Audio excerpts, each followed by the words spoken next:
We're going to come back to order. I know there's a lot of people who aren't here, but I figure if they see that we're actually going to get started, they'll show up. Nobody wants to be the first person back. You have to incentivize them. So we have actually 3 more debates around COVID policy. So we're going to do those 3 and then vote. So, got to give a second here to get our TV screen going, but it's now in order to consider log 2152 offered by Mr. Jackson. For what purposes does the gentleman seek recognition? Mr. Chairman, I have an amendment at the desk. Will the clerk please distribute the amendment? And without objection, the reading of this amendment is dispensed with, and the gentleman is recognized for the purpose of explaining his amendment. Mr. Chairman, I urge my colleagues to support my amendment that would exempt a cadet or a midshipman who does not get the COVID-19 vaccine from being forced to repay tuition at the military service academy they attended. The total cost of tuition at a U.S. Service Academy can be well over $200,000 for all 4 years. Cadets who have spent 4 years working toward their commission may now have to make the choice between their sincerely held beliefs or being forced to literally pay the price for what many consider politically motivated mandates.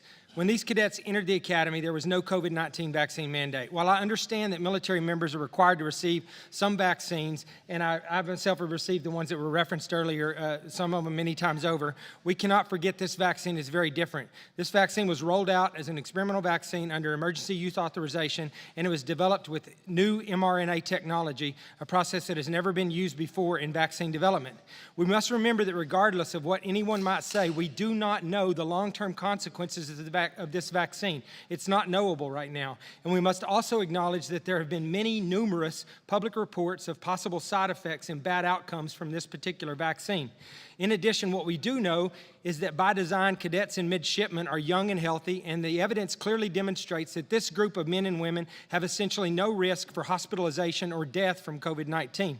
With all that in mind, we cannot punish patriotic young men and women who voluntarily raised their hand to support and defend this country and were asked to make a decision that in their mind was between their dream to serve their country and their long-term health and well-being. Each of us here in this room take time to appoint young men and women to service academies, and I, for one, believe we need to honor that commitment.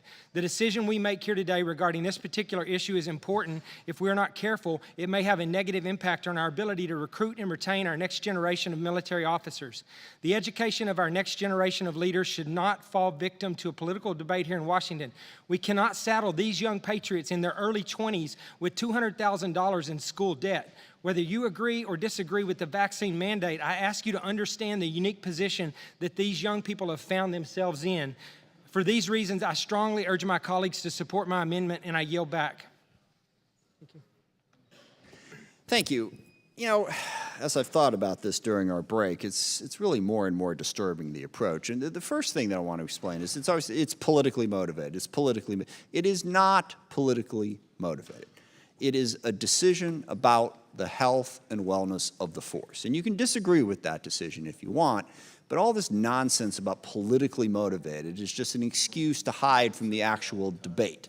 This is a decision that was made by the Pentagon about what was in the best interest of their troops. It was not politically motivated. It was a decision based on health and wellness. And the one fact that I had not brought up earlier that I think is more than relevant, it is true that you can still catch COVID even if you've been vaccinated. But what we learned starting about mid-2021 is your risk of a severe adverse outcome is dramatically higher if you're not vaccinated, dramatically higher. Hospitalization and death, and by the way, that is across all age groups in terms of the risk being higher. Certainly, younger age groups are at less risk across the board, but if you are not vaccinated, your risk of hospitalization and death is dramatically higher. That is the reason this was done. It's not politically motivated. You can disagree with the decision. I think a lot of very respectful arguments have been made towards that end. But the political motivated one is simply wrong. And then the second thing is, you know, as has been pointed out, I have not served in the military, but one of the things I understand about serving in the military is you are constantly asked to do things that fall into 2 categories. A, you'd rather not do it, and B, it might harm or kill you, okay? Constantly. That's what the military asks of you. And it is an extreme sacrifice that I have unending admiration for the people who decide to make that sacrifice.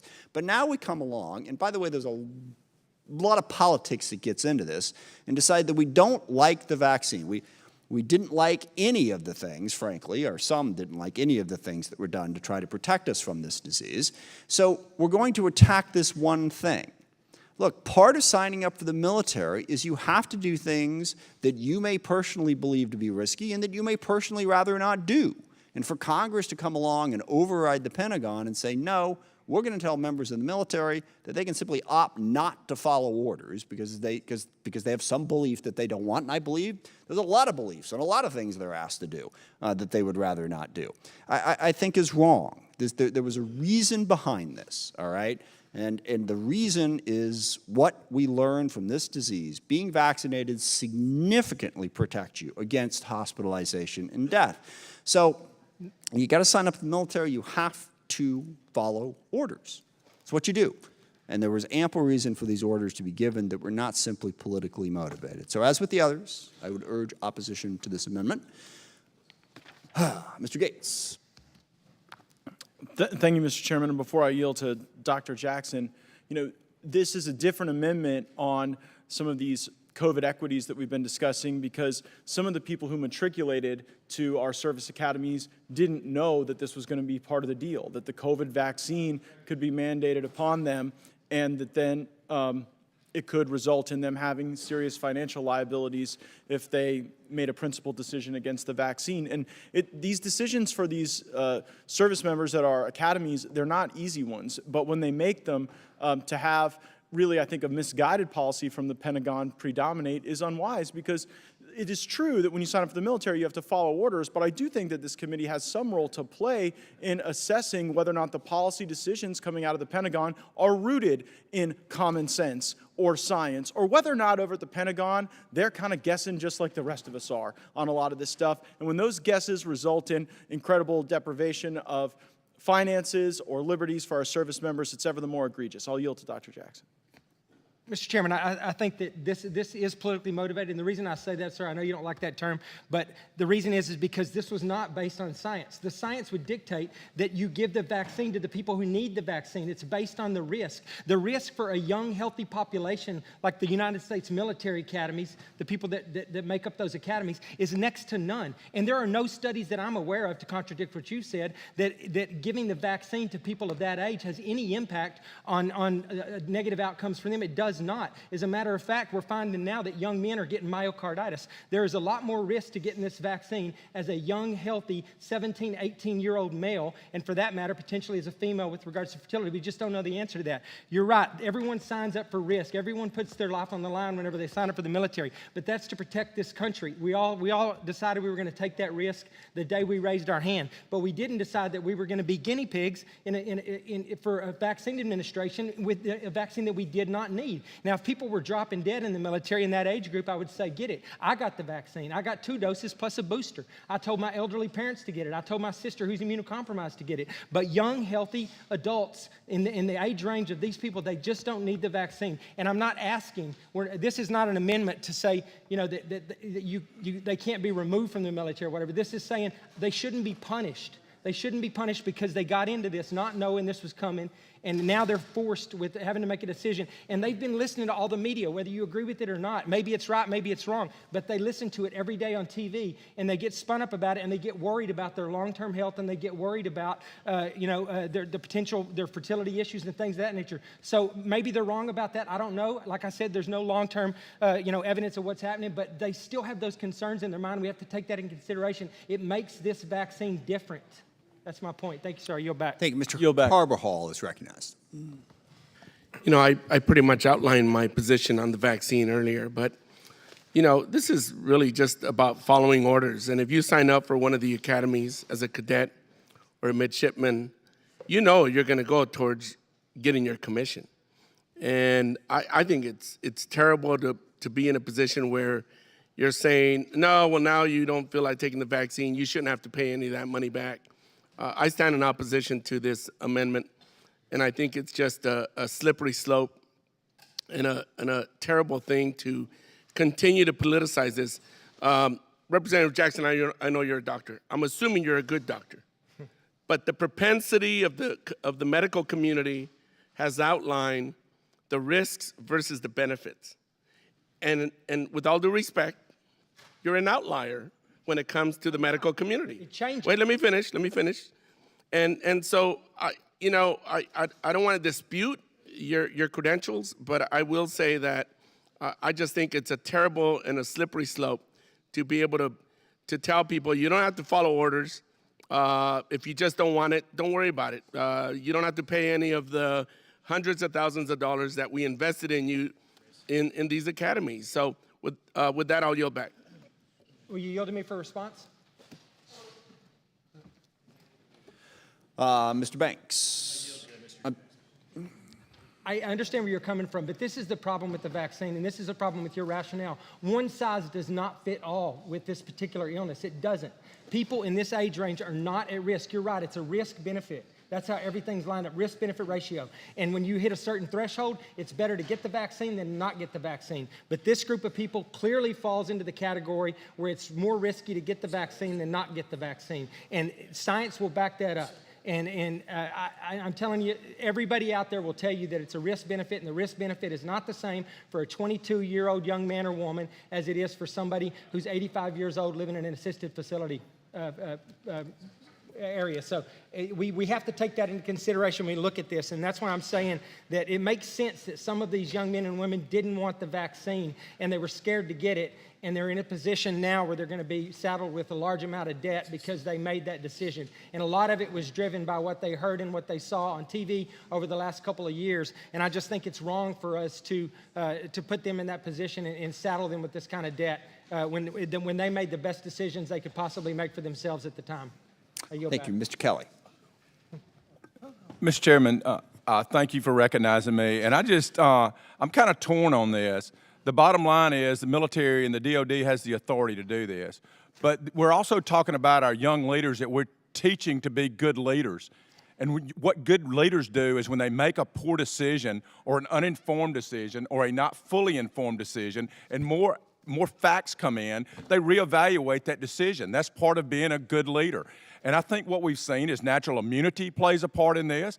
Age plays a huge part in this. The effectiveness of the vaccine in that age group. And obviously, it's not a 100% effective vaccine. I would argue most of the people who have had it have gotten COVID, even though they had the vaccine and boosters and everything else. I will tell you, I joined the military 37 years ago, and I've taken every shot, including the anthrax and every other thing you can imagine, and I've never once turned them down, including the COVID vaccine. But I do think that when our leadership fails to reassess the situation and blindly says, I made a decision and it's right and I'm sticking with it come hell or high water, I think we have a duty to reevaluate whether natural immunity plays in, whether age does, based on the facts and the science and the data, and to blindly say that I was right and I will not change is wrong. And with that, I will yield to Mr. Jackson if he needs any more time.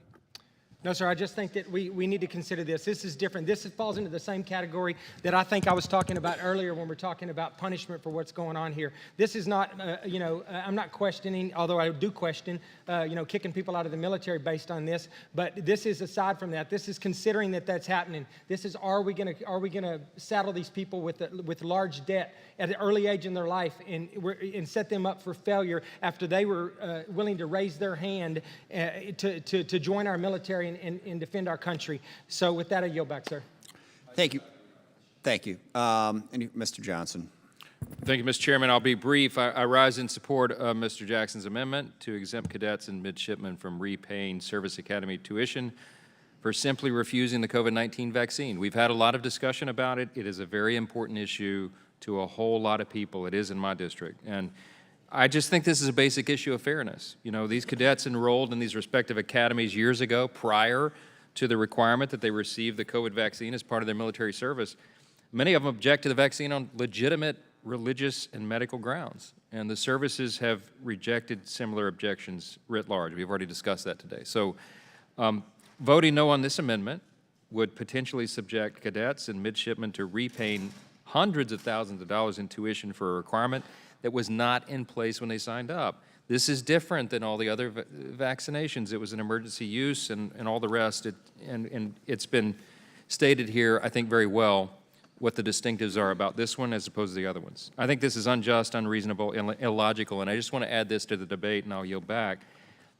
It feels like we're throwing fuel on the fire of the student loan debt crisis, which everyone has lamented, and the Democrats in charge and the White House say it's such a massive issue they want to write off debt. We're about to add a whole lot more to it. So I think we ought to vote yes on this amendment. I yield back the balance of my time. Thank you. Any further debate? All those in favor will say aye. Aye. Opposed will say no. No. No. I love the hybrid. Pending the chair, the noes have it. Mr. Chairman, I request a recorded vote. Recorded vote has been requested. We will now move on to log number 2158, amendment offered by Mr. Jackson. Mr. Jackson, for what purpose do you seek recognition? Mr. Chairman, I have an amendment at the desk. Will the clerk please distribute the amendment? And without objection, the reading of the amendment is dispensed with, and the gentleman is recognized for the purpose of explaining his amendment. Mr. Chairman, I don't think you're going to like this one any more than the last one, but I'm urging my colleagues to support my amendment to prevent a cadet or midshipman from being denied their appointment as a commissioned officer in the military solely on the basis that they refuse to receive the COVID-19 vaccine. In May, the U.S. Air Force Academy denied 3 cadets their ability to be commissioned as military officers because they decided not to get the COVID-19 vaccine. The decision to get vaccinated should be a personal choice, as I explained earlier, for every American, including those willing to volunteer and serve our country, especially with this particular vaccine, the point I was making earlier. These cadets and midshipmen worked tirelessly towards their commission for 4 years, and they should not be dismissed for not complying with the vaccine mandate that was not in place when they decided to attend the academy. And once they, in one that I still agree, or I still insist has been politicized, as I mentioned when I was discussing the student debt issue in the last amendment. Ending rising military careers due to politically motivated and arbitrary policies is not only unconstitutional in my mind, but it will seriously impact our military's readiness and operational capabilities. As our adversaries continue to expand their military capabilities to fight against us, we cannot afford to have our military's best and brightest on the sidelines, especially those leaders that we have already invested so much time and money into. This committee has met numerous times to discuss how we should address the military's recruitment and retention challenges. One way would be not to kick out the future leaders that want to serve this country. It's counterintuitive to expect young Americans to go and fight for the very freedoms this vaccine mandate goes against. It is time for the Department of Defense to stop allowing politics to determine the future of our military and to start focusing on preparing these young men and women for their future military service. Under no circumstances should a young man or woman be denied their commission they have worked so hard for because they are unwilling to compromise on their sincerely held beliefs. I strongly urge my colleagues to support my amendment, and I yield back, sir. Thank you. We've had this debate at length. I mean, I'll just, reemphasize a point I made earlier, which is, so basically what we're saying is if you sign up to the military and you don't feel like following an order for some reason, you shouldn't have to. And we're going to make sure that we protect your right to do that. And it's just, the military is a different place. You always have to follow orders that you don't agree with for one reason or another. And I would urge opposition to the amendment. Further debate, discussion. Mr. Garamendi. Oh, boy.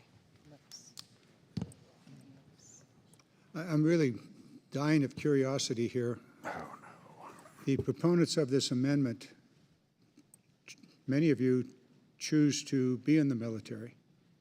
And I suspect you understood going in that you were going to be ordered to do something that you might not want to do. And I suspect you knew that you would have to carry out that order or be disciplined.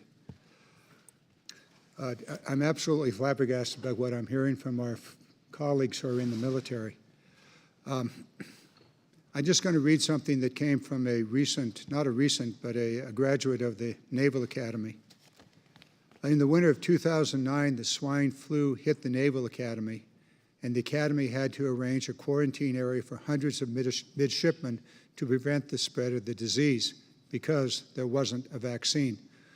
But when a midshipman died of meningitis in his hall, and his hallway was quarantined to prevent the spread, our midshipmen and cadets live in close quarters, much like our service members do. It's an unavoidable part of being in the military unit, and a medical professional and medical professionals make recommendations to keep the majority of the population safe and prevent the spread. COVID is not the first instance of when a disease amongst our service academy, but this time a vaccine exists that is beneficial in preventing the spread of the disease. So in order to carry out the mission, and as active duty members of the military, these cadets and midshipmen are required to get vaccinated. And with that, I yield back. Mr. Grain. Thank you, Mr. Chairman. It's just difficult to not jump in here, and I would really prefer not to, but I have to correct some of these things. The issue of the following an order is a little bit offensive to me as a service member for 24 years because there is an allowed religious exemption. And those people who express that religious exemption and aren't granted, that's not following an order. That's going through a process to get your religious exemption. We've already talked ad nauseum about the fact that they've been granted in the past and they're not being granted for COVID. And I also want to address this issue of vaccines and meningitis. The difference between meningitis and COVID in a military age population is night and day. It's not even a comparison so to use, I mean, it'd be okay, I guess, if the adjectives were, this doesn't make sense, because I would suppose that a non-physician, it wouldn't make sense. But to use things like this is horrific and how dare you not follow orders, shows a blatant misunderstanding of the two illnesses. And it's embarrassing, actually, to have those kind of adjectives used against people who want to exercise a religious exemption. And meningitis is night and day. It kills a huge percentage of the people who get it. And COVID in this population doesn't. And we've already talked about it, natural immunity is actually better than the vaccine. So I appreciate people's opinions on this, but at least have the science, right? If you're going to compare apples, compare it to apples and not oranges. Thank you, Mr. Chairman, and I yield. Thank you. All those in favor of the amendment will say, Ms. McLean. I'd like to yield my time to Mr. Jackson. Thank you. I have one more thing to say. You're right. I was in the military. A lot of us were here in the military. We followed orders. We did what we were told. But I'm not in the military anymore. I'm in the United States Congress. I'm here on the Armed Services Committee. And now it's my job not to follow orders in the military, but my job to protect these young men and women from recklessly being endangered when the government is making decisions that are not in their best interest. And that's what's going on right here. And I noticed you didn't use an example of someone dying from COVID in the military. You used meningococcal disease. And just like my colleague said, that's like comparing apples and oranges in this particular population. So I think that we're doing our job here talking about this. It is our job as members of Congress to look at these particular issues and to make course corrections and inform the military and tell the military that they're headed down the wrong path when they are. I think that's what we do here. That's part of our oversight job. And I think that if we fail to do that in this particular instance, we are failing those young men and women that are trying their best to serve this country. Thank you. Thank you. All those in favor of the amendment will say aye. Aye. Those opposed will say no. No. No. Opinion of the chair, the noes have it. Mr. Chairman, I request a recorded vote. Recorded vote is requested. And next up is log number 2192R1, presented by Dr. Desjardins. For what purpose does the gentleman seek recognition? I have an amendment at the desk. Will the clerk please distribute the amendment? Without objection, the reading of the amendment is dispensed with, and the gentleman is recognized for the purpose of explaining his amendment. Thank you, Mr. Chairman. DoD contractors, Federal District Court, a decision the U.S. government has appealed. Should the government prevail its appeal and the courts choose to lift the injunction, the status of the mandate will become a live issue. This amendment seeks to ensure that the Department of Defense is fully informed on the effects and repercussions of the COVID-19 vaccine mandate for DoD contractors before moving forward with enforcement. This amendment neither questions the efficacy of the COVID-19 vaccine nor the Department's legal purview to mandate it. Those issues can be resolved at another time. Rather, this amendment would suspend the Department's enforcement of its COVID-19 vaccine mandate for DoD contractors until the Comptroller General issues a report on the predicted effects that the mandate will have on the ability for defense contractors to fulfill the duties of their contracts. The Department's decision to enforce a vaccine mandate for hundreds of thousands of contract workers without first conducting a study to its effect demonstrates a disregard for consequences of such a mandate. We cannot afford to shoot first and ask questions later. Should the Department proceed with this mandate and opt to terminate those contractors who do not comply, everything from weapons testing to shipbuilding would be negatively impacted. Anecdotally, AEDC in my district, where ground testing is performed on many of the systems that we are debating today, like Next Generation Interceptors, F-35, GBSD, and all of our hypersonic systems, and essentially any system that flies. At AEDC, it is estimated that more than 1/3 of the contract workforce is non-compliant with DoD's contractor mandate. If the mandate were enforced against these workers, ground testing would suffer and delays in development would surely occur to all of the aforementioned systems and more. Second, we must ask, if we do see mass layoffs of contract workforce, who would replace these individuals? We are currently in an incredibly tight labor market as it is. Hiring workers, as I'm sure many of you have heard from your constituents, is no easy feat. This issue is not specific to Tennessee 4 District, and I assure you that the enforcement of this mandate would handicap defense contractors in each of your districts as well as the workers who have devoted their careers to supporting the warfighter effort. I have tried relaying these concerns to the Department, as I know many of my colleagues on this committee have as well. The Department seems either unaware or uninterested. I remain concerned that the Department is not fully aware nor appreciative of the downstream effects that this mandate will have on readiness if enforced. That is what my amendment seeks to address. Before enforcing this mandate, the Department must first have a full understanding of the impacts of potentially firing large numbers of highly skilled employees as a result of this mandate. Again, this should not be a party line issue. This is an issue of national security. The Comptroller General must provide the Department with the relevant information on the impacts of the mandate before terminating these contractors. Right now, the courts are shielding us from this issue, but we are a lifted injunction away from reaping the whirlwind as a result of this mandate. I urge all of my colleagues on this committee to support this amendment. Thank you. I yield back my 2 seconds. Thank you. Appreciate that. We've had this debate before several times, and I oppose it for many of the reasons that have been stated before. Does anyone else seek recognition? And before I recognize Mr. Kelly, sorry, I should have given a little bit. So when we're done here, as I said at the outset, we've got a bunch of votes. So there's a noticeable absence of people here. So if you're out there listening, come back. We got votes coming up here imminently. Mr. Kelly. Just in response, this is not the same. This is not the same debate we've just had. This is not about soldiers not following orders. This is defense contractors and an issue of national security that I know other members have probably been reached out to on this committee. The courts right now are in favor of what I'm proposing this amendment, and all I'm asking is that we make sure that they understand what they're doing and that they respond to this, because we've reached out and they have not responded. So it's not the same argument, respectfully. I yield back. That's actually a fair point. It is different because it relates to the contractors, not the service members. The previous 5 were remarkably similar. This is somewhat different. Does anyone else seek recognition? All right, all those in favor will say aye. Aye. All those opposed will say no. No. No. All right, depending on the chair, the ayes have it. No. The ayes have it? Yes.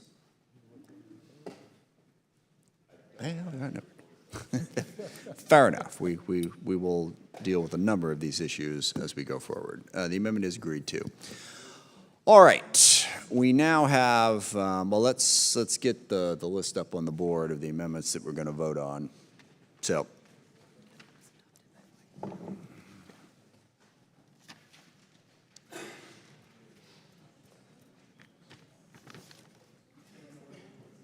we have 8 amendments, I believe.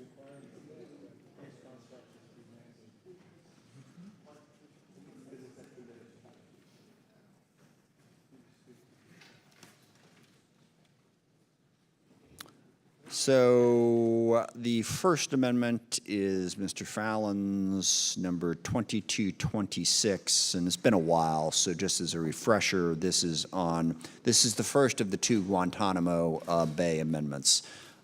This is a block on funds to release Gitmo inmates. Release is a very inappropriate word here. It's a block on transferring any Gitmo detainees to the U.S. And the clerk will call the roll. Chairman Smith. No. Chairman Smith votes no. Mr. Rogers.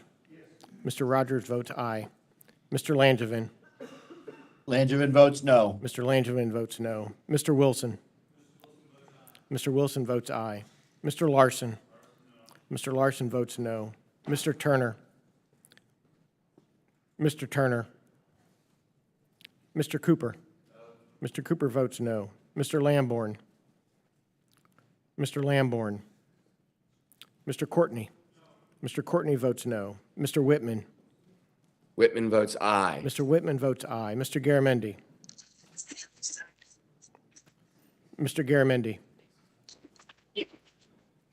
Mrs. Hartzler. Ms. Hartzler votes aye. Ms. Spear. Ms. Spear votes no. Mr. Scott. Mr. Scott votes aye. Mr. Norcross. Norcross votes no. Mr. Norcross votes no. Mr. Brooks.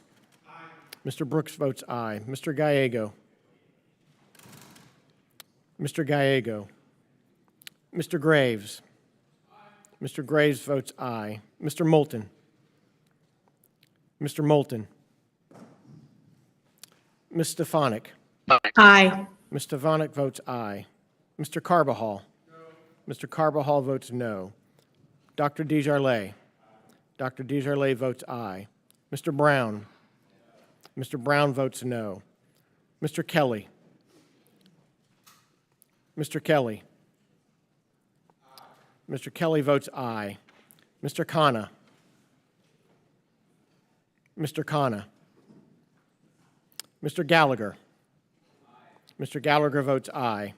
Mr. Keating. No. Mr. Keating votes no. Mr. Gates. Mr. Gates votes aye. Mr. Kim. No. Mr. Kim votes no. Mr. Bacon. Mr. Bacon votes aye. Ms. Houlihan. Ms. Houlihan votes no. Mr. Banks. Mr. Banks votes aye. Mr. Crow. Mr. Crow votes no. Ms. Cheney. Aye. Aye. Ms. Slotkin. No.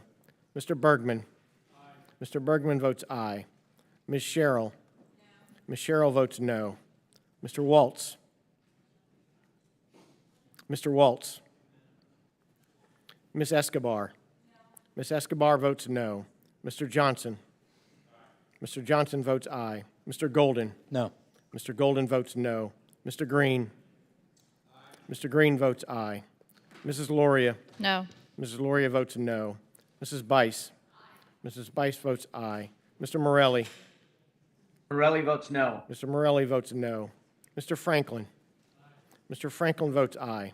Ms. Jacobs. Ms. Jacobs votes no. Mrs. McLean. Aye. Mrs. McLean votes aye. Mr. Kahale. Mr. Kahale votes no. Mr. Jackson. Jackson, aye. Mr. Jackson votes aye. Ms. Strickland. Strickland votes no. Ms. Strickland votes no. Mr. Carl. Mr. Carl votes aye. Mr. Vesey. No. Mr. Vesey votes no. Mr. Moore. Mr. Moore votes aye. Mr. Panetta. No. Mr. Panetta votes no. Mr. Fallon. Aye. Mr. Fallon votes aye. Ms. Murphy. No. Ms. Murphy votes no. Mr. Horsford. No. Mr. Horsford votes no. Ms. Garcia. Ms. Garcia votes no. Mr. Turner. Mr. Turner votes aye. Mr. Lamborn. Mr. Lamborn votes aye. Mr. Garamendi. Mr. Garamendi votes no. Mr. Gallego. Gallego votes no. Mr. Gallego votes no. Mr. Moulton. Mr. Moulton votes no. Mr. Kelly. I'm sorry, I got you. Mr. Khanna. Mr. Khanna. No. Mr. Khanna votes no. Mr. Waltz. Mr. Waltz.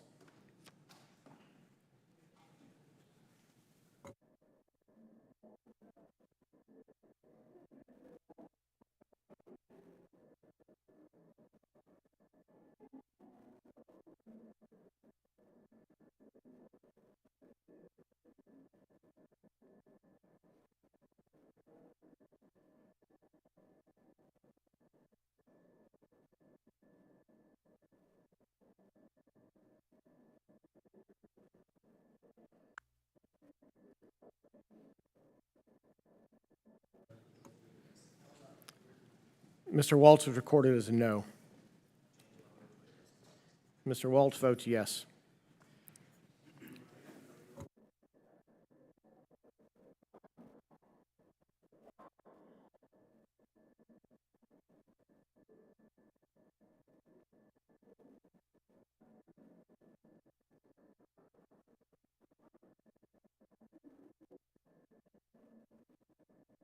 The clerk will report the tally. Mr. Chairman, the ayes are 28, the noes are 31. The amendment is defeated.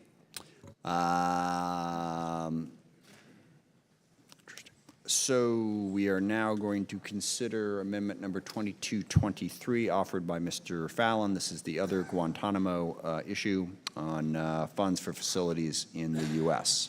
And the clerk will call the roll. Chairman Smith. No. Chairman Smith votes no. Mr. Rogers. Mr. Rogers votes aye. Mr. Langevin. Langevin votes no. Mr. Langevin votes no. Mr. Wilson. Mr. Wilson votes aye. Mr. Larson. Mr. Larson votes no. Mr. Turner. Mr. Turner votes aye. Mr. Cooper. Mr. Cooper votes no. Mr. Lamborn. Mr. Lamborn votes aye. Mr. Courtney. Mr. Courtney votes no. Mr. Whitman. Whitman votes aye. Mr. Whitman votes aye. Mr. Garamendi. Mr. Garamendi votes no. Mrs. Hartzler. Mrs. Hartzler votes aye. Ms. Spear. Ms. Spear votes no. Mr. Scott. Mr. Scott votes aye. Mr. Norcross. Norcross votes no. Mr. Norcross votes no. Mr. Brooks. Mr. Brooks votes aye. Mr. Gallego. Mr. Gallego votes no. Mr. Graves. Mr. Graves votes aye. Mr. Moulton. Mr. Moulton votes no. Ms. Stefanik. Aye. Ms. Stefanik votes aye. Mr. Carbajal. Mr. Carbajal votes no. Dr. Desjardins. Dr. Desjardins votes aye. Mr. Brown. Mr. Brown votes no. Mr. Kelly. Mr. Kelly votes aye. Mr. Khanna. No. Mr. Khanna votes no. Mr. Gallagher. Mr. Gallagher votes aye. Mr. Keating. No. Mr. Keating votes no. Mr. Gates. Mr. Gates votes aye. Mr. Kim. No. Mr. Kim votes no. Mr. Bacon. Mr. Bacon votes aye. Ms. Houlihan. Ms. Houlihan votes no. Mr. Banks. Mr. Banks votes aye. Mr. Crow. Mr. Crow votes no. Ms. Cheney. Aye. Ms. Cheney votes aye. Ms. Slotkin. Ms. Slotkin votes no. Mr. Bergman. Mr. Bergman votes aye. Ms. Sheryl. Ms. Sheryl votes no. Mr. Waltz. Yes. Mr. Waltz votes aye. Ms. Escobar. Ms. Escobar votes no.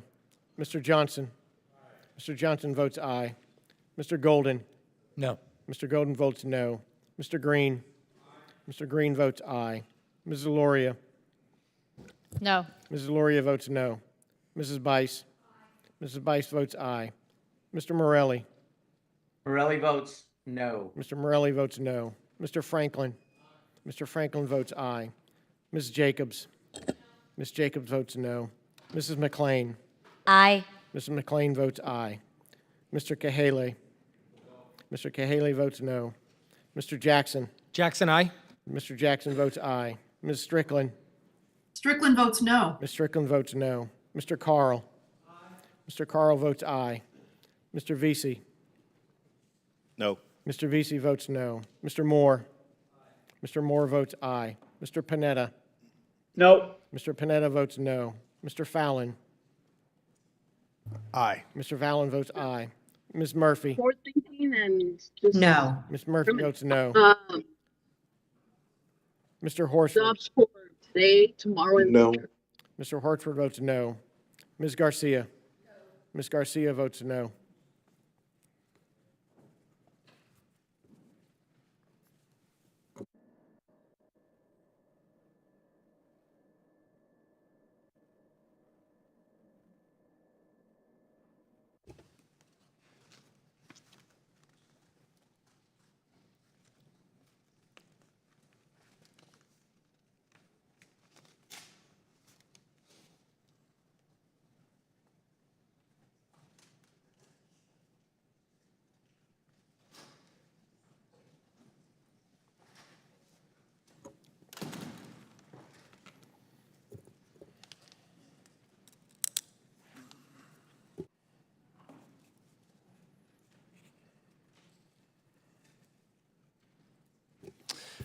The clerk will report the tally. Mr. Chairman, the ayes are 28, the noes are 31. The amendment is not agreed to, and we move on to Log 1963R1. Ms. Spear, the Woman, Peace and Security in Military Education Initiative. Clerk will call the roll. Chairman Smith. Aye. Chairman Smith votes aye. Mr. Rogers. No. Mr. Rogers votes no. Mr. Langevin.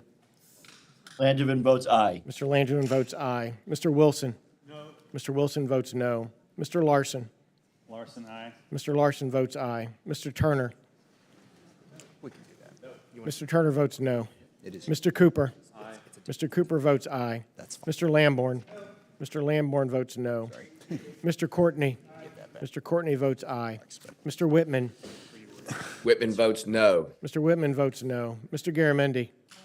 Mr. Garamendi votes aye. Mrs. Hartzler. Mrs. Hartzler votes no. Ms. Spear. Ms. Spear votes aye. Mr. Scott. Mr. Scott votes no. Mr. Norcross. Aye. Mr. Norcross votes aye. Mr. Brooks. Mr. Brooks votes no. Mr. Gallego. Mr. Gallego votes aye. Mr. Graves. Mr. Graves votes no. Mr. Moulton. Mr. Moulton votes aye. Ms. Stefanik. No. Ms. Stefanik votes no. Mr. Carbajal. Mr. Carbajal votes aye. Dr. Desjardins. Dr. Desjardins votes no. Mr. Brown. Mr. Brown votes aye. Mr. Kelly. Mr. Kelly votes no. Mr. Khanna. Aye. Mr. Gallagher. Gallagher votes no. Mr. Keating. Aye. Mr. Keating votes aye. Mr. Gates. Mr. Gates votes no. Mr. Kim. Mr. Kim votes aye. Mr. Bacon. Mr. Bacon votes no. Ms. Houlihan. Ms. Houlihan votes aye. Mr. Banks. Mr. Banks votes no. Mr. Crow. Mr. Crow votes aye. Ms. Cheney. No. Ms. Cheney votes no. Ms. Slotkin. Ms. Slotkin votes aye. Mr. Bergman. Mr. Bergman votes no. Ms. Sheryl. Ms. Sheryl votes aye. Mr. Waltz. No. Mr. Waltz votes no. Ms. Escobar. Ms. Escobar votes aye. Mr. Johnson. Mr. Johnson votes no. Mr. Golden. Yes. Mr. Golden votes aye. Mr. Green. Mr. Green votes no. Ms. Loria. Aye. Ms. Loria votes aye. Mrs. Bice. Mrs. Bice votes no. Mr. Morelli. Morelli votes aye. Mr. Morelli votes aye. Mr. Franklin. No. Mr. Franklin votes no. Ms. Jacobs. Ms. Jacobs votes aye. Mrs. McLean. No. Mrs. McLean votes no. Mr. Cahaley. Mr. Cahaley votes aye. Mr. Jackson. Mr. Jackson votes no. Mr. Jackson votes no. Ms. Strickland. Strickland votes yes. Ms. Strickland votes yes. Aye. Mr. Carl. No. Mr. Carl votes no. Mr. Vesey. Aye. Mr. Vesey votes aye. Mr. Moore. Nay. Mr. Moore votes no. Mr. Panetta. Aye. Mr. Panetta votes aye. Mr. Fallon. No. Mr. Fallon votes no. Ms. Murphy. No. Ms. Murphy votes no. Mr. Horsford. Yes. Mr. Horsford votes aye. Ms. Garcia. Ms. Garcia votes aye.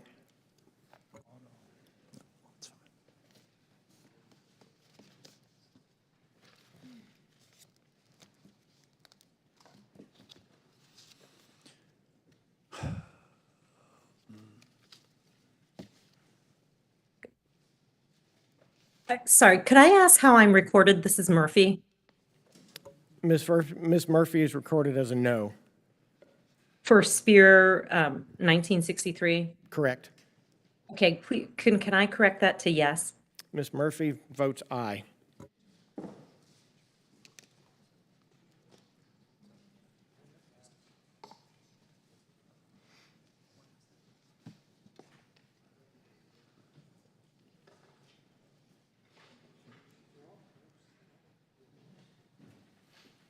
The clerk will report the tally.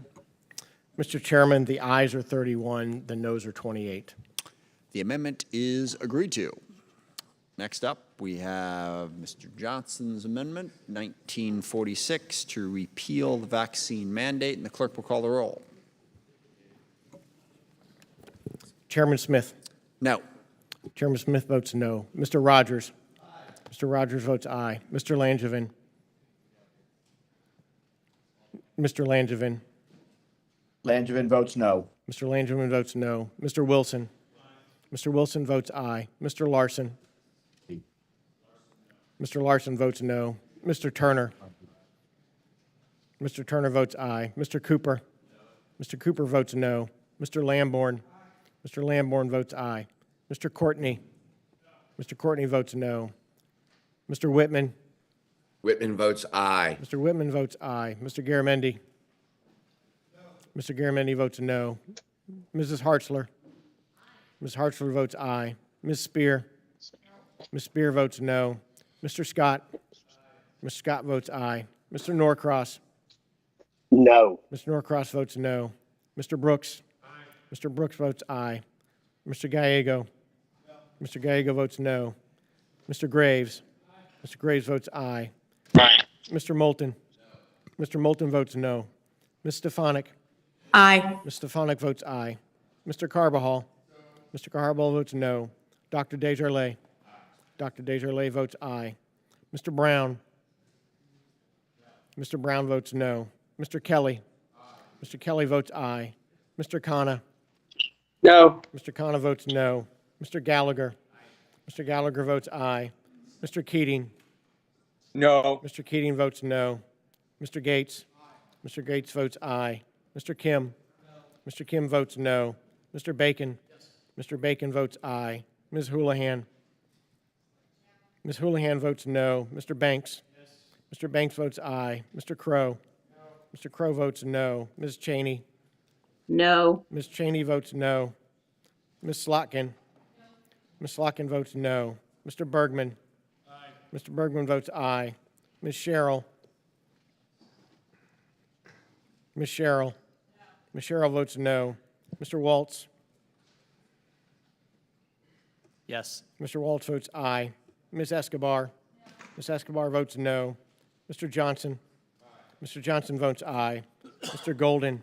No. Mr. Golden votes no. Mr. Green. Mr. Green votes aye. Mrs. Loria. No. Ms. Loria votes no. Mrs. Bice. Mrs. Bice votes aye. Mr. Morelli. Morelli votes no. Mr. Morelli votes no. Mr. Franklin. Mr. Franklin votes aye. Ms. Jacobs. Ms. Jacobs votes no. Mrs. McLean. Yes. Mrs. McLean votes aye. Mr. Kahale. Mr. Kahale votes no. Mr. Jackson. Jackson, aye. Mr. Jackson votes aye. Ms. Strickland. Strickland votes no. Ms. Strickland votes no. Mr. Carl. Mr. Carl votes aye. Mr. Vesey. No. Mr. Vesey votes no. Mr. Moore. Mr. Moore votes no. Mr. Panetta. No. Mr. Panetta votes no. Mr. Fallon. Mr. Fallon votes aye. Ms. Murphy. No. Ms. Murphy votes no. Mr. Horsford. No. Mr. Horsford votes no. Ms. Garcia? Ms. Garcia votes no.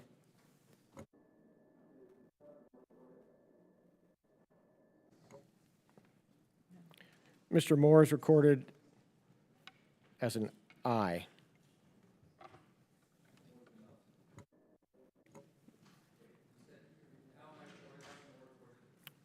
I am recorded as an aye. You're recorded as a no. Okay. Mr. Moore is recorded as an aye.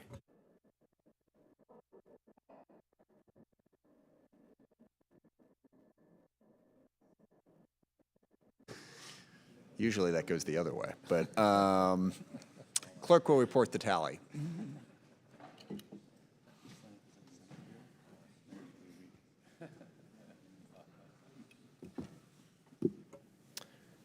Mr. Chairman, the ayes are 27, the noes are 32. The amendment is not agreed to. And now we move on to log number 1726, R4. Mr. Gates. Clerk. No. Chairman Smith is a no. Mr. Rogers. Mr. Rogers votes aye. Mr. Langevin. Langevin votes no. Mr. Langevin votes no. Mr. Wilson. Mr. Wilson votes aye. Mr. Larson. Mr. Larson votes no. Mr. Turner. Mr. Turner votes aye. Mr. Cooper. Mr. Cooper votes no. Mr. Lamborn. Mr. Lamborn votes aye. Mr. Courtney. Mr. Courtney votes no. Mr. Whitman. Whitman votes aye. Mr. Whitman votes aye. Mr. Garamendi. Mr. Garamendi votes no. Mrs. Hartzler. Mrs. Hartzler votes aye. Mrs. Spear. Ms. Spear votes no. Mr. Scott. Mr. Scott votes aye. Mr. Norcross. No. Mr. Norcross votes no. Mr. Brooks. Mr. Brooks votes aye. Mr. Gallego. Mr. Gallego votes no. Mr. Graves. Mr. Graves votes aye. Mr. Moulton. Mr. Moulton votes no. Ms. Stefanik. Aye. Ms. Stefanik votes aye. Mr. Carbajal. Mr. Carbajal votes no. Dr. Desjardins. Dr. Desjardins votes aye. Mr. Brown. Mr. Brown. Mr. Brown votes no. Is he here? No, okay. Mr. Kelly. Mr. Kelly votes aye. Mr. Khanna. No. Mr. Khanna votes no. Mr. Gallagher. Mr. Gallagher votes aye. Mr. Keating. No. Mr. Keating votes no. Mr. Gates. Mr. Gates votes aye. Mr. Kim. Mr. Kim votes no. Mr. Bacon. Mr. Bacon votes aye. Ms. Houlihan. Ms. Houlihan votes no. Mr. Banks. Mr. Banks votes aye. Mr. Crow. Mr. Crow votes no. Ms. Cheney. No. Ms. Cheney votes no. Ms. Slotkin. Ms. Slotkin votes no. Mr. Bergman. Mr. Bergman votes aye. Ms. Sheryl. Ms. Sheryl votes no. Mr. Waltz. Aye. Mr. Waltz votes aye. Ms. Escobar. Ms. Escobar votes no. Mr. Johnson. Mr. Johnson votes aye. Mr. Golden. No. Mr. Golden votes no. Mr. Green. Mr. Green votes aye. Mrs. Loria. No. Mrs. Loria votes no. Mrs. Bice. Mrs. Bice votes aye. Mr. Morelli. Morelli votes no. Mr. Morelli votes no. Mr. Franklin. Mr. Franklin votes aye. Ms. Jacobs. Ms. Jacobs votes no. Mrs. McLean. McLean, aye. Ms. McLean votes aye. Mr. Kahale. Mr. Kahale votes no. Mr. Jackson. Jackson, aye. Mr. Jackson votes aye. Ms. Strickland. Strickland votes no. Ms. Strickland votes no. Mr. Carl. Mr. Carl votes aye. Mr. Vesey. No. Mr. Vesey votes no. Mr. Moore. Mr. Moore votes aye. Mr. Panetta. No. Mr. Panetta votes no. Mr. Fallon. Aye. Mr. Fallon votes aye. Ms. Murphy. No. Ms. Murphy votes no. Mr. Horsford. No. Mr. Horsford votes no. Ms. Garcia. Ms. Garcia votes no.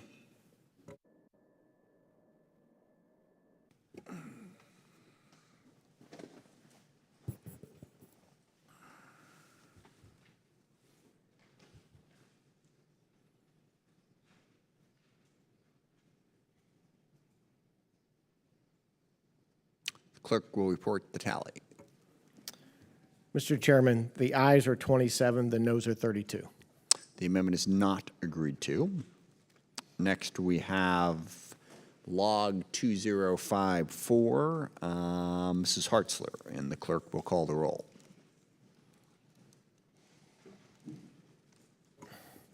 Chairman Smith. No. Chairman Smith votes no. Mr. Rogers. Mr. Rogers votes aye. Mr. Langevin. Langevin votes no. Mr. Langevin votes no. Mr. Wilson. Mr. Wilson votes aye. Mr. Larson. Mr. Larson votes no. Mr. Turner. Mr. Turner votes aye. Mr. Cooper. Mr. Cooper votes no. Mr. Lamborn. Mr. Lamborn votes aye. Mr. Courtney. Mr. Courtney votes no. Mr. Whitman. Whitman votes aye. Mr. Whitman votes aye. Mr. Garamendi. Mr. Garamendi votes no. Mrs. Hartzler. Ms. Hartzler votes aye. Ms. Spear. Ms. Spear votes no. Mr. Scott. Mr. Scott votes aye. Mr. Norcross. Norcross votes no. Mr. Norcross votes no. Mr. Brooks. Mr. Brooks votes aye. Mr. Gallego. Mr. Gallego votes no. Mr. Graves. Mr. Graves votes aye. Mr. Moulton. Mr. Moulton votes no. Ms. Stefanik. Aye. Ms. Stefanik votes aye. Mr. Carbajal. Mr. Carbajal votes no. Dr. Desjardins. Dr. Desjardins. Dr. Desjardins votes aye. Mr. Brown. Mr. Brown votes no. Mr. Kelly. Mr. Kelly votes aye. Mr. Khanna. No. Mr. Khanna votes no. Mr. Gallagher. Mr. Gallagher votes aye. Mr. Keating. No. Mr. Keating votes no. Mr. Gates. Mr. Gates votes aye. Mr. Kim. Mr. Kim votes no. Mr. Bacon. Mr. Bacon votes aye. Ms. Houlihan. Ms. Houlihan votes no. Mr. Banks. Mr. Banks votes aye. Mr. Crow. Mr. Crow votes no. Ms. Cheney. No. Ms. Cheney votes no. Ms. Slotkin. Ms. Slotkin votes. Mr. Bergman votes. Sheryl. Ms. Sheryl votes no. Mr. Waltz. Mr. Waltz votes aye. Ms. Escobar. Ms. Escobar votes no. Mr. Johnson. Mr. Johnson votes aye. Mr. Golden. No. Mr. Golden votes no. Mr. Green. Mr. Green votes aye. Mrs. Luria. No. Mrs. Luria votes no. Mrs. Bice. Aye. Mrs. Bice votes aye. Mr. Morelli. Morelli is no. Mr. Morelli votes no. Mr. Franklin. Aye. Mr. Franklin votes aye. Ms. Jacobs. Ms. Jacobs is a no. Mrs. McLean. Aye. Mrs. McLean votes aye. Mr. Cahale. Mr. Cahale votes no. Mr. Jackson. Jackson, aye. Mr. Jackson votes aye. Ms. Strickland. Strickland votes no. Ms. Strickland votes no. Mr. Carl. Mr. Carl votes aye. Mr. Vesey. No. Mr. Vesey votes no. Mr. Moore. Mr. Moore votes aye. Mr. Panetta. No. Mr. Panetta votes no. Mr. Fallon. Aye. Mr. Fallon votes aye. Ms. Murphy. No. Ms. Murphy votes no. Mr. Horsford. No. Mr. Horsford votes no. Ms. Garcia. Ms. Garcia votes no.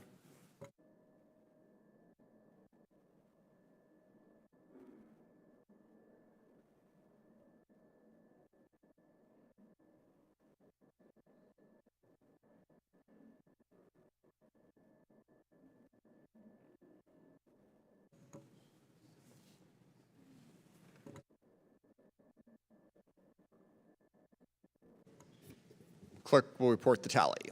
Mr. Chairman, the ayes are 27, the noes are 32. Thank you. It is now, I'm sorry, the amendment, the amendment is defeated. Need to do that. Next is log 2152 by Mr. Jackson. Clerk will call the roll. Chairman Smith. No. Chairman Smith votes no. Mr. Rogers. Mr. Rogers votes aye. Mr. Langevin. Langevin votes no. Mr. Langevin votes no. Mr. Wilson. Mr. Wilson votes aye. Mr. Larson. Mr. Larson votes no. Mr. Turner. Mr. Turner votes aye. Mr. Cooper. Mr. Cooper votes no. Mr. Lamborn. Mr. Lamborn votes aye. Mr. Courtney. Mr. Courtney votes no. Mr. Whitman.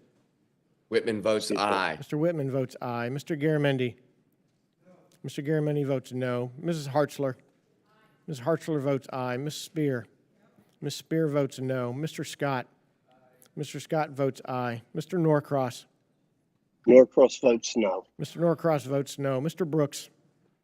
Mr. Brooks votes aye. Mr. Gallego. Mr. Gallego votes no. Mr. Graves. Mr. Graves votes aye. Mr. Moulton. Mr. Moulton votes no. Ms. Stefanik. Aye. Ms. Stefanik votes aye. Mr. Carbajal. Mr. Carbajal votes no. Dr. Desjardins. Dr. Desjardins votes aye. Mr. Brown.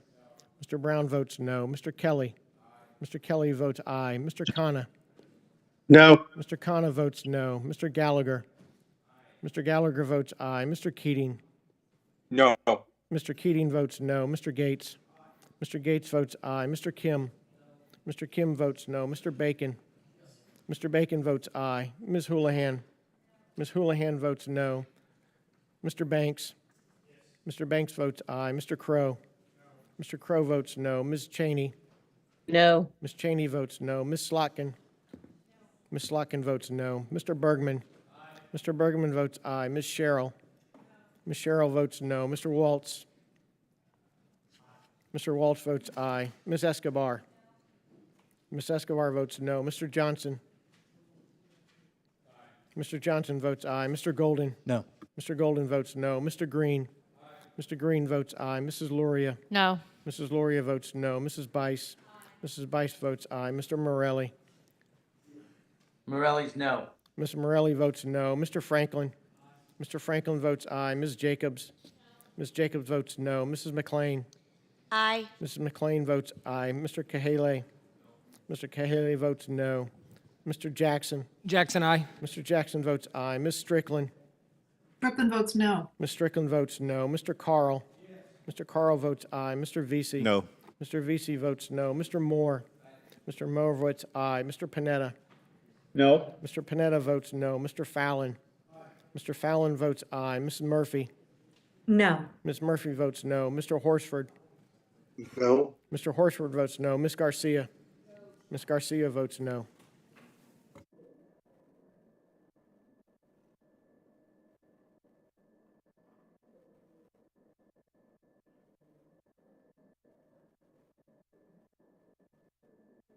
Clerk will report the tally. Mr. Chairman, the ayes are 27, the noes are 32. The amendment is defeated. Next, 58, by Mr. Jackson. Clerk will call the roll. Chairman Smith. No. Chairman Smith votes no. Mr. Rogers. Mr. Rogers votes aye. Mr. Langevin. Langevin votes no. Mr. Langevin votes no. Mr. Wilson. Mr. Wilson votes aye. Mr. Larson. Mr. Larson votes no. Mr. Turner. Mr. Turner votes aye. Mr. Cooper. Mr. Cooper votes no. Mr. Lamborn. Mr. Lamborn votes aye. Mr. Courtney. Mr. Courtney votes no. Mr. Whitman. Aye. Mr. Whitman votes aye. Mr. Whitman votes aye. Mr. Garamendi. Mr. Garamendi votes no. Mrs. Hartzler. Ms. Hartzler votes aye. Ms. Spear. Ms. Spear votes no. Mr. Scott. Mr. Scott votes aye. Mr. Norcross. Mr. Norcross. Norcross votes no. Mr. Norcross votes no. Mr. Brooks. Mr. Brooks votes aye. Mr. Gallego. Mr. Gallego votes no. Mr. Graves. Mr. Graves votes aye. Mr. Moulton. Mr. Moulton votes no. Ms. Stefanik. Aye. Ms. Stefanik votes aye. Mr. Carbajal. Mr. Carbajal votes no. Dr. Desjardins. Dr. Desjardins votes aye. Mr. Brown. Mr. Brown votes no. Mr. Kelly. Mr. Kelly votes aye. Mr. Khanna. No. Mr. Khanna votes no. Mr. Gallagher. Mr. Gallagher votes aye. Mr. Keating. No. Mr. Keating votes no. Mr. Gates. Mr. Gates votes aye. Mr. Kim. Mr. Kim votes no. Mr. Bacon. Mr. Bacon votes aye. Ms. Houlihan. Ms. Houlihan votes no. Mr. Banks. Mr. Banks votes aye. Mr. Crow. Mr. Crow votes no. Ms. Cheney. No. Ms. Cheney votes no. Ms. Slotkin. Ms. Slotkin votes no. Mr. Bergman. Mr. Bergman votes aye. Ms. Sheryl. Ms. Sheryl votes no. Mr. Waltz? Mr. Waltz votes aye. Ms. Escobar? Ms. Escobar votes no. Mr. Johnson? Mr. Johnson votes aye. Mr. Golden? No. Mr. Golden votes no. Mr. Green? Mr. Green? Mr. Green votes aye. Mrs. Luria? No. Mrs. Luria votes no. Mrs. Bice? Mrs. Bice votes aye. Mr. Morelli? Morelli's no. Mr. Morelli votes no. Mr. Franklin? Aye. Mr. Franklin votes aye. Ms. Jacobs? Ms. Jacobs votes no. Mrs. McLean? Aye. Mrs. McLean votes aye. Mr. Kahale? Mr. Kahale votes no. Mr. Jackson? Jackson, aye. Mr. Jackson votes aye. Ms. Strickland? Strickland votes no. Ms. Strickland votes no. Mr. Carl? Mr. Carl votes aye. Mr. Vesey? No. Mr. Vesey votes no. Mr. Moore? Mr. Moore? Mr. Moore votes aye. Mr. Panetta? No. Mr. Panetta votes no. Mr. Fallon? Mr. Fallon votes aye. Ms. Murphy? No. Ms. Murphy votes no. Mr. Horsford? Mr. Horsford? Ms. Garcia? Ms. Garcia votes no. Mr. Horsford?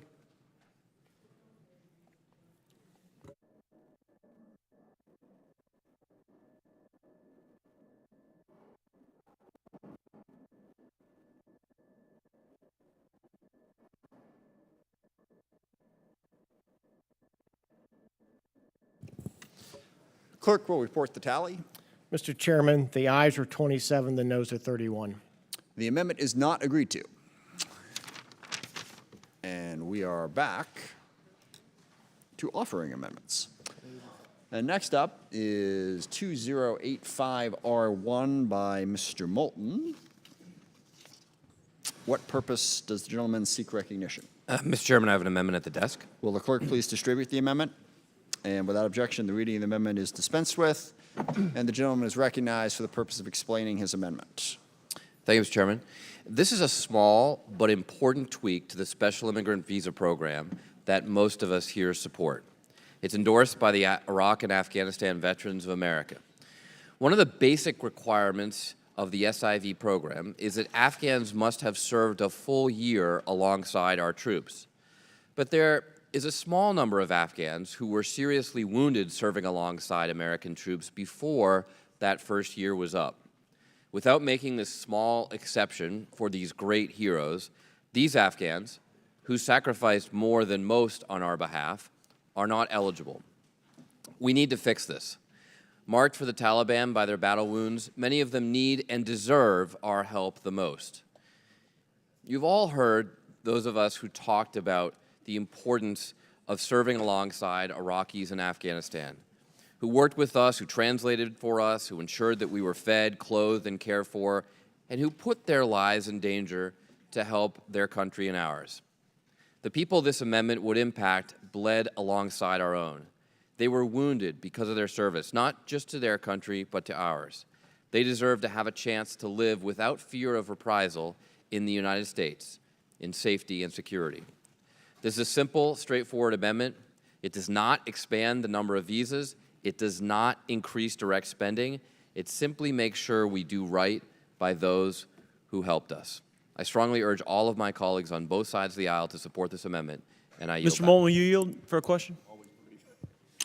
Yes, I will yield, Mr. Gates. Thank you. I was wondering how many individuals your amendment would affect. We don't have an exact number. We know that it's quite a small number, so small that it is not judged to affect direct spending. Yeah, no, my question was more as it related to the vetting. Like, are we talking about in the hundreds, in the tens? I'm just trying to get a sense of back of the napkin math. Of course, it depends on who actually applies to the program, so we just don't know the exact number. Mr. Rogers is recognized. I fully support Mr. Moulton's amendment and urge its adoption. Mr. Green.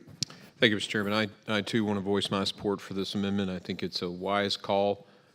Many of these individuals who were wounded were unable to complete the full year and therefore would not have been allowed to qualify by the current writing in the document or in the law. So I appreciate the member for bringing this and his service to the country, and I think this is a good one. I'm going to support it.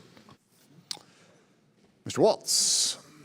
Mr. Chairman, I too support this amendment. I think it's important to emphasize Mr. Moulton's point. This does not expand the number of visas. This does not expand the cost, but those who are wounded fighting alongside us, and regardless of the number, if it doesn't expand the number of visas, it's simply expanding the eligibility, and they certainly deserve it.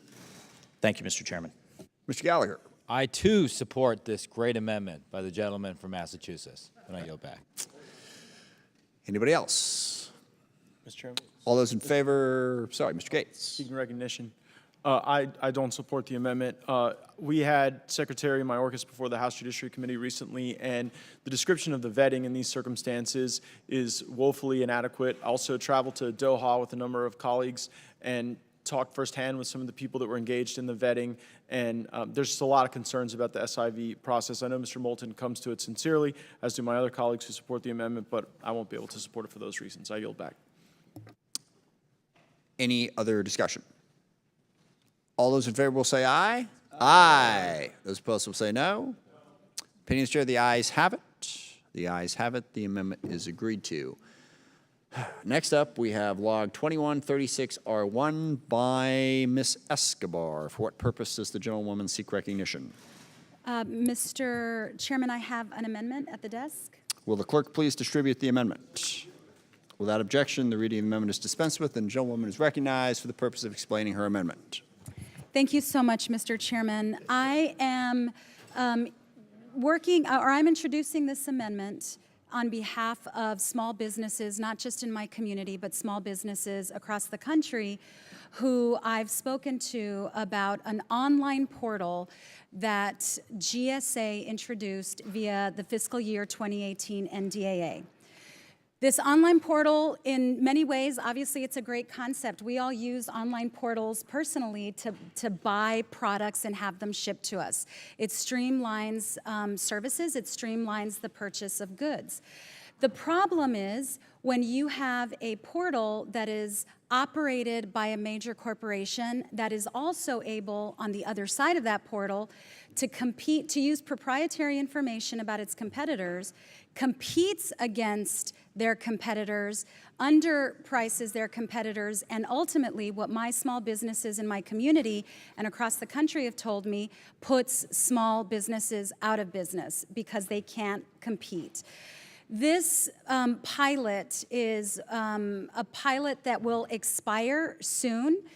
And so the question may arise, why bother if this is going to expire? I think it's really important for Congress to put guardrails in that, number one, protect small businesses, number two, keep these large corporations in check so that they can't compete against the small businesses that operate on their portal, and to make sure that we truly get the best price available for the consumer. And in this case, we're the consumer. Not just the best price, but that we are using our resources as the federal government to help small businesses continue to offer their services and goods, or rather their goods, to the DOD and to other federal agencies. I think it's important as a policy that we set this expectation of fairness, and that we set the expectation, and that we set the standard that as a federal government, we support these small businesses that want to do business with us. And with that, Mr. Chairman, I'm happy to answer any questions that anyone may have. This will be the fourth year I bring this amendment forward, and I really would appreciate support from the committee. I yield back. Thank you. I don't have any questions. I'm just going to oppose the amendment, and I'll try to explain this briefly, because this is not exactly what was described.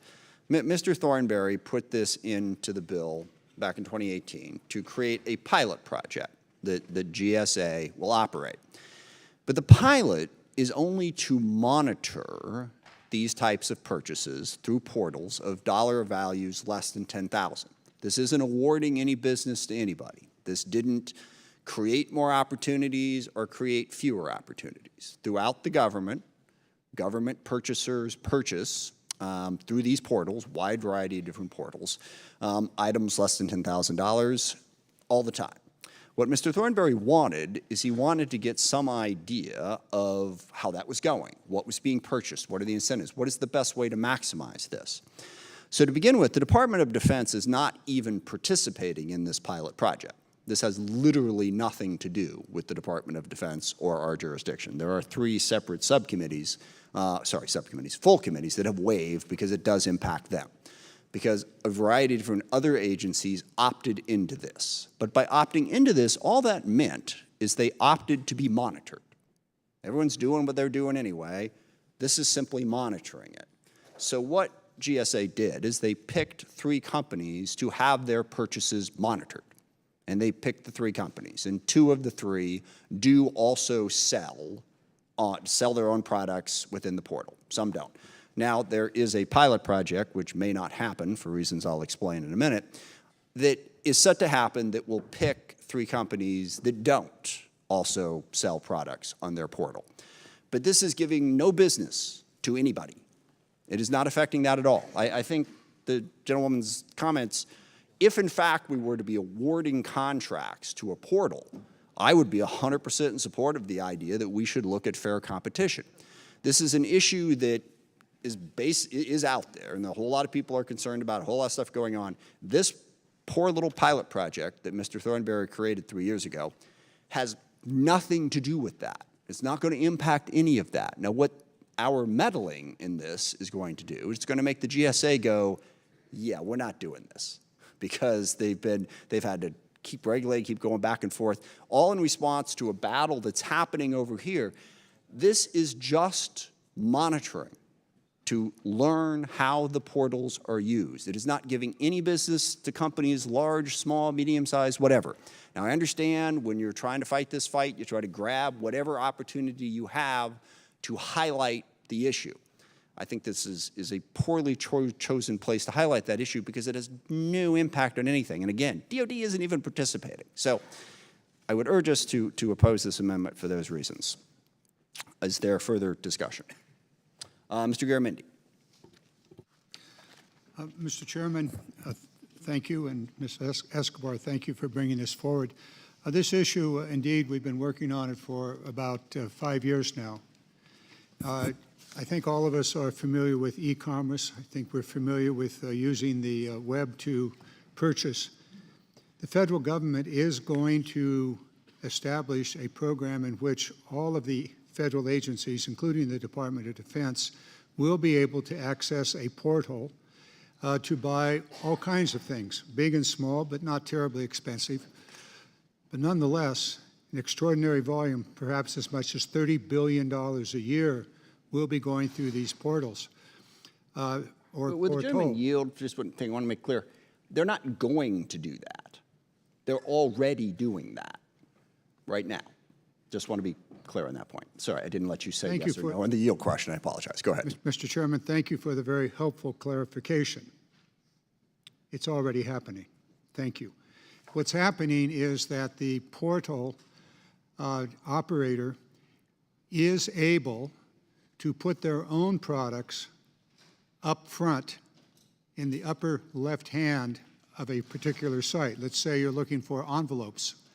It may be that the portal operator has their own brand of envelopes, and they'll be in the upper left-hand corner of that particular page, creating a significant advantage in display and opportunity for a sale. This is actually happening. This is not something that is out there in the ether. It is happening today. A couple of the major portal operators, using the federal government portal, as the chairman said, or portals, as the chairman said, are able to put their brands up front. This is unfair competition, quite possibly illegal competition, but that's to be decided by the courts and the Department of Justice.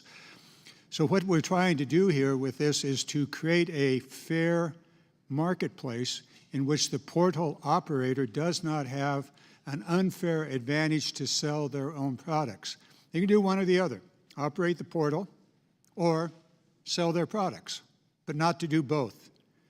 There are numerous examples, and I could probably spend the next hour giving specific examples where this problem is occurring and has drawn the attention of the European Union regulators as well as the Justice Departments and federal and state.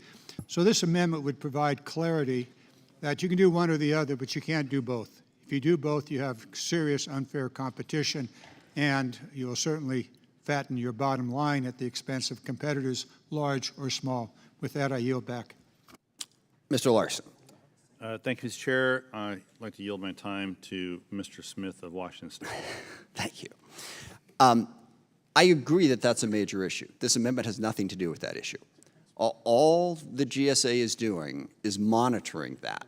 What you just described happens everywhere. And we have the Judiciary Committee had a big issue about monopoly, and I think they should do what they did. This amendment is focusing on a small little pilot project that doesn't award any contracts. It's just monitoring that behavior, maybe even to learn, how is that unfair thing that you're describing playing out? And I apologize, we should not waste any more time on this, but it's just a pilot project, and we're killing the pilot project by doing this that could give us more information. The other issue that is raised, a legitimate issue, it just is not impacted by this pilot. And we're actually harming our ability to get more information to deal with the larger issue by doing this. And I promise I will not say another word on the subject. I yield back. I yield back. Any other debate? Ms. Sheryl. I yield my time to Ms. Escobar. Thank you, Ms. Sheryl. So I have tremendous respect for the chairman. I'm going to respectfully disagree. First, this absolutely has something to do with our committee because this pilot program was created under the fiscal year 2018 NDAA. That's why we are using this vehicle to, as a policy, create a standard that the U.S. government will not participate in allowing the same kind of what I consider anti-competitive practices that exist, that we've seen the FTC investigate, that we will not allow that even for a pilot program. With regard to the fact that there are three operators, I don't know that that's the case.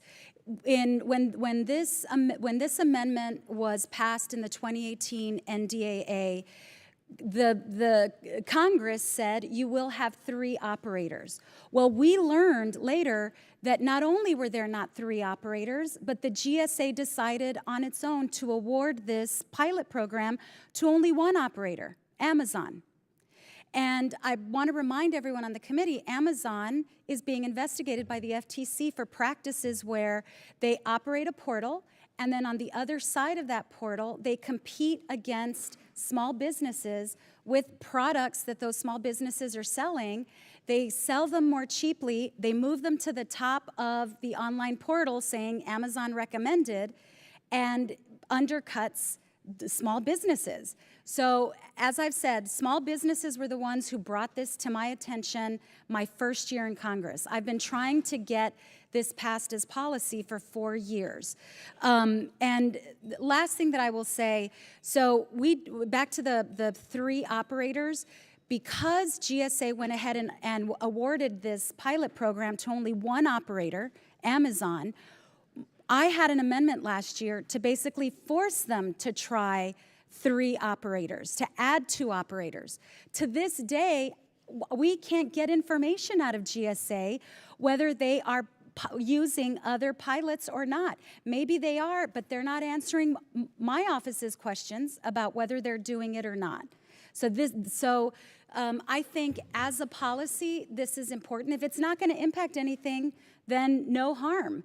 But I think as a Congress, as an Armed Services Committee, where this originated from, I'd like to stand with protecting small businesses, and this amendment does that. I yield back. Further debate? All those in favor will say aye. Aye. All those opposed will say no. No. Opinion of the chair, the noes have it. I'd ask for a roll call. Roll call vote is requested. Next up is log 1961. Mr. Brown is recognized. Mr. Brown. Mr. Chairman, I have an amendment at the desk. Thank you. Will the clerk please distribute the amendment? Without objection, the reading of the amendment is dispensed with, and the gentleman is recognized for the purpose of explaining his amendment.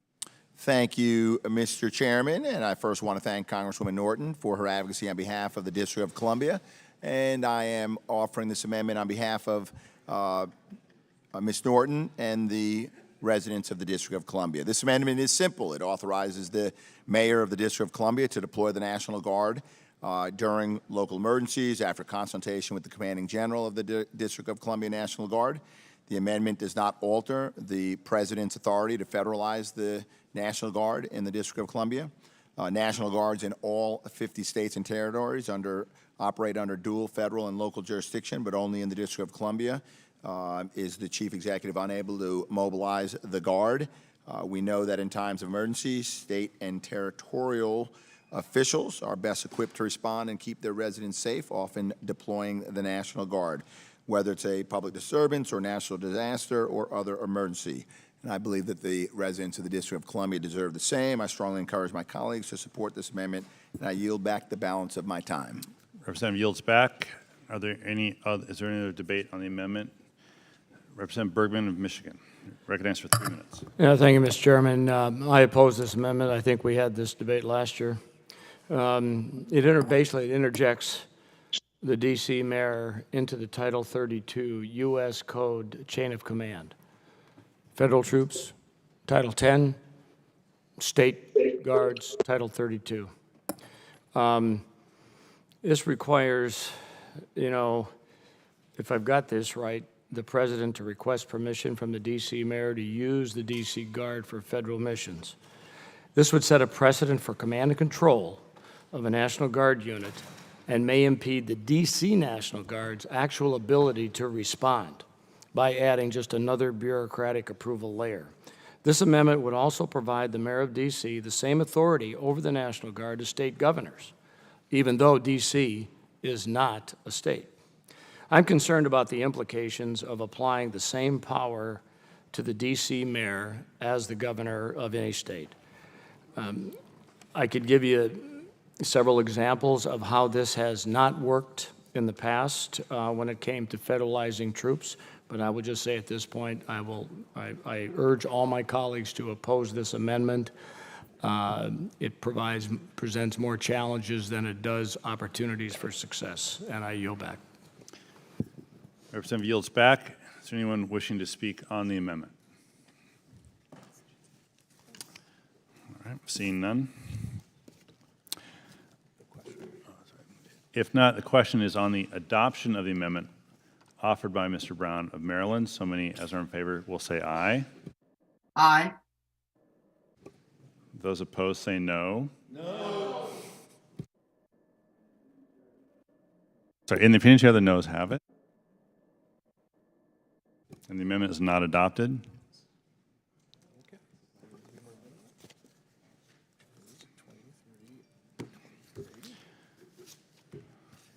Now move to amendment log number 2323 by Representative Sheryl of New Jersey. Mr. Chairman, I have an amendment at the desk. Clerk, distribute the amendment, please. And without objection, the reading of the amendment is dispensed with. The chair recognizes Representative Sheryl of New Jersey for 3 minutes to introduce the amendment. Thank you to Chairman Smith and Ranking Member Rogers for bringing this amendment up for consideration.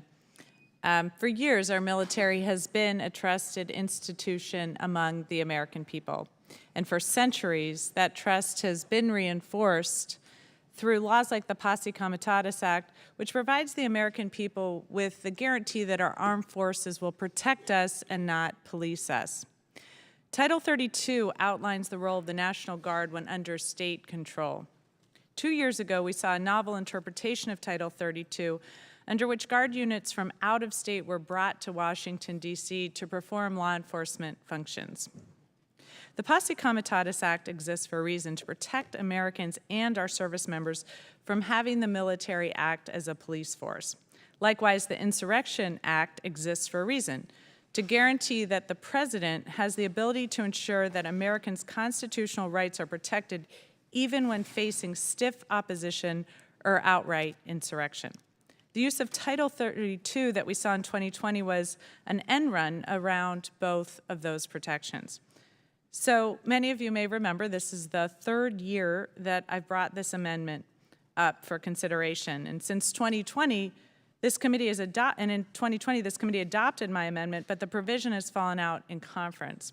So I continue to offer this amendment because I truly believe in the principles involved. It's critical that that separation between our military and our law enforcement is preserved, and it's imperative that this committee does everything in its power to preserve it. In years past, when we've debated this amendment, I've heard concerns that had this amendment been enforced during the civil rights era, it would have prevented presidents like Eisenhower from using the National Guard to support school integration. That's not true. Presidents Eisenhower and Kennedy and Johnson followed the law. When Americans' constitutional rights were threatened, they invoked the Insurrection Act and deployed Guard units. My amendment would not change that. While I commend my colleagues for their dedication to a president's ability to protect Americans from attacks on their civil rights, this amendment would do nothing to change that ability. Congress and this committee have a responsibility to protect the role of the military in American society, and we have a responsibility to make sure that no president, regardless of party or political climate, has the ability to circumvent the law that is meant to protect everyone. So I urge all of you to support my amendment. Thank you, and I yield back. Representative yields back. Is there anyone else wishing to speak on the amendment? Representative Bergman of Michigan is recognized for 3 minutes. Thank you, Mr. Chairman. This amendment would require a consent of the chief executives of both the sending state and the receiving state should the president deploy National Guard members without activating them through Title 10 authority. I oppose this amendment. I'm concerned about the potential impact this amendment would have on the ability of National Guard troops to support federal law enforcement here in D.C. It could also delay the deployment of the National Guard in a time-sensitive situation such as a natural disaster or civil unrest. The National Guard Bureau even feels that there is no need for a governor's consent if they are already in control of National Guardsmen under 502 Foxtrot authorized duties. I'm also concerned that this amendment makes it easier for a governor who disagrees with the president to refuse to enforce federal law. When it comes to our security, both abroad and at home, we can't tie our hands or take away our own capabilities. And I know sometimes historical facts can be inconvenient truths, but I was sat in the meeting in September of 2005 when President Bush 43, a former governor himself, made the tough decision with his advisors to go into Louisiana after the failure of the governor to be able to help citizens in distress. That was a tough decision that the president made, but it was made with the best interest of the citizens involved. So this is very serious stuff, and it has happened before. With that, I yield back, and I urge my colleagues to vote against the amendment. Thank you. The chair recognizes the representative from Michigan, Representative Slotkin. I yield my time to Ms. Sheryl. Thank you, Ms. Slotkin, and thank you for the comments, Mr. Bergman. This does not impact the ability to use National Guard for federal disasters. It simply is for law enforcement, and certainly governors, I know my own governor sends our National Guard troops to D.C. often for law enforcement. It doesn't restrict that. It simply restricts a president from using National Guard troops as a personal army, really, as law enforcement, without using the Insurrection Act to do so, which a president certainly has the ability to do. Thank you, and I yield back. Representative yields back. Representative Michigan yields back. Chair recognizes Representative Moore of Utah for 3 minutes. Thank you, Chair. I'd like to yield my time to Mr. Bergman. Gentleman's recognized. Thank you. And, I appreciate, Ms. Sheryl's intent. And anything we do in this committee is to ensure the security and safety of all of our citizens, especially when it comes to things out of the norm. And I would suggest to you this amendment does not clarify the potential downside of these negotiated command relationships between governors and presidents and going back and forth in a time where we need to act quickly and decisively. I would suggest, if we wanted to do something long-term to help this situation alleviate it, is that we would have more interactions and possibly exercises between the states and the federal government and the Guard to actually role play it and game it to see if we could make sure this didn't happen. And with that, I still urge my colleagues to oppose the amendment. I yield back. Representative yields back. Representative Moore yields back. Are there any other comments, any other debate on the amendment?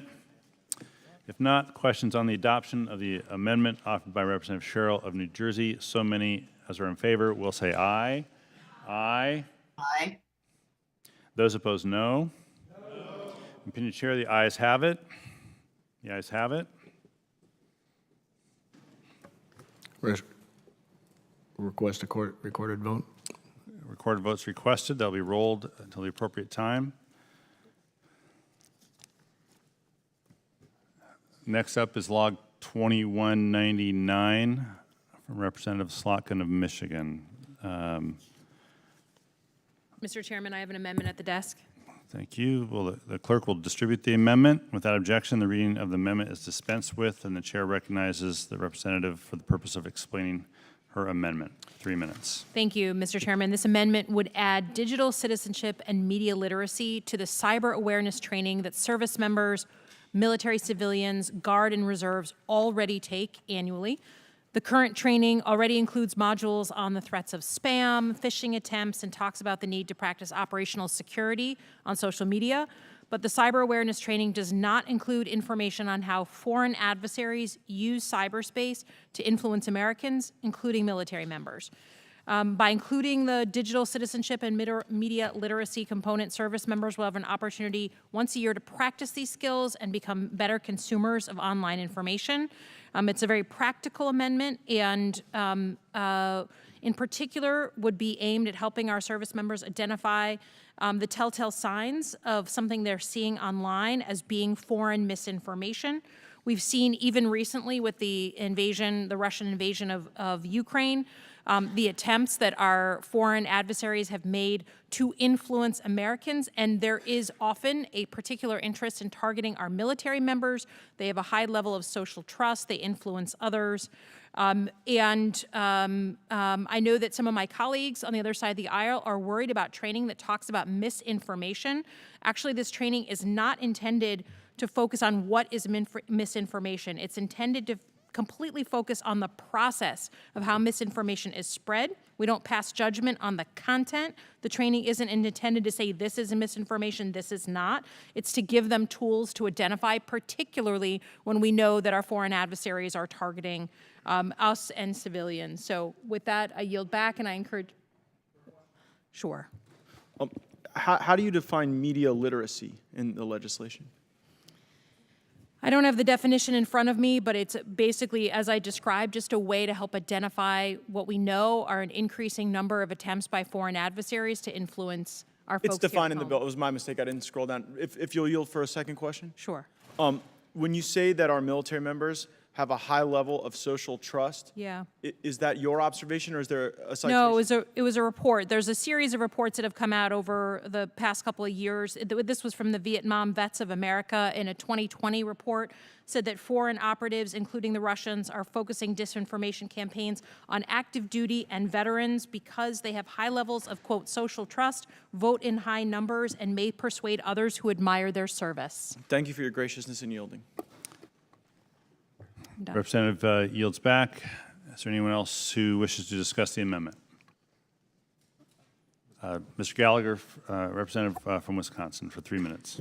Well, look, first of all, let me say, it goes without saying, the gentlelady from Michigan and I have worked together on any number of issues. She knows I respect her greatly. Let me attempt to explain why I think there's a little bit of skepticism on this side of the aisle with regards to proposals like this. Beyond sort of the general observation made by Jim Mattis that PowerPoint makes all of us stupid, and therefore we should be skeptical of attempts to legislate the content of PowerPoint training, our most recent experience is on the subject of extremism, right? Secretary Austin orders a 60-day stand down to address extremism in the ranks. When questioned by the Armed Services Committee 5 months later, He couldn't articulate a definition of extremism. Notwithstanding that, we forced everybody to sit down for a day and review PowerPoint presentations, presumably to deal with the problem of extremism and how people are radicalized online and things like that. In theory, it sounds great. In practice, what happens? So the presentation includes a TED Talk from people like a documentary podcaster named John Bwin that begins with the question, what's up with white people? And then talks about how every institution we have is deeply, systemically racist, and that he's drawing on the expertise of leading historian Ibram X. Kendi. So these things tend to get politicized. They're presented as ideologically neutral and then aren't when you're dealing with these very difficult concepts.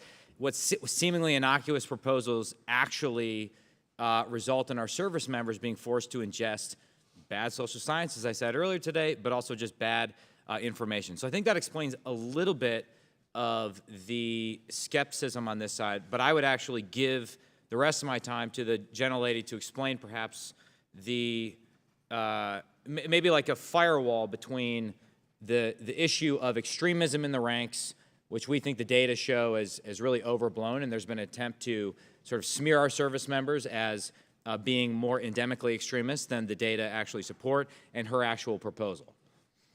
Yeah, I would just say very briefly that, again, the goal is not to judge the content of what's being spread, but how to help identify when misinformation is being spread and how it's spread, particularly how our foreign adversaries do it.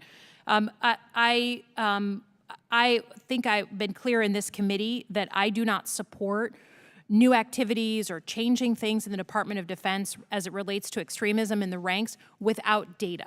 Right? Yeah. That we shouldn't make decisions and say we're going to change policy, change curricula, change all this stuff without data to back that up. And I stand by that. I appreciate that. But I will say, given that we know that our foreign adversaries are using this tactic on a regular basis, including as recently as this winter, I also think whatever firewall we can set up, I'm happy to entertain those changes. That is not something I don't have a secret agenda here. The Russians are— Sorry, the representative's time's expired. No, I'm good. I'm good. Representative from Wisconsin's time's expired. Does anyone else wish to debate this amendment? Representative Gates of Florida for 3 minutes. Thank you, Mr. Chairman. I oppose the amendment. I looked up this media literacy term in the legislation, and it says, the ability to access relevant and accurate information through the media in a variety of forms, critically analyze media content and the influences of different forms of media, evaluate the comprehensiveness, relevance, credibility, authority, and accuracy of information. And it goes on. I just don't trust this Department of Defense to do this job.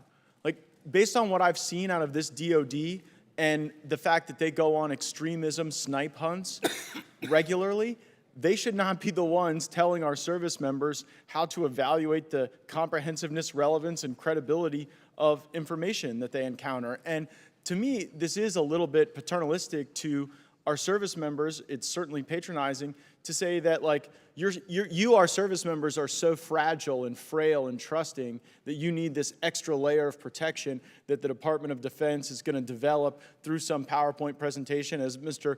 Gallagher aptly pointed out, one day it's going to lead with a questioning of one's whiteness. So if you didn't like the Ministry of Truth led by Nina Jankowicz, you're not going to like this amendment. This is the Ministry of Truth reincarnated through the NDAA, and then I would suggest not at the explicit desire of the author of the amendment, who I also respect greatly, but by the very nature of how the DOD is choosing to go on their wokeism crusades and on their snipe hunts for extremism. I yield to the gentleman from Wisconsin. Yeah, we have this problem, which the amendment really doesn't address, when we have our own institutions that are spreading misinformation, right? So, for example, the Center for Naval Analysis, a federally funded research and development center, produced a report on racial extremism in the military, the most critical, for which we all paid money, taxpayers paid money. The most critical recommendation of this report is, quote, the recognition that the problem of racial extremism is not one of a few bad apples, but is in fact a more pervasive challenge, i.e. it's more endemic in the force, despite the fact that we now have a DoD IG report that found just 9 publicly reported incidents of current and prior service members involved in extremist activity since 2020. And the only evidence offered for this sweeping claim in this report from an FFRDC is a single footnote linking to an article from a leftist magazine, The New Republic, which then references the opinion of a radical progressive art historian and expert on Moroccan henna dye at a progressive think tank. Like, you can't make this stuff up. Again, I'm sorry to be obsessed with all this bad social science and DOD, but it's a huge problem. Reclaiming my time, yeah, if the DOD was good at sniffing out misinformation, maybe they would have done more to discredit the Russian bounty hoax that was advanced by several members of this committee and at least one who's a member of my party. I yield back. Representative yields back. Are there any other comments? The chair recognizes himself for less than 3 minutes as a representative who represents some folks whose son was killed by 4 other U.S. Army individuals in a perverted plot to steal Army weapons for the purposes of taking over government before 2020, so it did not show up in the CNA report. I strongly recommend that we vote for this amendment and against Mr. Gates' amendment, which is up next. With that, I yield back and we'll call for a vote. If no other debate, I'm sorry, I apologize. Mr. Johnson from Louisiana wanted to be recognized for 3 minutes. Mr. Johnson, Louisiana, online, I think.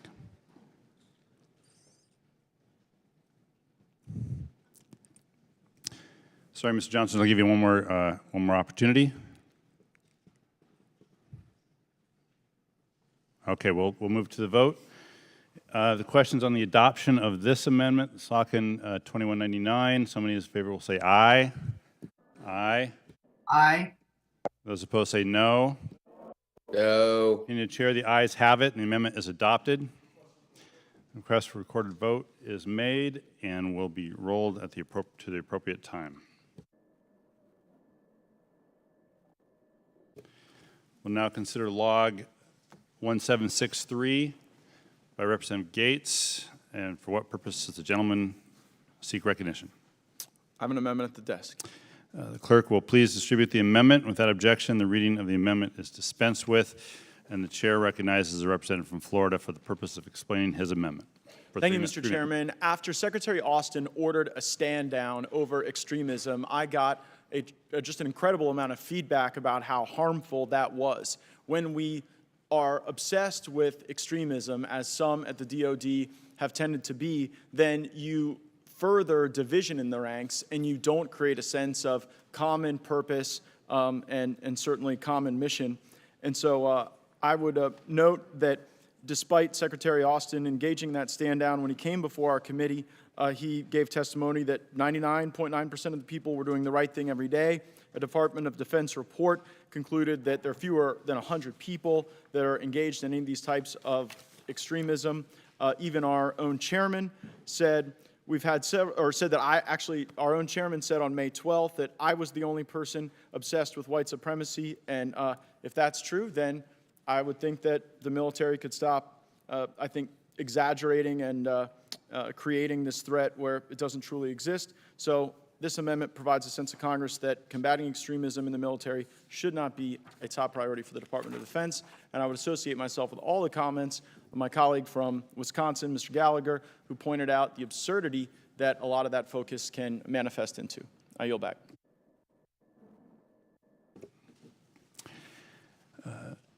Gentleman yields back. Are there any other, is there any other debate on this amendment?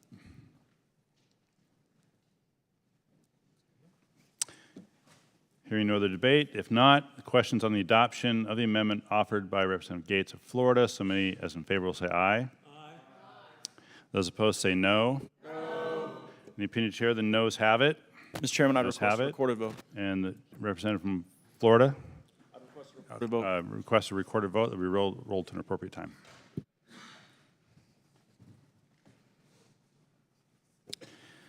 We now move to log 2435 from Representative Stefanik of New York. Mr. Chair, I have an amendment on the desk. Thank you. Will the clerk please distribute the amendment?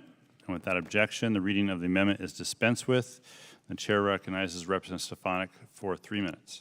Thank you, Mr. Chairman. My amendment is simple and straightforward. It establishes a parent's bill of rights for our service members with dependent children attending DODEA schools.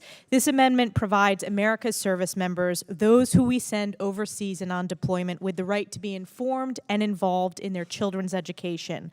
While serving our country, we must ensure that our men and women in uniform are empowered to have the same involvement with their children's education as American citizens across the country.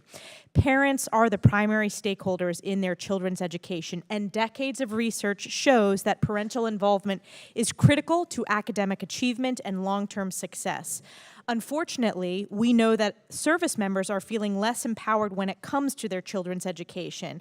According to polling done by DODEA among service members with children attending DoD schools, there has been a 15% drop in parents who believe their involvement in their children's school is welcome and encouraged. This is data since 2017. A parent's bill of rights for service members will not only encourage parental involvement in their kids' education, but provide transparency so parents can see for themselves what their children are being taught in schools and determine if it is developmentally appropriate for their children and aligned with high academic standards. It also protects service members' right to speak up and be heard, providing them opportunities to engage with the school board or advisory committee about the education their kids are receiving and helping them develop a relationship with each of their children's teachers during the school year.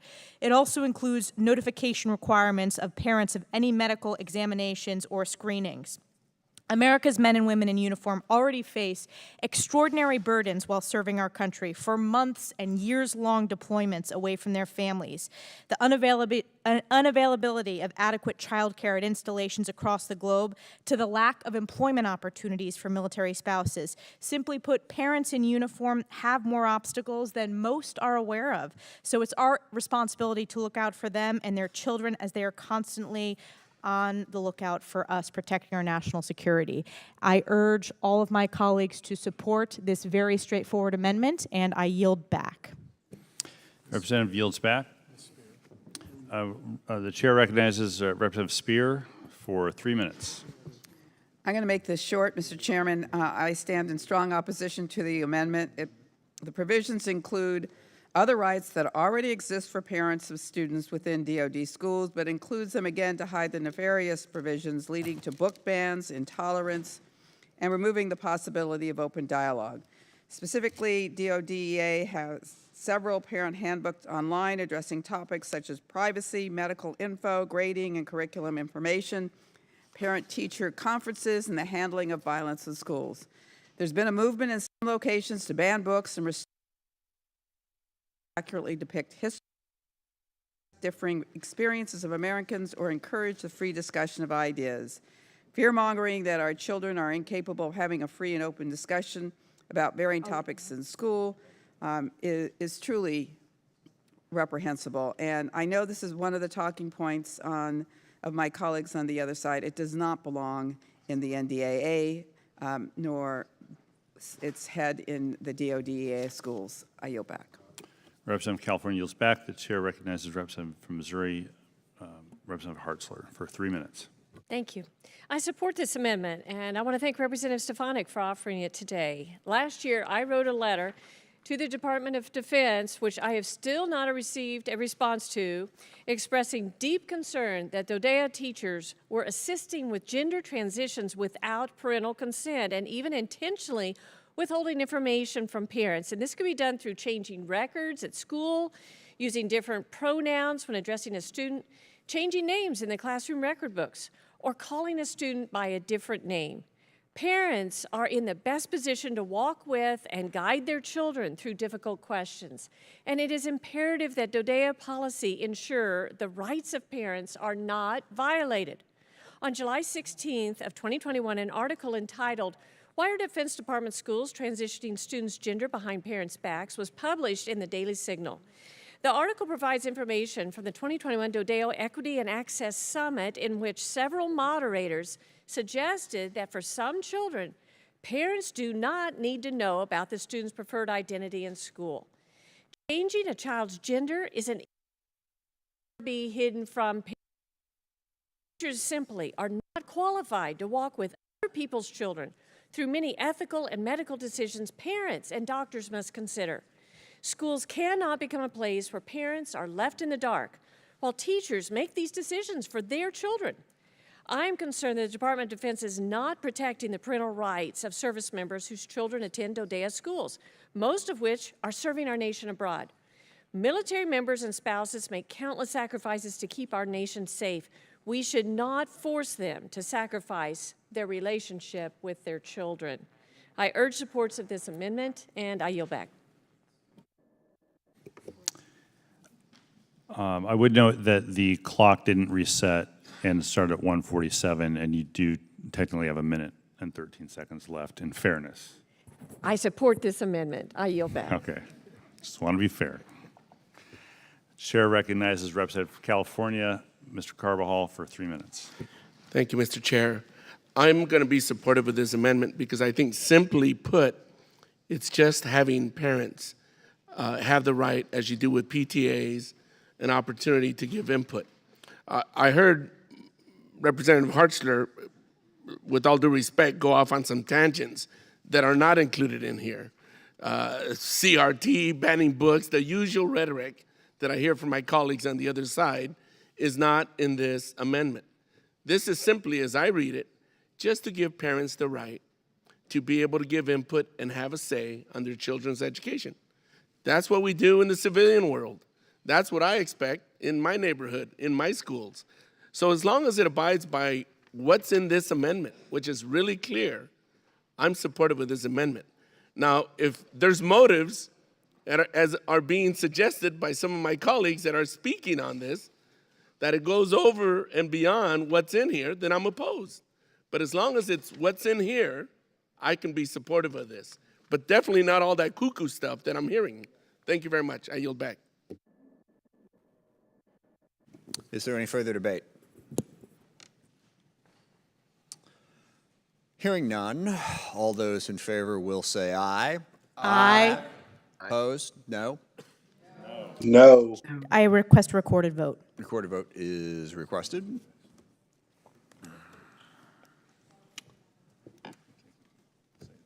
So next up is log 1554R4 by Ms. Spear.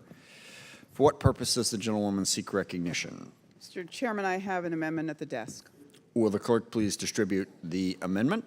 Without objection, the reading amendment is dispensed with, and the gentlewoman is recognized for the purposes of explaining her amendment. Thank you, Mr. Chairman. You know, as many of us know, most states have a state crime victims fund, a fund that those who are victims of violent crimes can access and seek claims against.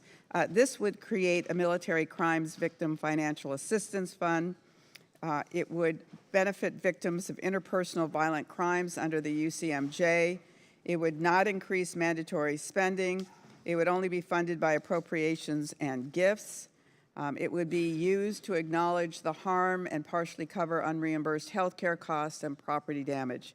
In line with state compensation funds, there would be a cap of $50,000 per incident, and typically actual payments under these programs are much smaller.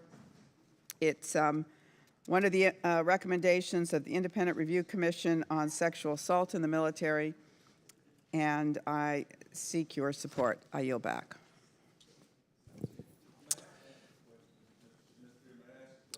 You can have, I'll tell you what, I'll do you one better. You can have time. Ms. Spear, I would just like to ask, is there a CBO score on this, or is there a cost associated with this that is going to cost the federal government? So it would only be available if money is appropriated to it, and that would be determined through the appropriations process. Is there any history, anything that might tell us how much that might be? I mean, based on past transaction or past requests, or is there any way to know that? No, and we're authorizing both appropriations and gifts. So if, for instance, an organization, a company, an entity wanted to contribute to that fund, it would be made available. But there is no CBO score because, again, it would be subject to an appropriation that would be made. So my understanding of this amendment, and I'm just making sure, I should have read more, and I'll say that, but is it much like many states have a victims assistance crime fund which assists victims who are in need and in trouble, like I would have accompanied when I was a DA and those kind of things, Ms. Spear? Precisely. No further questions, and I yield back my time. Ms. Garcia is recognized. Thank you, Mr. Chairman. I just want to support this amendment, and I think the gentleman before me is absolutely correct. This would be very similar to those of us who have had any experience in law enforcement or in courts of having a crime victims fund. Most states do this. It just makes sense that if states do this for crimes committed under state law, that we would do this for crimes of interpersonal violent crimes like sexual assault under the Uniform Code of Military Justice. Victims of these crimes could qualify for these funds for expenses such as unreimbursed health care costs and property damage. While victims of these heinous crimes oftentimes struggle to cope with the mental and physical toll of their experience, the last thing they should have to worry about is struggling to financially recover from a crime committed against them. Again, the payments, as the sponsor just mentioned, would be no more than $50,000 per incident. That, frankly, is a small number compared to some of the funds that I've seen dispersed in other cases, in my experience as a lawyer and a judge. The $50,000, I think, is a reasonable place to start. And again, it would be funded through gifts or appropriation. And it is the least we can do to offer for victims of military crimes to acknowledge the wrongs that have done against them. We've seen a lot of tragedy as a result of some of these crimes. The least we can do is try to help them recover some of the damages that they have suffered. We cannot put a price on some of the other expenses that they have put on them, but I think that $50,000 per incident is very reasonable. I urge my colleagues to support this amendment, and I thank the sponsor for bringing it forward. With that, I yield back. Thank you, Mr. Moore. Mr. Moore, you had your hand up earlier. I apologize. No. Okay. Any other debate on this amendment? We're good. All those in favor will say aye. Aye. Aye. Those opposed will say no. Ayes have it. The amendment is agreed to. Programming announcement. We've got 2 more amendments that we're going to do, and then we're going to take some votes. We've got 5 or 6 lined up. We'll see how the rest of them go. I also want to give you a heads up. We do have some second-degree amendments coming up. And the thing about a second-degree amendment is when the second-degree amendment is offered, we have to take that vote right then. So you can't drift too far away. We can't give you as much of a warning as normal. So be ready for that. It is now in order to consider Amendment 1551R1 offered by Ms. Spear. For what purpose does the gentlelady seek recognition? Mr. Chairman, I have an amendment at the desk. Will the clerk please distribute the amendment? Without objection, the reading of the amendment is dispensed with, and the gentlewoman is recognized for the purpose of explaining her amendment. Thank you, Mr. Chairman. I will admit to my colleagues that I was not really aware of how the National Guard was funded until more recently. And 99% of the funding for the National Guard comes from the federal government. Having said that, we are going to be expending probably close to $34 billion this year on the National Guards around the country. Now, they operate normally under Title 32 and only infrequently under Title 10. But there is zero support for those who are sexually assaulted in the National Guard and zero accountability for the accused. It's a familiar story. If you look at a number of states where journalists have uncovered problems, including the National Guard in Florida, Minnesota, Pennsylvania, Vermont, and Wisconsin, many involving botched investigations and a failure to report sex crimes to the police. So what this amendment would do is require that the Department of Army and Air Force inspect all 54 National Guards and demand that, or ensure that they are in compliance with already existing statutes and regulations, and they would be required to do this once every 5 years. I don't know about you, but I have seen some appalling cases come to my attention through, frankly, local newspapers, where there just is no accountability. And there is no way that we have any authority over them. We have a National Bureau of the National Guard, but they really do not have any authority. So this would at least provide some level of accountability. It would be done every 5 years. And again, it's federal money, federal tax dollars being spent on the National Guard. When they do fall under Title X, they're going to be subject to the UCMJ. So why would you want to have someone who has been a sexual predator in the National Guard, who has not been held accountable, then be operating under Title X and be subject to UCMJ and not recognize that there are laws here that they should be following? So with that, I yield back. Further debate. Mr. Bergman. Thank you, Mr. Chairman. As articulated, this amendment puts the federal government, I believe, potentially in at odds with the 10th Amendment.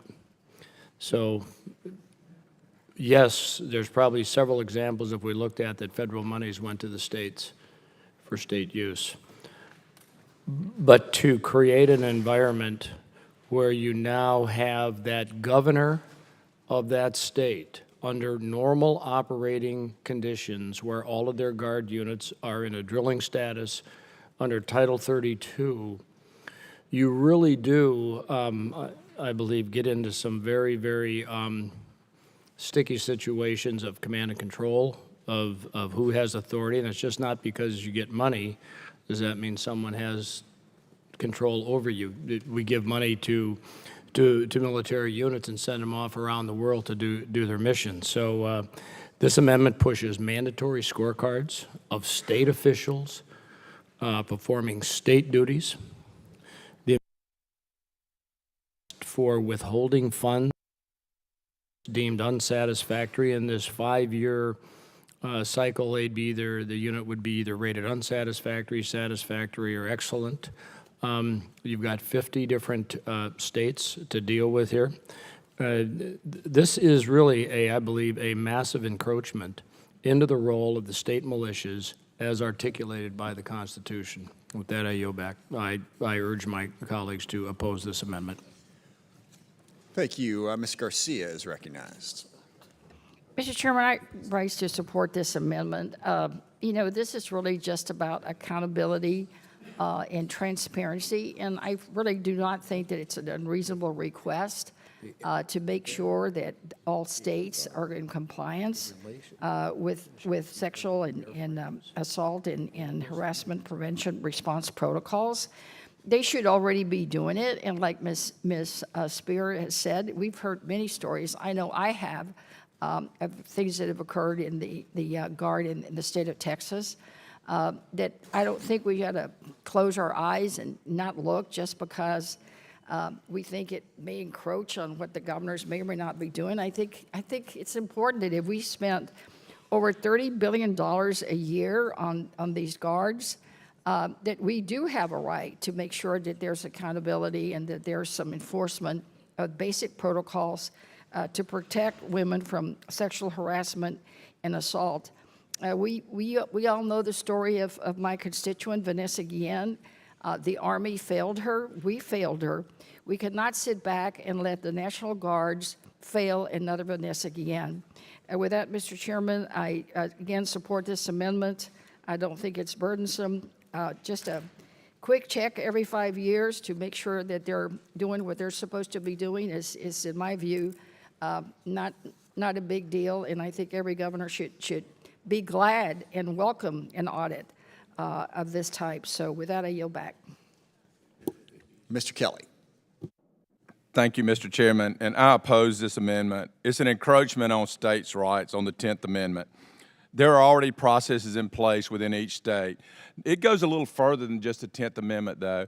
If a soldier is charged of a sexual assault crime outside of their performance as a Guard member, and a local law enforcement jurisdiction decides not to pursue based on the evidence and the way they would do that, this would even bring that in to say that you are. So I don't understand what the metrics are for this.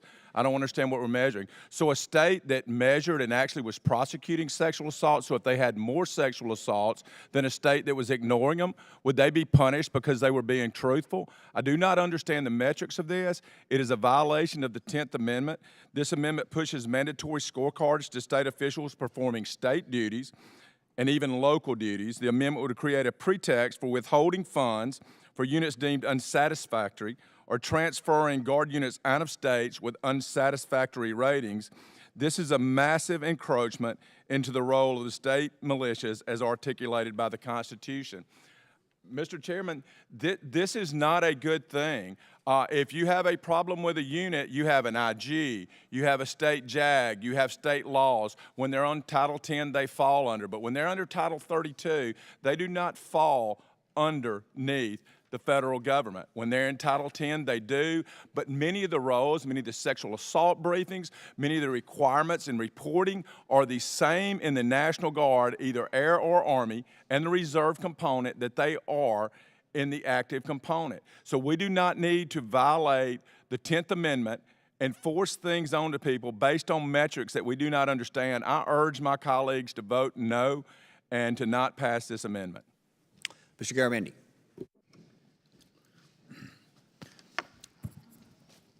I find the 10th Amendment argument to be a most interesting one.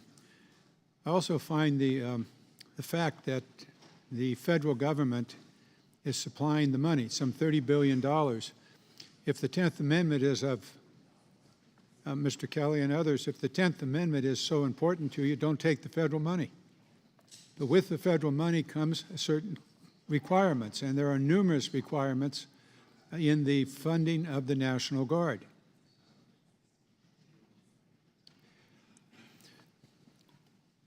Mr. Kelly, may I? Thank you. The 10th Amendment's an interesting argument, but if you're concerned and the 10th Amendment is a priority, don't take the federal money. There are For the state missions, we don't take the federal money. Excuse me, sir, it's my time. I know what you just... You asked me a question. I did not. However, the point here is, with the money comes requirements, and there are multiple requirements that the federal government imposes upon the National Guard because of the federal funding. This is one additional requirement. The 10th Amendment is interesting, but it is not appropriate argument in this particular case. If that's your primary point, don't take the money. I yield back.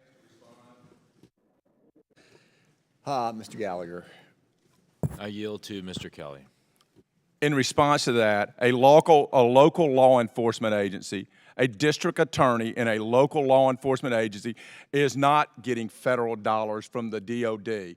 And so if they choose not to prosecute something that happens outside of their scope, that happens but even between two service members who are not on active duty at the time or not on Guard status at the time, it allows the DOD then to say that the Guard did not appropriately address that, and it is a way to take federal funds away from Guards. And if it was evenly applied and there were good metrics, I would support this, but there are not good metrics. I don't see the metrics that say it is okay. So unless I can see the metrics of what we're going to say applies and what doesn't, then what it does is allow someone outside, whether it's my president or your president or the next president or the next president, it allows some administration to pick states to be winners and losers and to base federal dollars based on who they deem are winners and losers. With that, I yield back.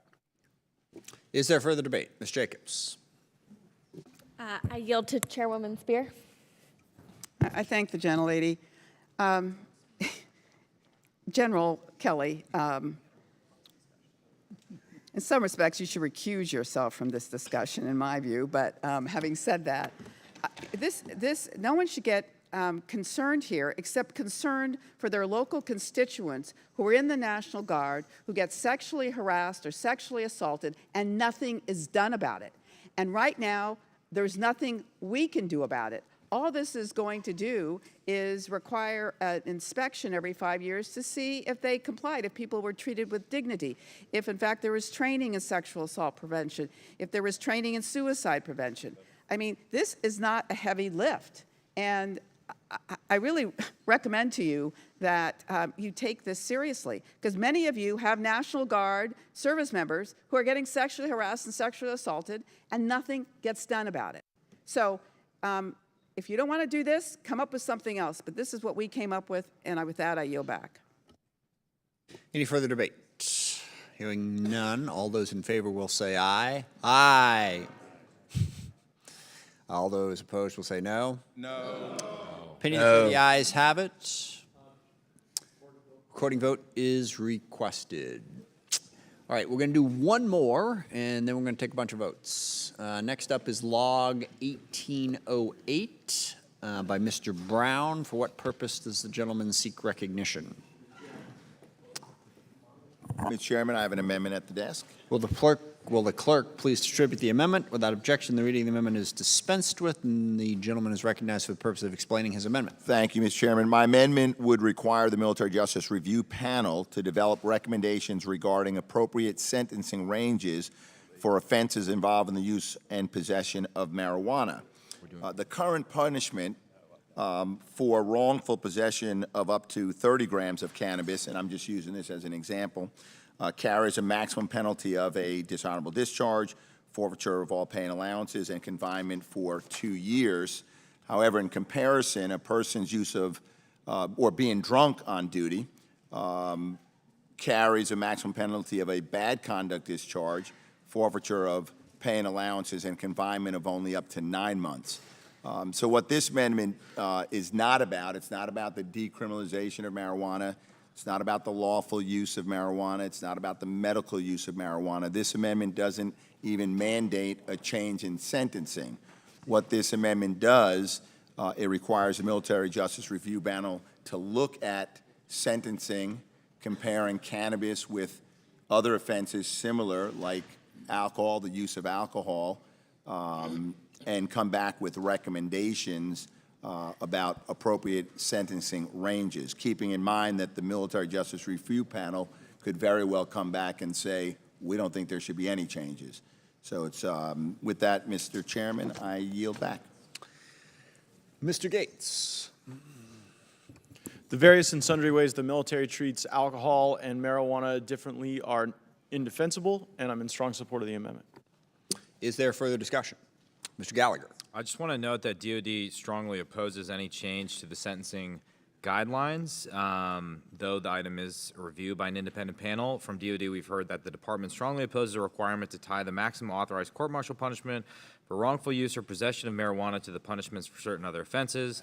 The department has a unique, compelling interest in deterring its service members from using marijuana, and it goes on and on and on. So I just would note DOD's opposition, and I yield back. Mr. Moulton. As my colleague from Wisconsin knows well, DOD is opposed to many changes, and we fight hard in this committee to make changes. I think this is something that absolutely deserves to be studied.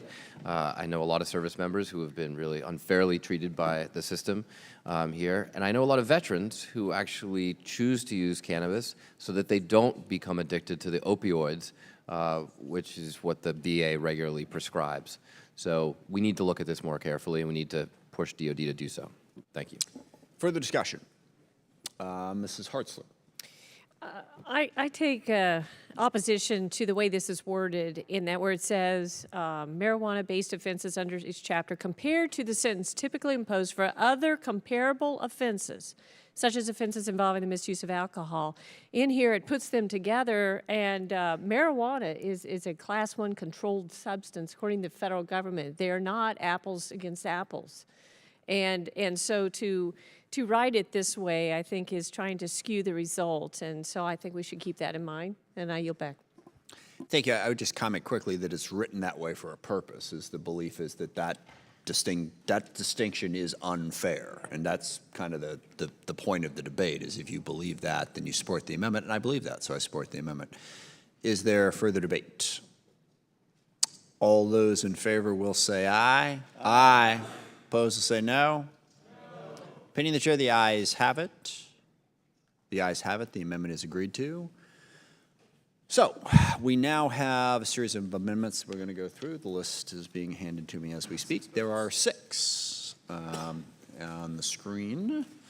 If you press 6, we're ready to go. First up is log 2136R1 by Ms. Escobar. Clerk will call the roll. When you're ready. Sorry, we sort of don't rush. No need to move frantically. We sprung that on you kind of quickly. Whenever you're ready.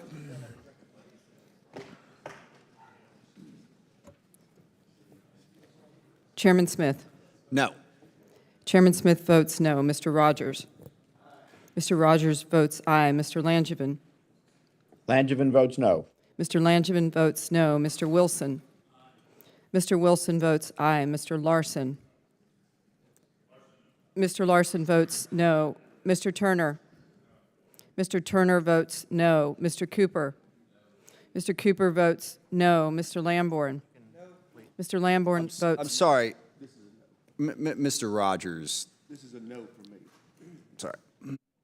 Sorry, Mr. Rogers is no.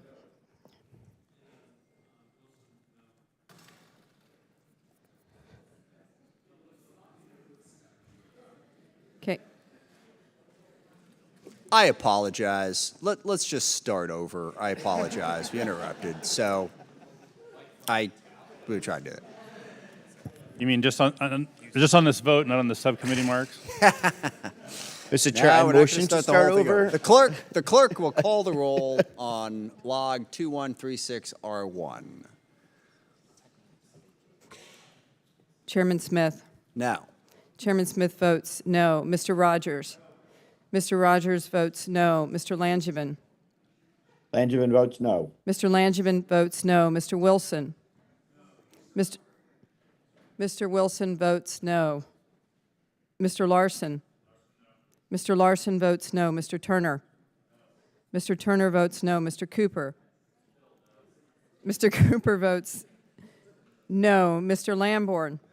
Mr. Lamborn votes no. Mr. Courtney. Mr. Courtney. Mr. Whitman. Whitman votes no. Mr. Whitman votes no. Mr. Garamendi. Mr. Garamendi votes aye. Mrs. Hartzler. Mrs. Hartzler votes no. Ms. Spear. Ms. Spear votes aye. Mr. Scott. Mr. Scott votes no. Mr. Norcross. Mr. Norcross. Mr. Brooks. Mr. Brooks. Mr. Gallego. Mr. Gallego votes aye. Mr. Graves. Mr. Graves votes no. Mr. Moulton. Mr. Moulton votes no. Ms. Stefanik. No. Ms. Stefanik votes no. Mr. Carbajal. Mr. Carbajal votes no. Dr. Desjardins. Dr. Desjardins votes no. Mr. Brown. Mr. Brown votes aye. Mr. Kelly. Mr. Kelly votes no. Mr. Khanna. Mr. Khanna. Mr. Gallagher. Mr. Gallagher votes no. Mr. Keating. No. Mr. Keating votes no. Mr. Gates. Mr. Gates votes aye. Mr. Kim. Mr. Kim votes aye. Mr. Bacon. Mr. Bacon votes no. Ms. Houlihan. Ms. Houlihan votes no. Mr. Banks. Mr. Banks votes no. Mr. Crow. Mr. Crow votes aye. Ms. Cheney. No. Ms. Cheney votes no. Ms. Slotkin. Ms. Slotkin votes no. Mr. Bergman. Mr. Bergman votes no. Ms. Sheryl. Aye. Ms. Sheryl votes aye. Mr. Waltz. No. Mr. Waltz votes no. Ms. Escobar. Aye. Ms. Escobar votes aye. Mr. Johnson. No. Mr. Johnson votes no. Mr. Golden. Yes. Mr. Golden votes aye. Mr. Green. Mr. Green votes no. Mrs. Luria. No. Mrs. Luria votes no. Mrs. Bice. No. Mrs. Bice votes no. Mr. Morelli. Morelli is no. Mr. Morelli votes no. Mr. Franklin. No. Mr. Franklin votes no. Ms. Jacobs. Ms. Jacobs votes aye. Mrs. McLean? No. Mrs. McLean votes no. Mr. Kahale? Mr. Kahale votes aye. Mr. Jackson? Jackson, no. Mr. Jackson votes no. Ms. Strickland? Strickland votes no. Ms. Strickland votes no. Mr. Carl? Mr. Carl votes no. Mr. Vesey? No. Mr. Vesey votes no. Mr. Moore? Mr. Moore votes no. Mr. Panetta? No. Mr. Panetta votes no. Mr. Fallon? Mr. Fallon votes no. Ms. Murphy? No. Ms. Murphy votes no. Mr. Horsford? Mr. Horsford? Ms. Garcia?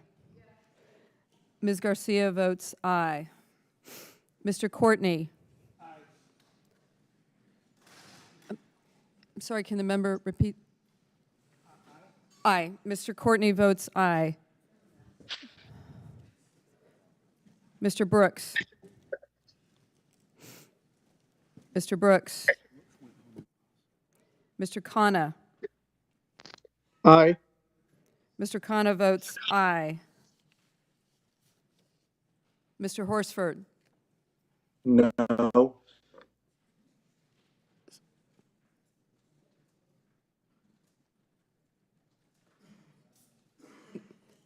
Mr. Horsford?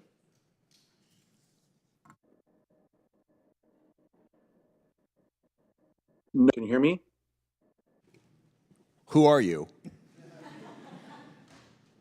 We can hear you. Is that Mr. Horsford? Yeah, Horsford votes no. Okay. Mr. Horsford votes no.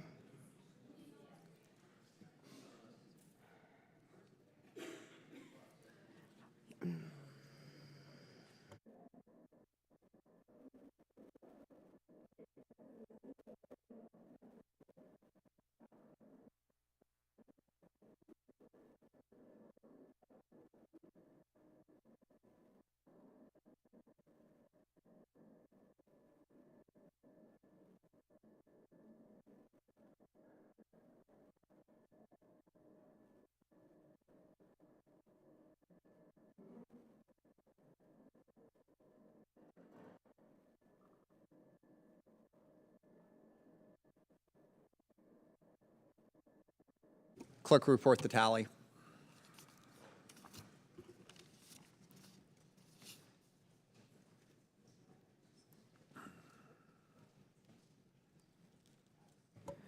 Okay, Mr. Chairman, Mr. Norcross was not called a second time.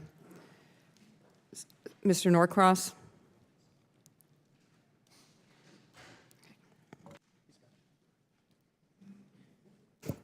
Okay, Mr. Chairman, on this vote, the ayes are 15, the noes are 42. The amendment is not agreed to, and now we have log 2323, Ms. Sheryl, and the clerk will call the roll.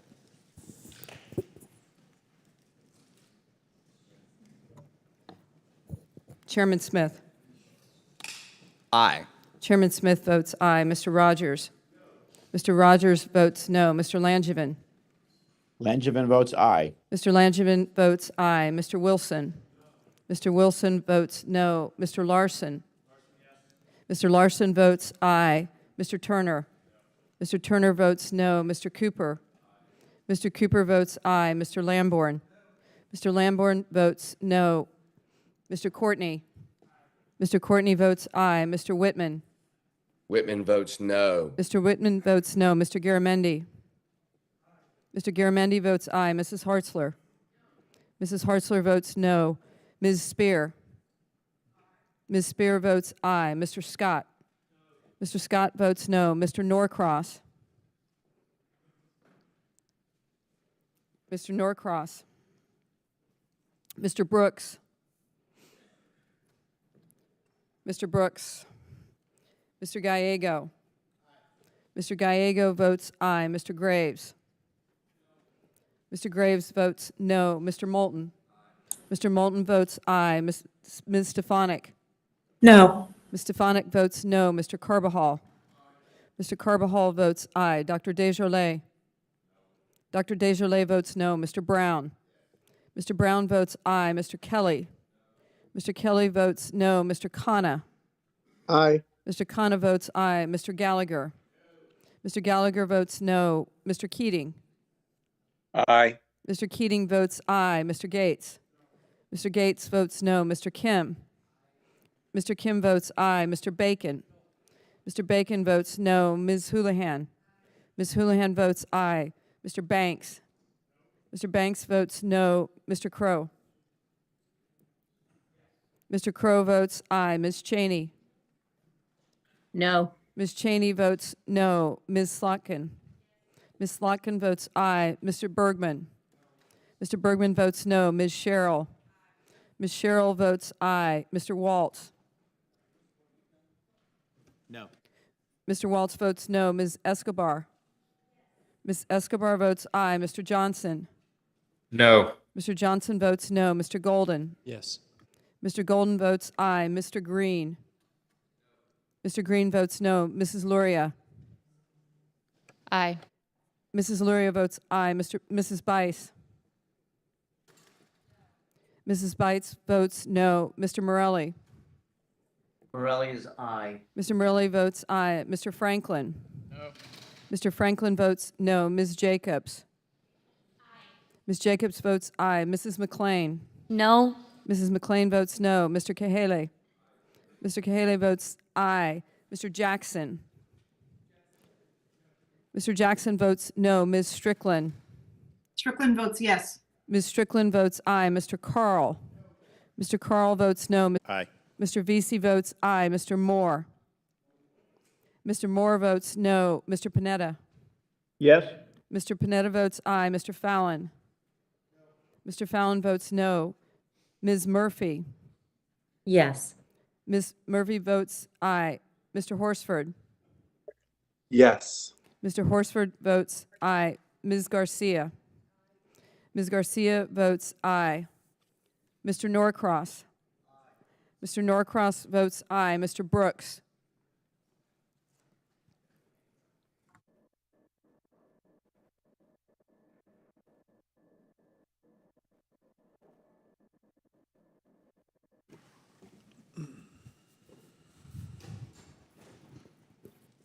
The clerk will report the tally when she's ready.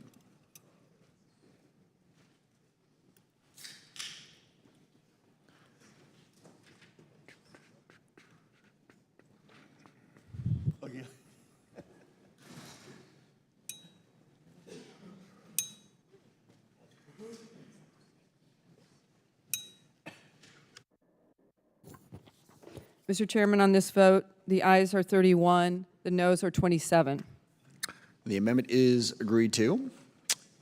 Next up, we have log 2199 by Ms. Slotkin, and the clerk will call the roll.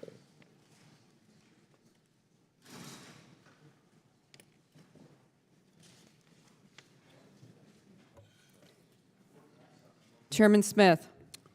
Aye. Chairman Smith votes aye. Mr. Rogers? Mr. Rogers votes no. Mr. Langevin? Langevin votes aye. Mr. Langevin votes aye. Mr. Wilson? Mr. Wilson votes no. Mr. Larson?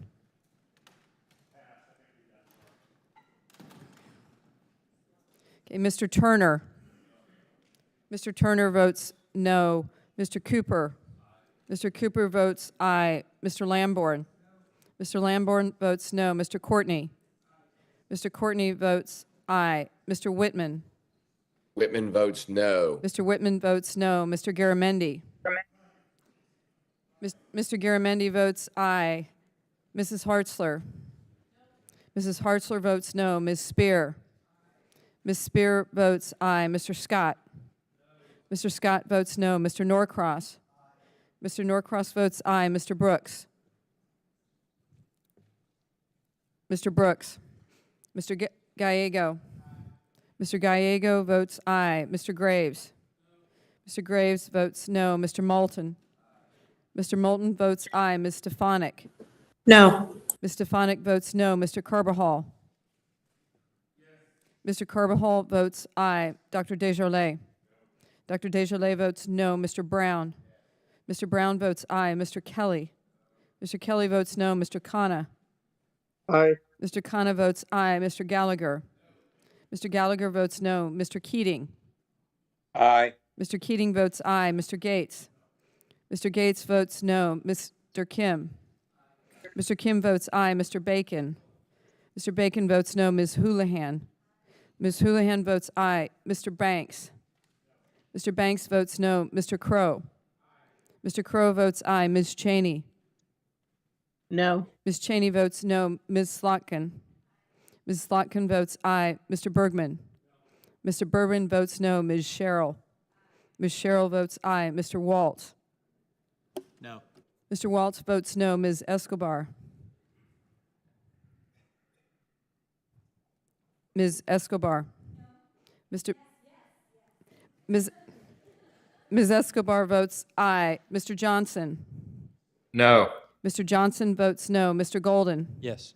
Mr. Golden votes aye. Mr. Green? Mr. Green votes no. Mrs. Luria? Aye. Mrs. Luria votes aye. Mrs. Bice? Mrs. Bice votes no. Mr. Morelli? Morelli votes aye. Mr. Morelli votes aye. Mr. Franklin? Mr. Franklin votes no. Ms. Jacobs? Ms. Jacobs votes aye. Mrs. McLean? No. Mrs. McLean votes no. Mr. Kahele? Mr. Kahele votes aye. Mr. Jackson? Mr. Jackson votes no. Ms. Strickland? Strickland votes yes. Ms. Strickland votes aye. Mr. Carl? Mr. Carl votes no. Mr. Vesey? Aye. Mr. Vesey votes aye. Mr. Moore? Mr. Moore votes no. Mr. Panetta? Aye. Mr. Panetta votes aye. Mr. Fallon? Mr. Fallon votes no. Ms. Murphy? Aye. Ms. Murphy votes aye. Mr. Horsford? Aye. Can the member repeat the vote? Horsford votes aye. Mr. Horsford votes aye. Ms. Garcia? Ms. Garcia votes aye. Mr. Larson? Larson, aye. Mr. Larson votes aye. Mr. Brooks? Mr. Brooks?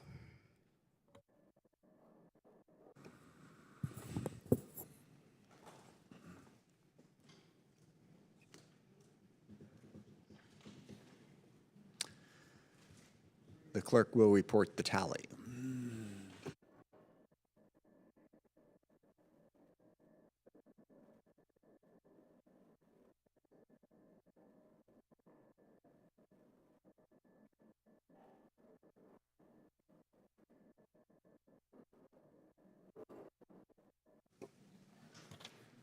Mr. Chairman, on this vote, the ayes are 31, the noes are 27. The amendment is adopted. Now we will consider log 1763 offered by Mr. Gates, and the clerk will call the roll.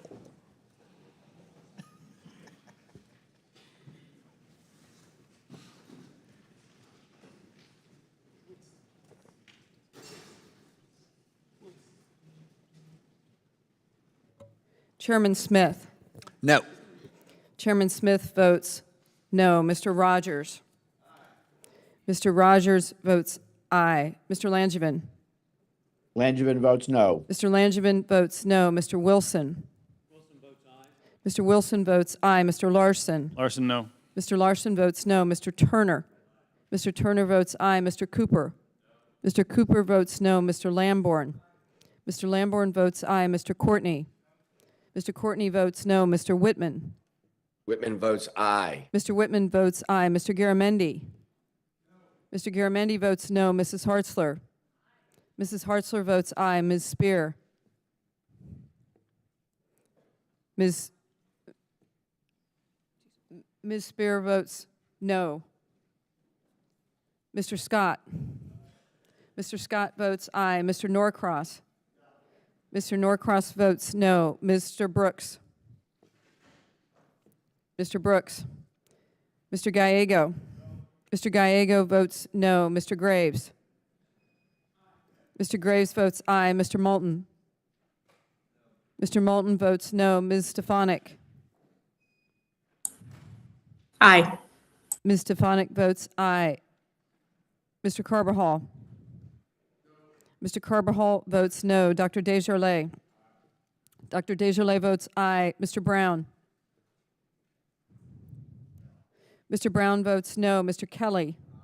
Mr. Kelly votes aye. Mr. Khanna? No. Mr. Khanna votes no. Mr. Gallagher? Mr. Gallagher votes aye. Mr. Keating? No. Mr. Keating votes no. Mr. Gates? Mr. Gates votes aye. Mr. Kim? Mr. Kim votes no. Mr. Bacon? Mr. Bacon votes aye. Ms. Houlihan? Ms. Houlihan votes no. Mr. Banks? Mr. Banks votes aye. Mr. Crow? Mr. Crow votes no. Ms. Cheney? Aye. Ms. Cheney votes aye. Ms. Slotkin? Ms. Slotkin votes no. Mr. Bergman? Mr. Bergman votes aye. Ms. Sheryl? Ms. Sheryl votes no. Mr. Waltz? Mr. Waltz votes aye. Ms. Escobar? Ms. Escobar votes no. Mr. Johnson? Aye. Mr. Johnson votes aye. Mr. Golden? No. Mr. Golden votes no. Mr. Green? Mr. Green votes aye. Mrs. Luria? No.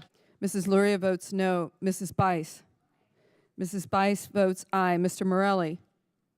Morelli votes no. Mr. Morelli votes no. Mr. Franklin? Mr. Franklin votes aye. Ms. Jacobs? Ms. Jacobs votes no. Mrs. McLean? Mrs. McLean votes aye. Mr. Kahele? Mr. Kahele votes no. Mr. Jackson? Jackson, aye. Mr. Jackson votes aye. Ms. Strickland? Strickland votes no. Ms. Strickland votes no. Mr. Carl? Mr. Carl votes aye. Mr. Vesey? No. Mr. Vesey votes no. Mr. Moore? Mr. Moore votes aye. Mr. Panetta? No. Mr. Panetta votes no. Mr. Fallon? Mr. Fallon votes aye. Ms. Murphy? No. Ms. Murphy votes no. Mr. Horsford? Horsford votes no. Mr. Horsford votes no. Ms. Garcia? Ms. Garcia votes no. Mr. Brooks?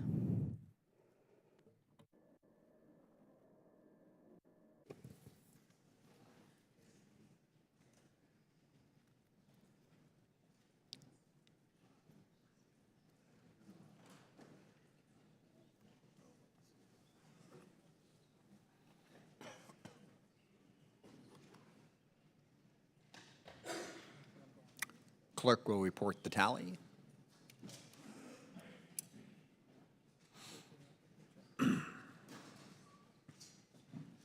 Okay, Mr. Chairman, on this vote, the ayes are 27, the noes are 31. The amendment is not agreed to. Next up, we have log 2435R1 by Ms. Stefanik. Clerk will call the roll.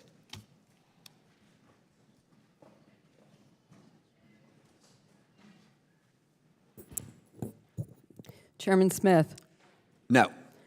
Chairman Smith votes no. Mr. Rogers?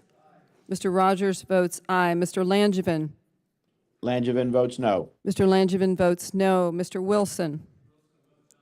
Mr. Wilson votes aye. Mr. Larson? Larson, no. Mr. Larson votes no. Mr. Turner? Mr. Turner votes aye. Mr. Cooper? Mr. Cooper?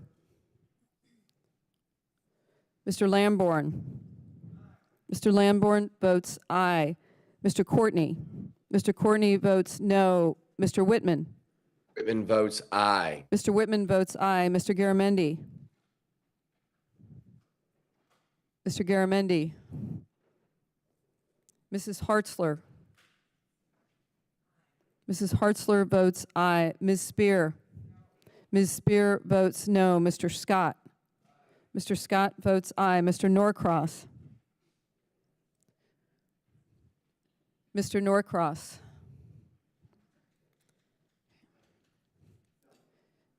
Mr. Norcross votes no. Mr. Brooks?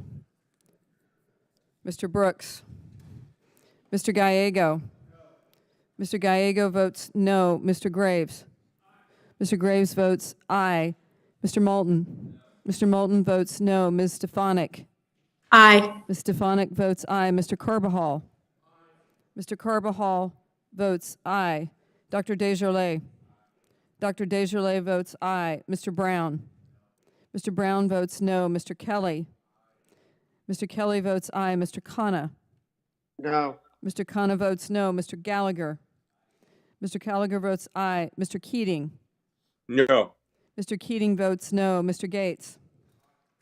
Mr. Gates votes aye. Mr. Kim? Mr. Kim votes no. Mr. Bacon? Mr. Bacon votes aye. Ms. Houlihan? Aye. Ms. Houlihan votes aye. Mr. Banks? Mr. Banks votes aye. Mr. Crow? Mr. Crow votes aye. Ms. Cheney? Aye. Ms. Cheney votes aye. Ms. Slotkin? Ms. Slotkin votes aye. Mr. Bergman? Mr. Bergman votes no. Ms. Sheryl? Ms. Sheryl votes aye. Mr. Waltz? Mr. Waltz votes aye. Ms. Escobar? Ms. Escobar votes no. Mr. Johnson? Aye. Mr. Johnson votes aye. Mr. Golden? Yes. Mr. Golden votes aye. Mr. Green? Mr. Green votes aye. Mrs. Luria? Aye. Mrs. Luria votes aye. Mrs. Bice? Mrs. Bice votes aye. Mr. Morelli? Morelli is aye. Mr. Morelli votes aye. Mr. Franklin? Mr. Franklin votes aye. Ms. Jacobs? Ms. Jacobs votes no. Mrs. McLean? Aye. Mrs. McLean votes aye. Mr. Kahele? Mr. Kahele votes no. Mr. Jackson? Jackson, aye. Mr. Jackson votes aye. Ms. Strickland votes no. Mr. Carl? Mr. Carl votes aye. Mr. Vesey? No. Mr. Vesey votes no. Mr. Moore? Mr. Moore votes aye. Mr. Panetta? Yes. Mr. Panetta votes aye. Mr. Fallon? Mr. Fallon votes aye. Ms. Murphy? Aye. Ms. Murphy votes aye. Mr. Horsford? Horsford votes no. Mr. Horsford votes no. Ms. Garcia? Ms. Garcia votes no. Mr. Cooper? Cooper votes aye. Mr. Cooper votes aye. Mr. Garamendi? Mr. Garamendi votes no. Mr. Brooks? Mr. Chairman, can I ask how I'm recorded? Bergman. I was Bergman recorded. Mr. Bergman is recorded no. I'd like that to be a yes, please. Mr. Bergman votes aye.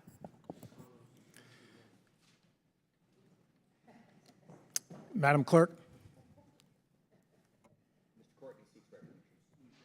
How am I recorded? Mr. Courtney is recorded no. You can change that to aye. Mr. Courtney votes aye.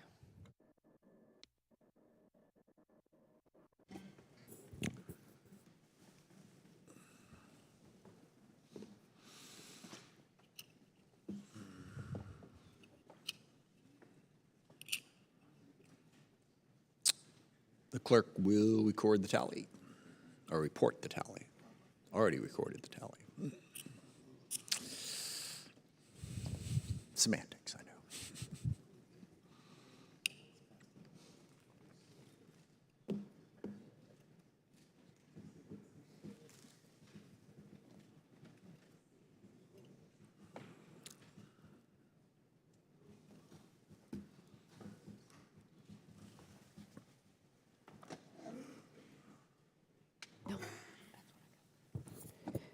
Mr. Chairman, on this vote, the ayes are 39, the noes are 19. The amendment is agreed to. Last recorded vote in this series is log 1551R1 by Ms. Spear, and the clerk will call the roll.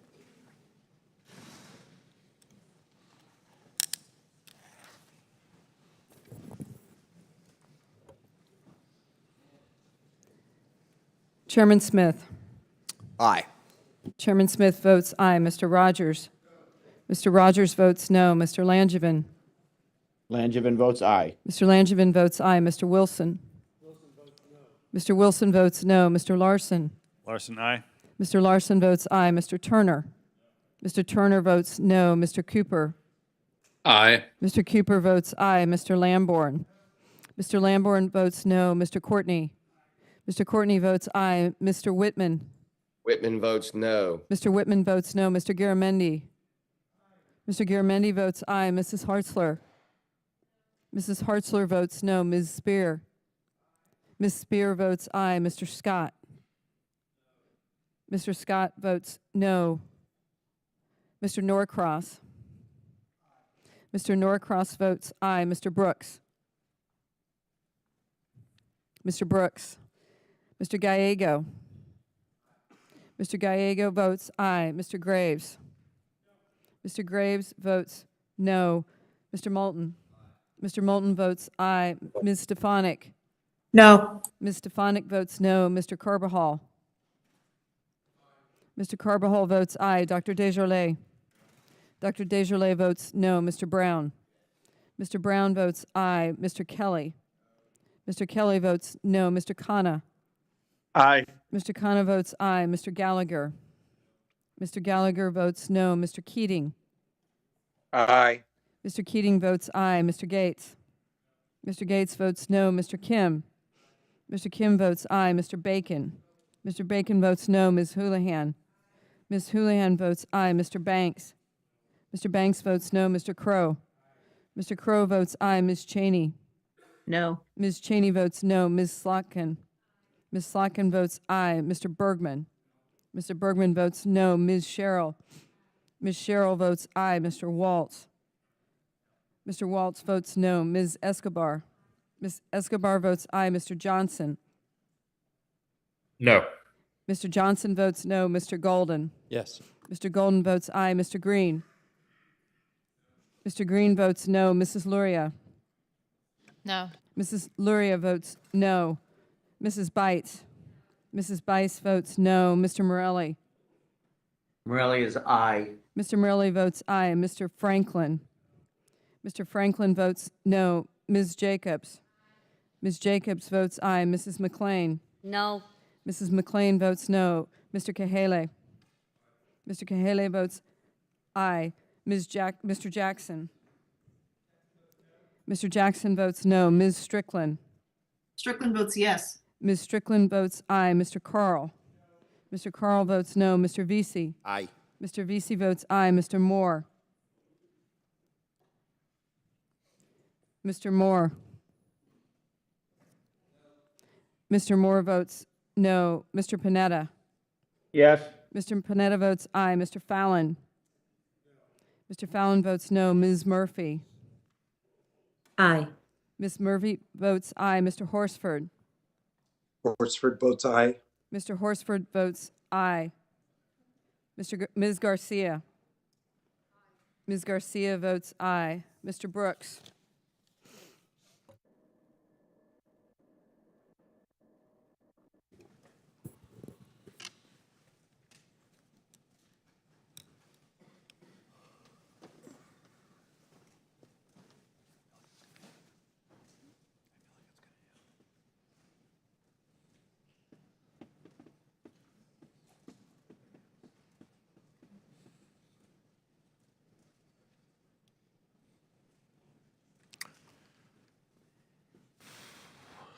The clerk will report the tally.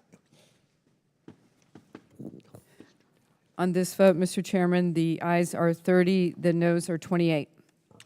The amendment is agreed to, and now we are back to considering even more amendments.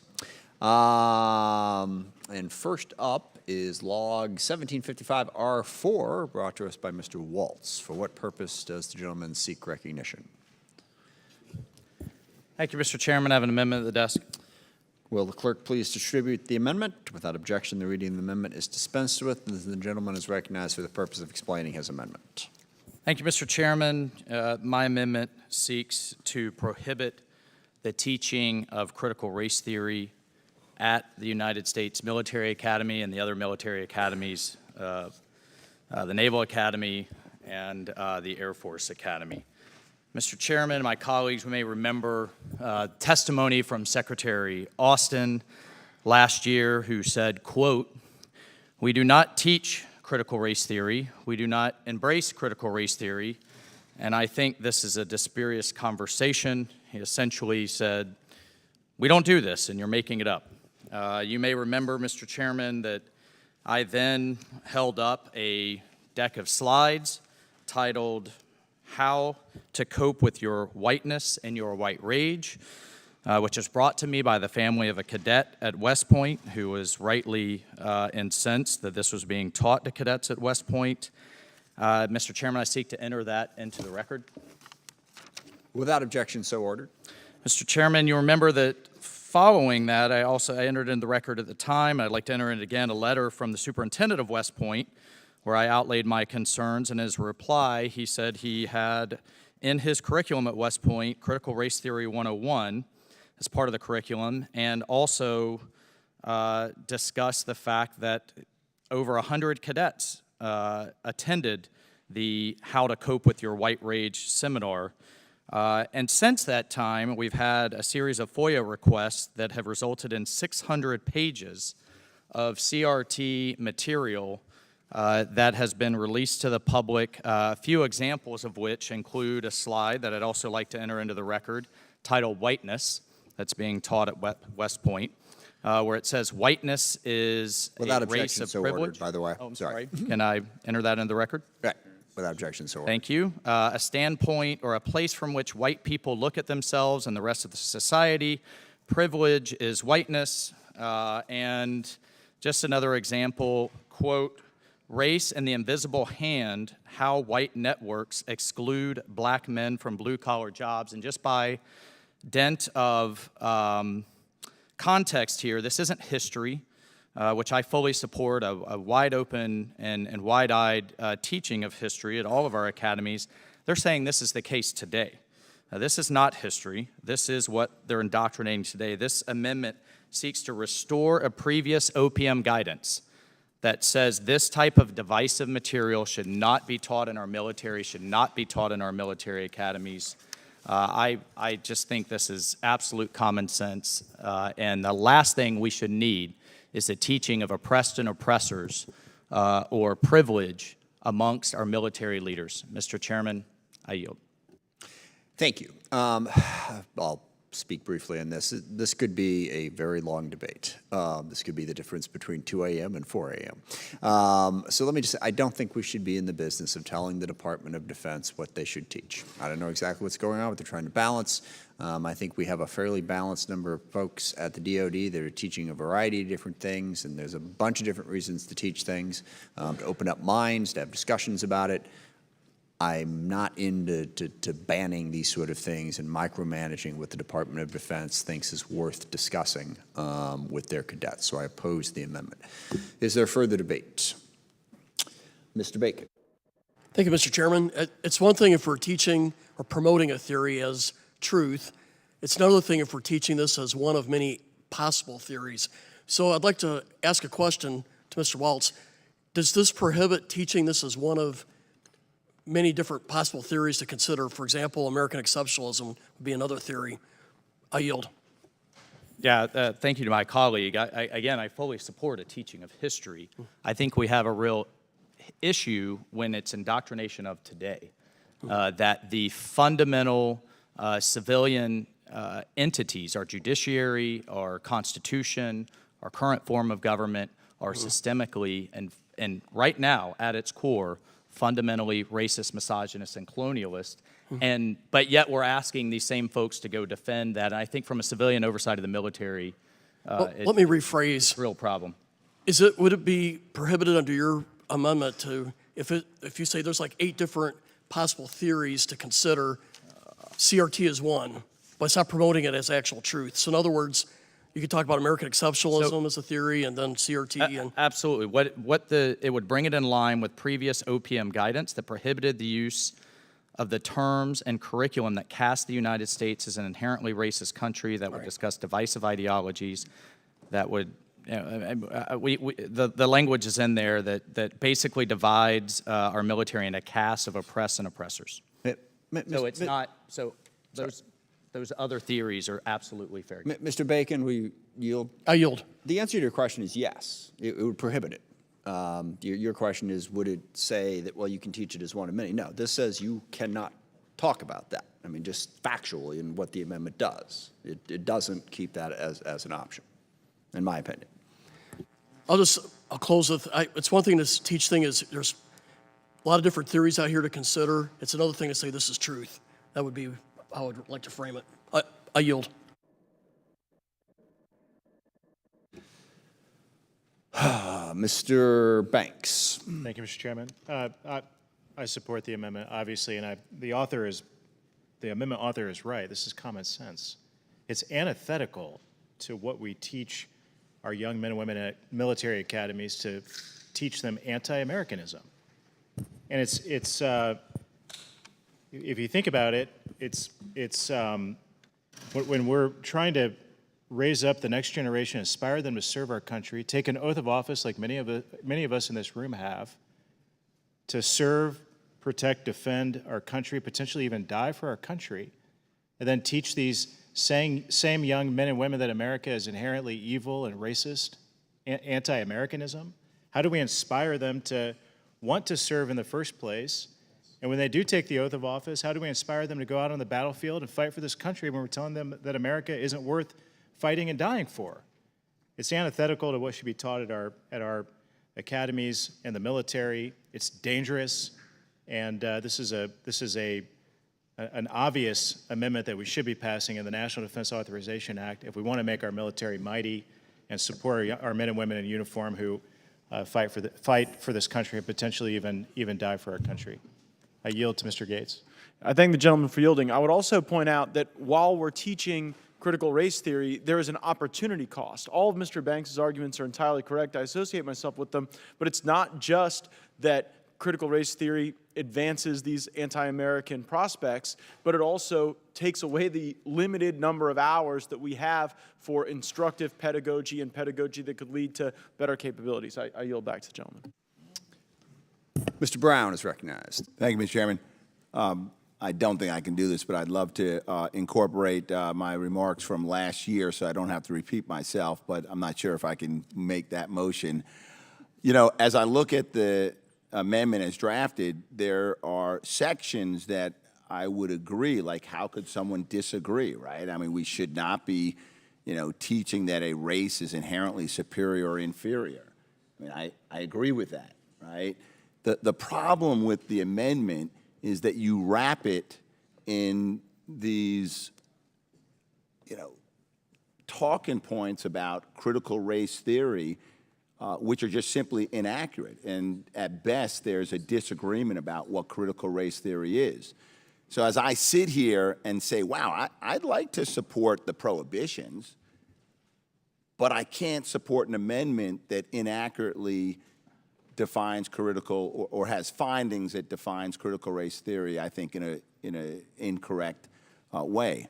The other problem that I have with the amendment is it's confusing, because when you come to the rules of construction, you talk about protected speech, not restricted. Nothing in this section shall be construed to restrict the protected speech of students or any individual. So if I'm the professor and I'm exercising my right to this protected speech and I want to discuss theories of race, the provisions of the amendment are inconsistent. So for that reason and just the reasons that I articulated last year, that you just really don't understand critical race theory, I oppose the amendment. I can't support it as it's written. Will the gentleman yield for a question? Yeah, I'll yield. Do you support critical race theory? That's not relevant to whether you should vote or not for this amendment. That's whether I vote or not for the amendment. No, I'm asking if you support the theory. This isn't about what I think. I mean, okay. Mr. Brown controls the time. I yield back, Mr. Chairman. Mr. Green. Thank you, Mr. Chairman. And just a question for my colleague, and I will yield the time for him to answer. In Tennessee, we outlawed critical race theory to be taught in school, not because of the original intent of the theory as it was espoused in the book, which, by the way, I've read, but it was in the execution of it. As it was being executed, the methods of correcting past racism became future discrimination, which is a violation of the law and a violation of the U.S. Military Code of, or Code of Military Justice. In any of the pages that you've queried, did they allow future discrimination or discuss future discrimination as a way to undo past discrimination? And once you answer that, I yield the rest of my time to you. Yeah, yes, the seminar of how to cope with your whiteness and white rage is taught by a woman, a professor, Carol Anderson, who teaches that today, not 100 years ago, today, the Republican Party platform is one of white supremacy, that you have to inherently cope with your unconscious bias as a white person, that today, not 100 years ago, and respectfully, Mr. Chairman, this isn't a debate on different theories of history. This is current indoctrination. That you as a squad leader, if you are Would the white, gentleman yield for just a others quick are black, moment? then you have I know. to. I'm asking him. You have to cope with that. Yeah. I never said whether this is a matter of history or not. That's not my point. I don't care, past, present, whatever. My point is we shouldn't be restricting theories that can be taught. We shouldn't be dictating what those theories are, whether they're a theory based on stuff happening today, 50 years ago, 100 years, 150 ago. So I never got into the history debate. If I could, though, the question I'm asking is, do they espouse as a solution future discrimination? Because that's the distinction that caused Tennessee to make this decision. If they're espousing breaking the law in order to undo past discrimination, that's the question I have. And if you have evidence of that, I'd love to hear it. Yeah, I mean, a number of organizations are combing through the 600 pages that were just released 48 hours ago, but I would, if you look at the tenets of either Ibrahim Kendi or you look at the tenets of Dr. Carol Anderson, or even in some of these pages that I have, it basically says you inherently have to, in order to be an effective leader in today's military, and that I take real umbrance with. And Mr. Chairman, again, respectfully, teaching our current military leaders that they should embrace the tenets of communism, that they should embrace the tenets of CRT. Again, it's a different matter to incorporate current indoctrination rather than a broad. Chairman's time has expired. Mrs. McClain. Thank you, Mr. Chairman. I think I want to understand, because I was in the same hearing as you were, and maybe this amendment really isn't even necessary, because the Secretary of Defense said it wasn't being taught. So why would anybody oppose this amendment? Because we all sat in the same hearing, and he said it wasn't being taught. So why don't we just withdraw the amendment? Because clearly it's not being taught. We don't have this issue. I mean, what is going on? Can we just not tell the American people the truth? I mean, just tell the frickin' truth. I mean, it's really simple, because I was in that same hearing, and that's why people have mistrust, and that's why we have to do this. I mean, at the end of the day, I sat and listened about inclusion. This isn't an inclusive idea. CRT is not an inclusive idea. I mean, let's teach our soldiers, and let's teach our soldiers how to think. Let's not teach them what to think. But again, Mr. Waltz, I go back with you, and I agree with you, I sat in that same hearing where the Secretary of Defense said, we're not teaching critical race. So why are we even debating this? I asked my Democratic colleagues that. If y'all believe it's true and we're not debating it, I can take a and we're stab not at answering teaching, that why if you'd like. are we talking about If it? the gentlelady would yield. Mr. Secretary Austin was widely misunderstood, is what he said. In fact, Chairman Milley explained afterwards, and I think put it quite well. He said, you know, I study Chairman Mao. It doesn't make me a communist.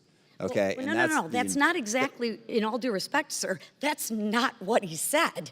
I mean, I appreciate the spin. Oh, I'm sorry. But that's not what he said. Well, We who directly said? asked him, I'll yield, Mr. Waltz. I'm sorry. No, go ahead. I'm sorry. I just go want to have an ahead. opportunity You to cannot- explain this, because I think we're confusing people here. May I have a moment? Yes, to- sir. So I'm talking about what Chairman Milley said, not what Secretary Austin said. I don't think what But we're Secretary... talking about Austin. Yeah. Okay. So that's all I was saying, was that the point is you can teach something without adhering to it. And that is the distinction. So the reason we're talking about this is to go to the military and say, no, you can't even talk about this. This is something that's being talked about. I think it'd be good for our cadets to have an understanding of what it is people are talking about. I yield my time to Mr. Gates. But Ms. McLean's correct, Mr. Chairman, that this is an issue of trust, because I think you're remembering the sequence here incorrectly. First, Secretary Austin said there is no CRT being taught. Then Mr. Waltz proved that statement to be either a lie or a demonstration of Secretary Austin not knowing what was being taught. And then, to try to kind of like cover for that lie or misinterpretation, Milley gave his defense of critical race theory. So that was the sequence, and that informs on the trust issue that I believe Ms. McLean was raising. I yield back. Sorry, any further discussion? Hearing none, all those in favor will say aye. Aye. Opposed will say no. No. Pending the chair, the noes have it. Request a roll call. Roll call vote has been requested. Next up is log 2279R2, offered by Ms. Escobar. For what purpose does the gentlewoman seek recognition? Mr. Chairman, I have an amendment at the desk. Will the clerk please distribute the amendment? Without objection, the reading of the amendment is dispensed with, and the gentlewoman is recognized for the purpose of explaining her amendment. Thank you, Mr. Chairman. As we know, there are 3 types of National Guard deployments: Title 10, Title 32, and state active duty orders. I really came to understand state active duty orders during Governor Greg Abbott's use of the National Guard for Operation Lone Star.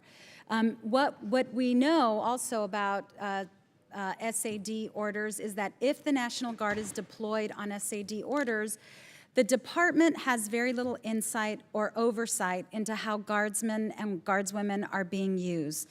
This is very problematic if a state has guardsmen on SAD orders for months on end with conditions that could lead to low morale and negatively impact readiness.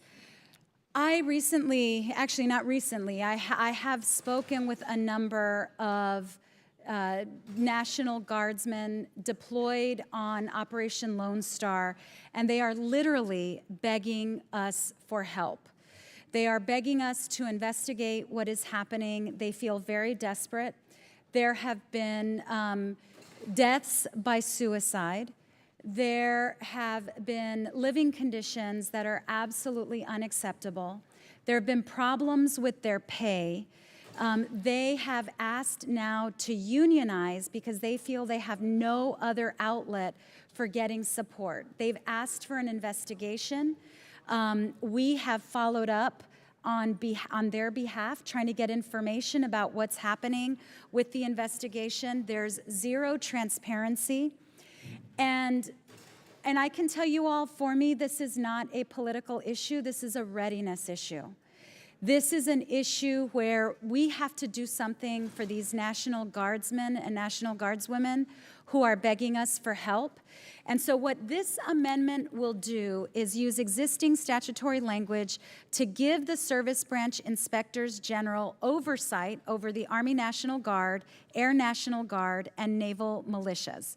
We have used statutory language found in the U.S. Code, and this would essentially give our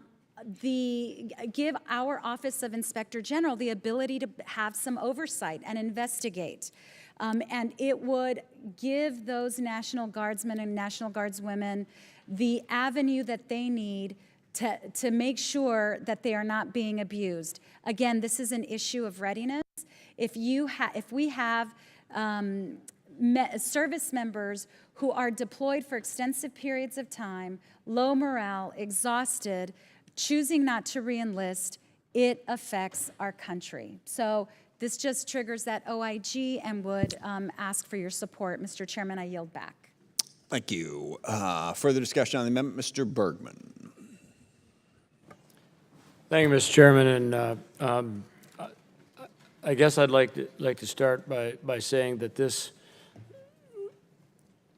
bears quite a resemblance to an earlier amendment we talked about with the with the command and control and the jurisdictions, Title 10, Title 32, between the federal forces and the state guard units. It's not as simple as it might sound to just transfer assets or capabilities of, in this case, IGs from a federal level to a state level and vice versa. It doesn't, there's a lot of legal issues to be dealt with here before this can even be addressed. And because of that, I'm just going to stop at this point to say I oppose the amendment because it is not as simple as it might seem, although the outcome, which is a guard that is ready and capable at all levels, at all 50 states, depending on different missions, because you might have state partnerships with different countries that require different legal status of forces agreements. And so I'm getting way out here into the potential. That's the legal side. But I'll yield back at this point saying I oppose this amendment. Further debate, discussion. Mr. Vesey. Thank you, Mr. Chairman. Recently, it has become very evident that governors around the country have been abusing their powers over National Guardsmen by calling them in the active duty status for political stunts. This is the case in Texas, where Governor Abbott has had several thousand troops deployed on Operation Lone Star. And there was a case that you may have saw, that a lot of you saw in the news. There was a young African-American guardsman, Sergeant Bishop Evans from the Dallas-Fort Worth area, lived in Arlington, as a matter of fact, who drowned while trying to save immigrants in the Rio Grande. He was far from properly equipped for this job, lacking the proper flotation devices, and unfortunately, DOD has no authority to investigate if this was negligence. It's left entirely up to the state, and I went to this young man's funeral. He was raised by his grandparents, and it was absolutely heartbreaking to hear his grandmother and to be at the funeral and to see a young man's life taken away. And we need to have the proper authority be able to investigate this. We can't leave it up to the state when there are so many political implications that are involved. And I think that Chairwoman Escobar's amendment would fix this by using existing statutory language to give the service branch inspectors general oversight over the National Army, National Guard, the Air National Guard, and naval militias. I yield back, Mr. Chairman. Thank you. Thank you. Mrs. Bice. Thank you, Mr. Chairman. I think it's frustrating to hear the other side of the aisle talk about this being important and not being political, when in fact, the reason that the Texas National Guard is currently spending so many man hours and so much money on the border is actually very much political. If this administration was doing what it should be doing and protecting the national security of this country by securing the southern border, we wouldn't have the Texas National Guard there. So I think the concern I have is that you're actually, with this amendment, looking to, in my mind, take away the rights of states, take away the rights of the governors of states to be able to utilize the National Guard in the way that best fits their needs, that best fits their state, by having this oversight. And I have an issue with that, and I strongly oppose this amendment. Ms. Bice, may I respond? Would you yield me a minute? I'm actually already yielding. I'm going to yield my time, I think. You're good. You can yield it to whoever you want to yield it to. But I was making sure that Mr. Kelly didn't. Mr. Kelly's next on the list. Ms. Escobar, you're. Thank you, Ms. Bice. So I think that I want to separate the, we can debate whether the administration or in fact Congress is doing enough on the border, and I know we're going to have that discussion later. So this is really, and this is not taking away the powers of the state, so we're not changing anything that the state has the ability to do. What this would do is this would allow us, our OIG, to investigate in cases, and that's what those National Guard are asking of us. Just please investigate the lack of pay, the extended deployments. But doesn't the state of Texas, and I know the state of Oklahoma, has a process for adjudicating those complaints within the state? Right. Why do we need the federal government oversight to interject into those discussions? A great question. So we have not been able to get any information out of the state's OIG, neither have the National Guardsmen and Guardswomen who actually made the complaints. And so ultimately, though, if we need to call them up for national duty, and if there's a readiness issue, we would not have had any capacity of knowing what was going on. And so we're not taking away states' power. We're just adding that layer of oversight because ultimately the readiness will impact us. I yield back. Thank you. Mr. Kelly is recognized. It absolutely is a political issue.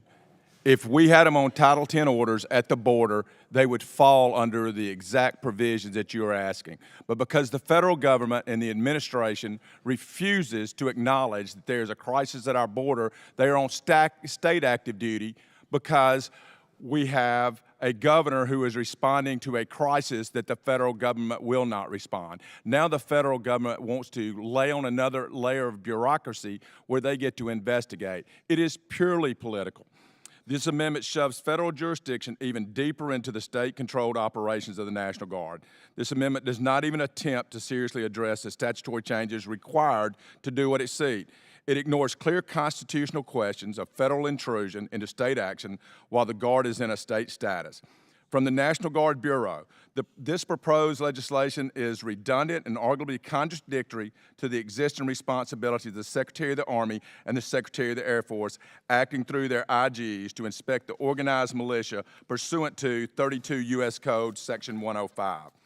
Any revision to the inspection paradigm for the organized militia, i.e. the Army National Guard and Air National Guard, should be implemented by a revision to 32 U.S.C. 105, which has been the primary National Guard inspection authority since 1916. A robust IG oversight mechanism is already provided by services, NGB, and the individual state military department.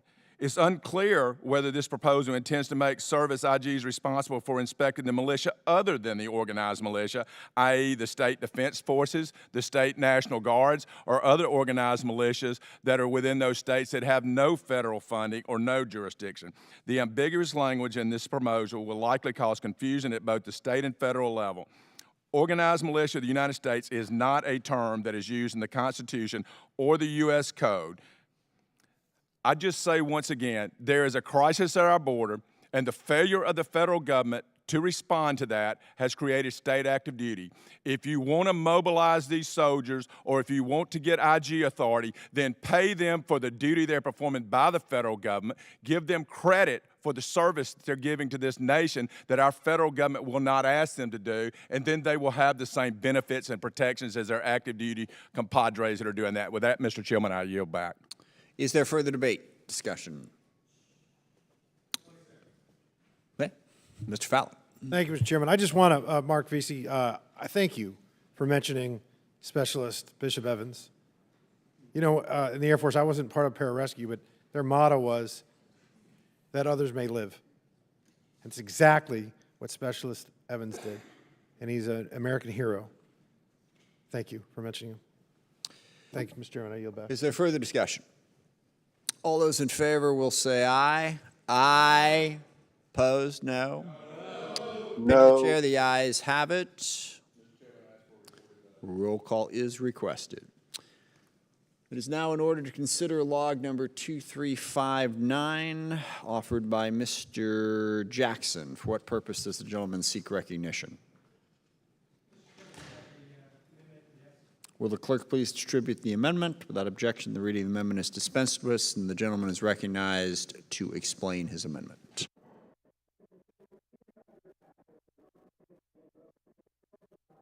Mr. Jackson, is your microphone on?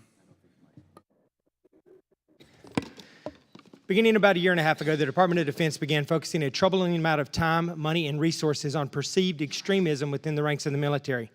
In February of 2021, Secretary Austin directed a service-wide stand-down to discuss perceived extremism in the military.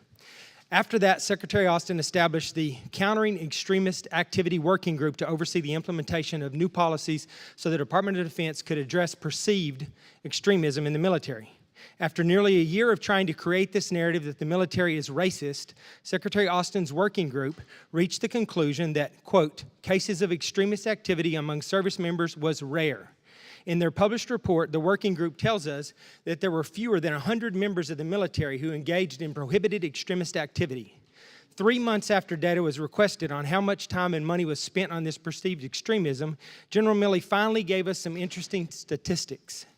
In his letter from January of this year, General Milley told Congress that 5,359,311 hours were spent on the extremism stand-down, and over $500,000 were spent on the stand-down, and that does not include the 5.5 million wasted man-hours.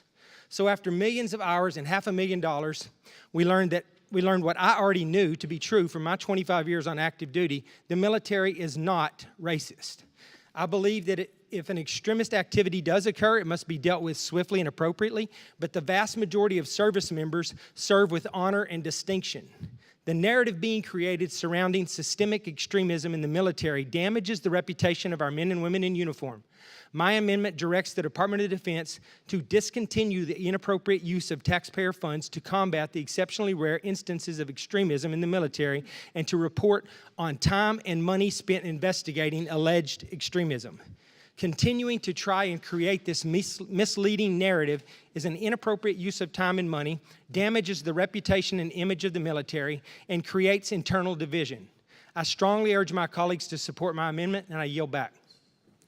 Thank you. I'll urge opposition to the amendment. Actually, it seems to me that Secretary Austin did a very good job of dealing with that misconception by addressing it and putting the report out that he did. And now we're complaining about the wasted money on that effort, which seemed to have a legitimate purpose by Mr. Jackson's own admission, saying that that perception was out there, dealt with that purpose. Now we want to force them to create a report spending more money on this subject after it has been adequately dealt with. This is not a good idea, and I urge members to vote no. Is there any further debate? Mr. Fallon. Thank you, Mr. Chairman. I remember dealing with this last year, and what Admiral Jackson was mentioning about the 5,359,311 hours, and then the military saying that it cost $500,000. Well, if you think about the man hours and put a figure to that, let's say conservatively $30 an hour of lost opportunity cost, it's $160 million. And having been in the service, and many of these members of the committee have been in the military, you changed culture not in months or years, but over decades. I was in the service 30 years ago. One of the first things they did when you get on active duty is they tell you that the uniform is everything and no isms will be permitted and there's zero tolerance. And that's what you saw. And that was 30 years ago. The military has always been in the forefront and always been in the tip of the spear ahead of our culture as a whole. And so when we were regressively being, this wasn't a perception, this was a fabrication. And when you ask the Marine Corps how many members were separated due to extremist activity in a given year, and they say 3 out of 222,000 active and reserve Marines. 3. We spent $160 million. And then in the Army, it's about $1 million when you consider Guard, Reserve, and Active. And that number was 9, single digits. This was a colossal waste of money. Admiral Jackson, thanks for bringing this amendment, and you have my support. I yield back. Is there any further discussion? Hearing none, all those in favor will say aye. Aye. Those opposed will say no. No. Pending the chair, the noes have it. The noes have it. The amendment is not agreed to. It is now in order to consider log 1642R1 by Mr. Moulton. Mr. Chairman, I have an amendment at the desk. Sorry, I skipped that part, and I appreciate you stepping in there. Will the clerk please distribute the amendment? Without objection, the reading of the amendment is dispensed with. The gentleman is recognized for the purpose of explaining his amendment. Thank you, Mr. Chairman. My amendment, I believe, charts a clear and narrow course to deal with exactly what we've just been talking about, the very small number of military members who espouse extremist ideology.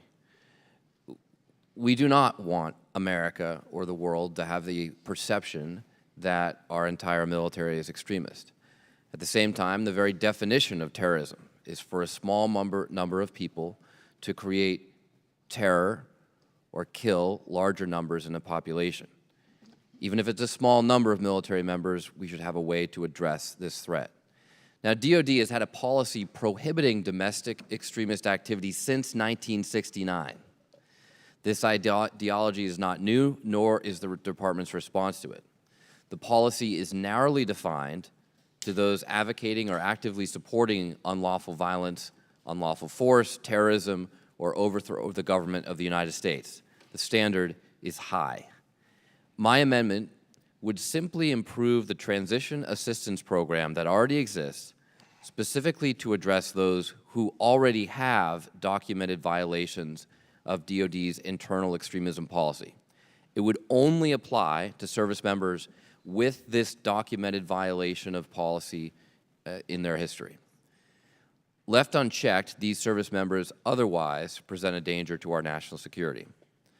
We should acknowledge that service members are especially vulnerable to recruitment by extremist groups at the transition stage, where they are finding new employment, moving, and losing a lifelong built-in support system, structure, and sense of purpose that they've had in the military. This makes this kind of counseling particularly important during the transition out of service. The Department of Defense has an obligation to the United States to ensure that its individuals do not take the military tactics they learned on the job and use them in the civilian world to wage domestic terrorism or violence. All right. Mr. Chairman, I yield back. Mr. Gallagher. I oppose the amendment. We had this debate earlier about, and we've had subsequent mini debates about DOD's inability to sufficiently define extremism in multiple hearings that we've had in this committee, some of the problems with the executive order on extremism. I won't rehash all those arguments. I simply say, I mean, TAPS itself, the transition process, has enormous problems, as anyone who's gone through it knows. We can't even prepare certain service members transitioning to civilian life to get a job. The idea that we're going to be able to do effective de-radicalization training prior to or in the context of TAPS, I just don't think is likely, particularly given just how intensive these programs tend to be. Moreover, it's going to be a very empty classroom. I mentioned the May 2022 DOD IG report that found a very small number of extremist activity incidents since 2020. It's a vanishingly small percentage of the men and women who serve our country. The amendment furthermore creates its own disciplinary process by requiring commanders to note each alleged violation of the DOD extremism policy. That doesn't line up with the policy it cites and forgoes consulting with a JAG or a legal office. And again, I think it's highly unlikely that in the context of a TAPS process, we're going to be able to do de-radicalization. And so I oppose the amendment and I yield back. Any further discussion? Hearing none, all those in I'm sorry, you get back your time. I'm sure oh, sorry. All those in favor will say aye. Aye. Those opposed will say no. The opinion and share the ayes have it. The ayes have it. The amendment is agreed to. A roll call is requested. You could have at least said no when I asked for the no's. Oh, you did? Okay, I didn't hear you. Okay. With the sheer force of the gravitas behind it. It wasn't the volume. Yeah. Fair enough, fair enough. A roll call has been requested. All right. There we go. Mr. Gallagher is up with log 1898. For what purpose does the gentleman seek recognition? Mr. Chairman, I have an amendment at the desk. Will the clerk please distribute the amendment? That objection, the reading of the amendment is dispensed with, and the gentleman is recognized for the purpose of explaining his amendment. Thank you, Mr. Chairman. I would say that the best part of this job in Congress is being able to nominate young men and women to attend our service academies. As all of you know, I mean, these are incredibly patriotic and talented kids. I'm blown away every year by just the quality of applicants we get. And it's very hard to turn down some kids who submit exceptional applications, but it's just become so competitive through the years.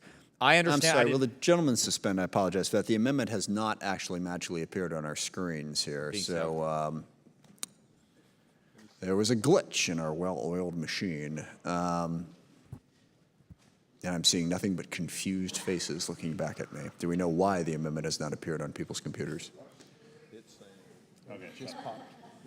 That's it. Okay, we're good. As you were saying, Mr. Gallagher is recognized. Go ahead.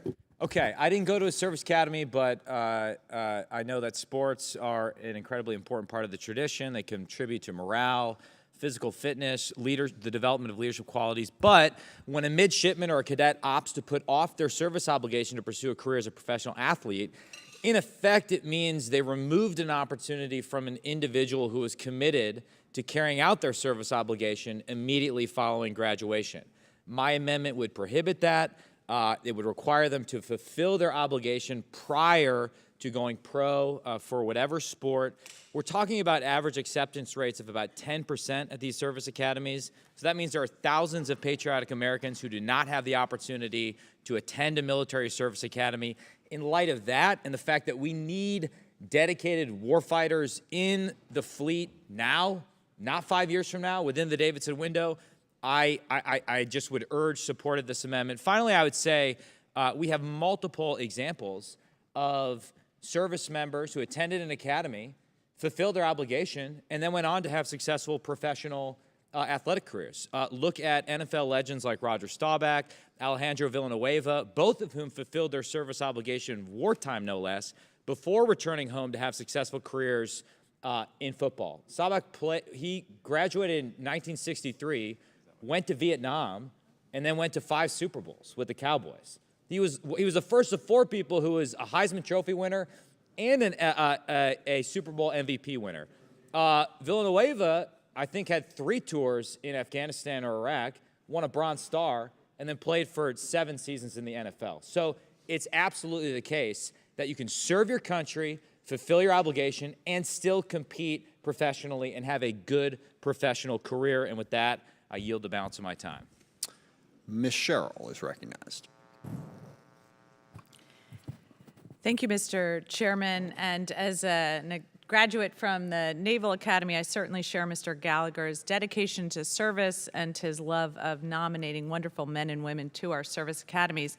And I absolutely understand the motivation behind his amendment, but unfortunately I'm going to have to oppose it.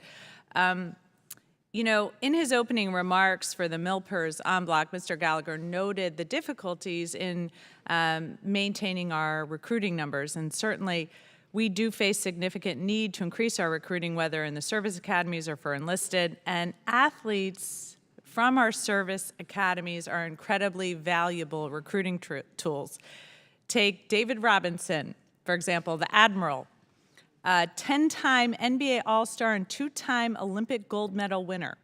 He graduated from the U.S. Naval Academy in 1987. Think of all the young Americans who looked to him and said, I'd like to go to the service academies like David Robinson. Professional athletes have an unrivaled presence and voice in our media and culture from which service academy graduates can act as ambassadors and role models. And certainly this is a very unique thing for many of our academy graduates, and something that under the previous administration the rule was set that it requires the approval from the Secretary of Defense to play professional sports after college, and it will require them to either eventually fulfill their service obligation or repay the cost of their education. And our athletes now play at such a high level, most of them could not fulfill their service obligation, which lasts 5 years, and then go on to play at a professional level. And it's not many people that do this. Of course, fewer from West Point. Since 1982, only 8 West Point football players have gone on to play professional football, and only 1 to the NBA. Probably can't name that person. But since 1947, 33, of course, Annapolis alumni have gone on to play professional football, and 1, as we mentioned, the Admiral has gone on to play for the NBA.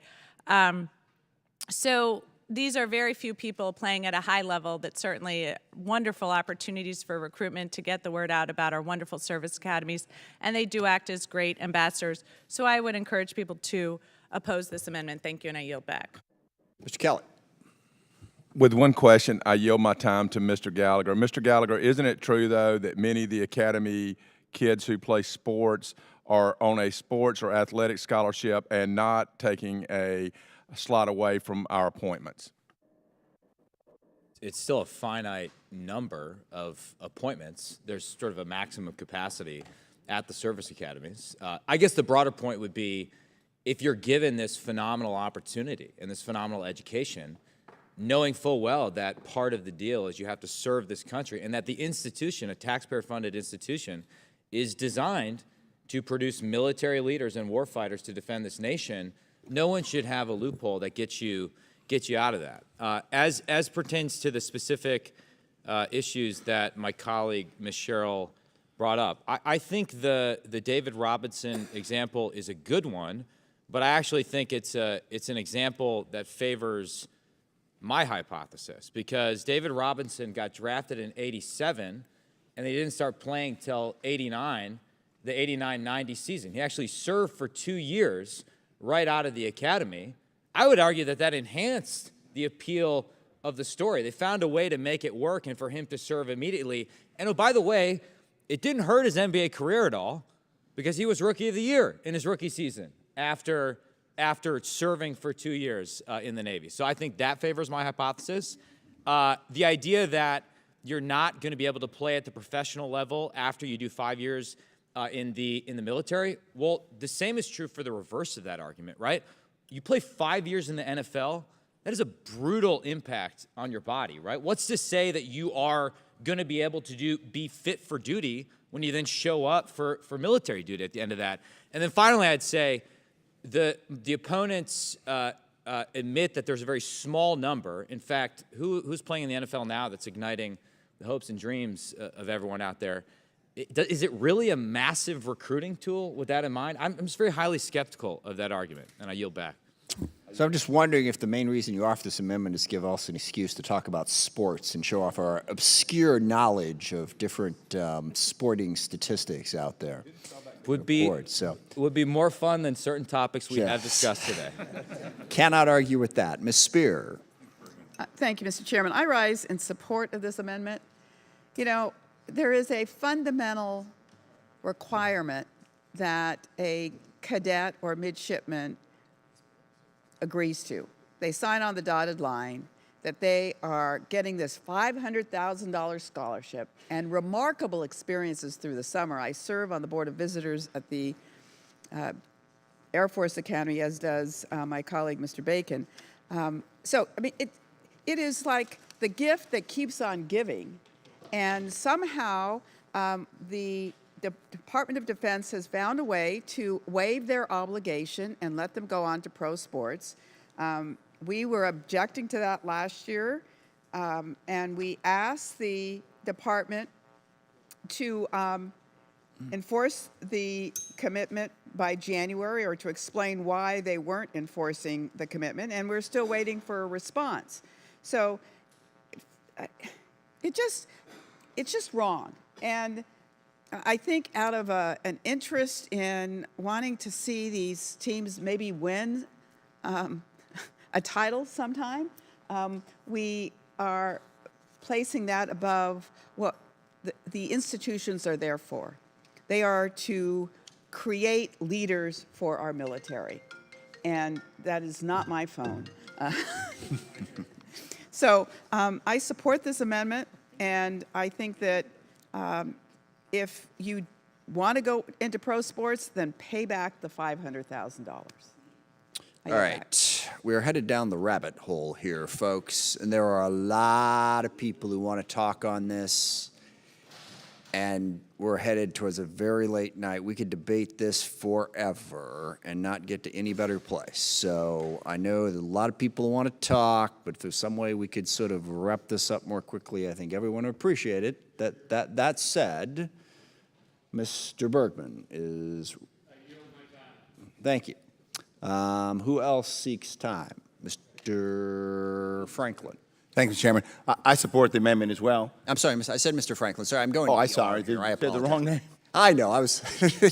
I kind of bluffed you out there. That's my bad. Mr. Franklin, then Mr. Brown. No, thanks, Mr. Chairman. I support the amendment. The reason midshipmen and cadets at the academies play sports is to develop teamwork. It's to help make them better officers when they're commissioned. It's not to see how many bowl games we can win, although we like to get those when we can. When I think back to Roger Staubach and Phil McConkey and Eddie Myers and all the others that served their time before they went into the NFL or whatever sport, I commend them for that. Just one little point, I was at the Naval Academy when David Robinson was there, and The reason he, I think part of the reason, in fairness, he was let out of some of that obligation is, candidly, the Navy used him. He was too tall to be commissioned and serve aboard naval vessels, but he was quite an asset to the Navy's basketball program. So I think he gave the Navy far more than the Navy extracted from him in return, and he's been a great ambassador. And he, for one, never argued that he should be let out of his obligation. So I support the amendment. Mr. Brown. Thank you. I've always said one of the most, the greatest privileges that members of Congress have are to be able to participate in the Service Academy nomination process. And I'm sure, like many on this committee, I personally call up each of the applicants who I've nominated that get an appointment. And I ask them, I first thank them profusely for their willingness to serve our country. And I ask them about their dreams and their ambitions. I can tell you that if on the front end, and I don't do the interviews, I've got an interview committee, I'm sure many of you do as well, but if I saw in the interview committee's write-up that this student wants to go to fill in the Service Academy because they want to go to the NFL, I wouldn't nominate that student. I wouldn't nominate that. And for the same reason, if they said, I want to be a firefighter, and I want firefighters, I respect firefighters. I want to be a teacher, a third-grade teacher, and I really respect and value people that want to be third-grade teachers. I say, Academy's not for you.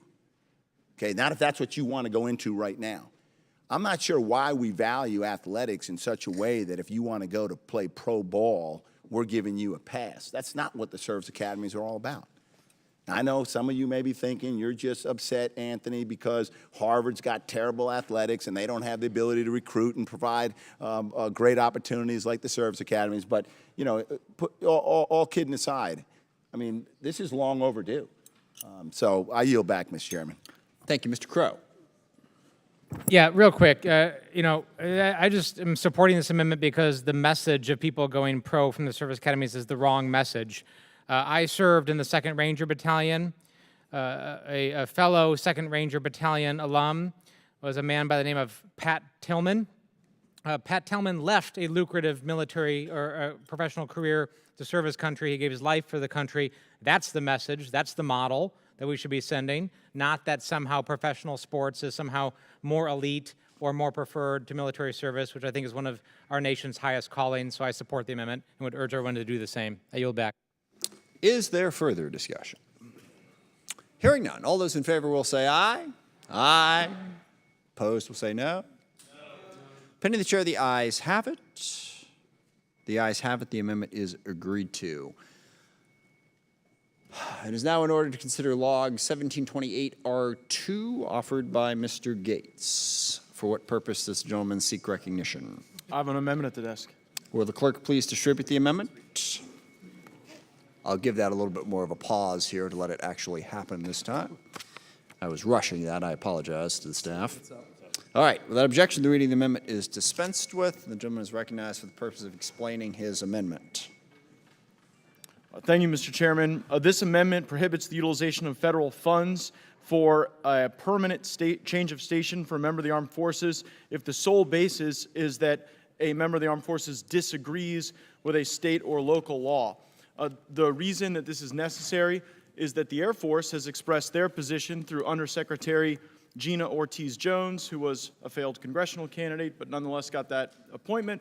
And she said, quote, "We are closely tracking state laws and legislation to ensure we prepare for and mitigate effects to our airmen, guardians, and their families." And she continues, "As is the case with all of our family members, if the support of a family member need becomes unavailable, commanders can work to get the service member to an assignment where a loved one can receive the care that they need." And this is happening now in circumstances where the service member says, well, I have a child who's transsexual or might be transsexual, and I live in a state like Florida or Texas, and I feel aggrieved by that. And that point is further, I think, demonstrated by the Army's position, which is reflected in a military.com article. And I'm quoting now from that article. "The policy would ostensibly sanction soldiers to declare that certain states are too racist, too homophobic, too sexist, or otherwise too discriminatory to be able to live there safely and comfortably. If finalized, the new rules would clarify what situations would entitle a soldier to a so-called compassionate reassignment. I stand for the proposition that our service members ought to be in the places that best provide for the national defense and that meet America's needs. And when we allow service members to say, well, I don't like Missouri's abortion law, or I don't like Florida's parental empowerment law in the schools, or I don't like a particular law in Mississippi, that disrupts training, it disrupts the force posture, and it should not be the way that our Department of Defense operates. That's the amendment, and I yield back.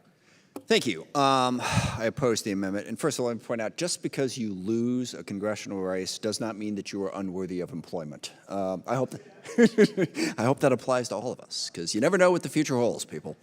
Second of all, the Pentagon ought to be able to put their people where it is most advantageous to them and however they see fit. There is not a policy that gives the individual service member this veto power. The Pentagon can decide whether or not they want to do that. And I don't think we should require them to adhere to that. I don't think we should require them not to. I think we should let the Pentagon decide where best to put its people for a variety of reasons. I think this restriction is unnecessary and gets in the way of the Pentagon being able to best make use of its service members, and I oppose it. Is there further discussion? Hearing none, all those in favor will say aye. Those opposed will say no. No. Pending the chair, the noes have it. I'd like to request a recorded vote. Recorded vote has been requested.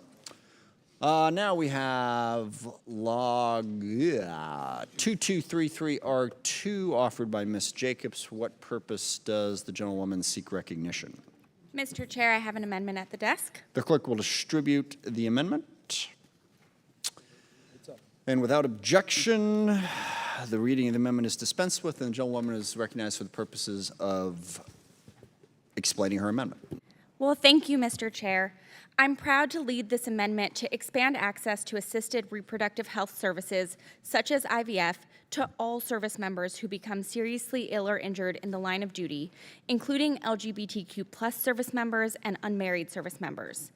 As the proud sister to a trans brother and a gender nonconforming sibling, the proud representative of Hillcrest and North Park, the heart of San Diego's LGBTQ+ community, and as an unmarried woman myself who recently used reproductive preservation care, leading on this amendment is deeply personal. So right now, TRICARE provides health coverage for assisted reproductive services for service members who become seriously ill or injured in the line of duty. This is a policy I strongly support. But the provision of these services is guided by a 2012 policy guidance memo that excludes service members who require a third-party donation, using eggs, sperms, or embryos from someone else in order to help an intended parent or parents have a child, or surrogacy services, including service members who choose to have a child without a partner, and many LGBTQ+ service members. The bottom line is that this policy discriminates against seriously ill or injured service members on the basis of marital status, sexual orientation, and gender identity. The current guidelines are so restrictive that military members who have lost their reproductive organs due to a service-connected injury do not qualify for coverage for IVF because third-party donation is excluded. As members of Congress, we have a moral obligation to ensure the highest level of family-building support for all those who have sacrificed so much to protect the health and safety of our country, especially all of those who became seriously ill or injured in the line of duty. My amendment would begin to bring DoD's family-building policies into the 21st century by extending assisted reproductive health services to service members who require a third-party donation and surrogacy services, regardless of their marital status, sexual orientation, or gender identity, effectively undoing our current policy that shamefully shuts out service members who would otherwise qualify for this vital coverage. So just to give you an example of who is not currently covered, if, for instance, a married man who was married to a woman, was serving in the Navy, was injured, and could no longer produce sperm, and he and his wife needed a sperm donor, that would not currently be covered under this guidance. If a married woman who was married to a man serving in the Marines was injured and could not carry a child herself and needed a surrogate, She would not currently be covered. This amendment fixes that. I strongly urge my colleagues to support this amendment. Thank you, Mr. Chairman. I yield back. Thank you, Representative. Is there anyone who wishes to speak on the amendment? The chair recognizes Representative Hartzler of Missouri for 3 minutes.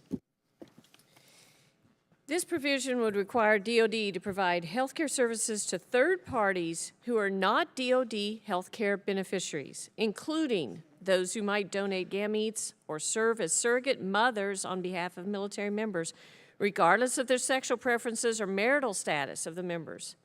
This proposal will make a profound change to the military health system by setting a precedent of health care for third-party non-beneficiaries likely being compensated for providing a service to a military member. And I just question, first of all, the expense of this. This is extremely expensive procedures, and involves a third party. It's not someone directly involved in the military that would be, this expense would be incurred on. And it also breaks precedent. Right now, you have beneficiaries of military that receive TRICARE. They receive commissary access, access to DOD hospitals. You have to be a beneficiary.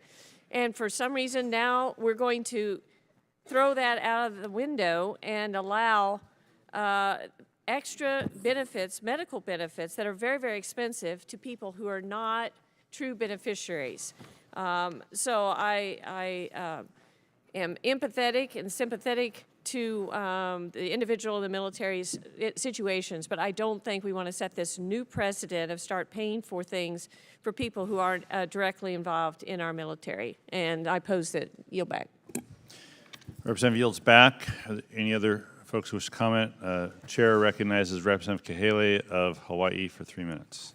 Hello, Mr. Chairman. I yield my time to the gentlelady from San Diego. Thank you to my friend from Hawaii. I just wanted to speak to some of the things that came up. So on the cost, actually we talked to the CBO about this. Because this is a very limited benefit that only applies to service members who become severely wounded or ill on the job, this proposal, again, according to CBO themselves, would not affect direct spending because healthcare benefits are paid with discretionary dollars.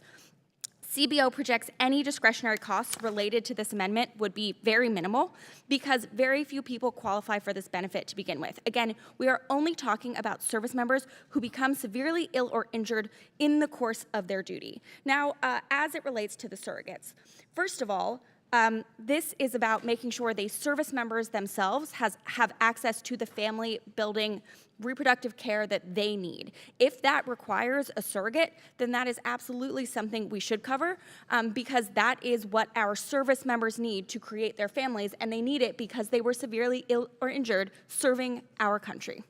I yield back. Yield back. Kahele yields back. Chair recognizes Representative Gates of Florida for 3 minutes.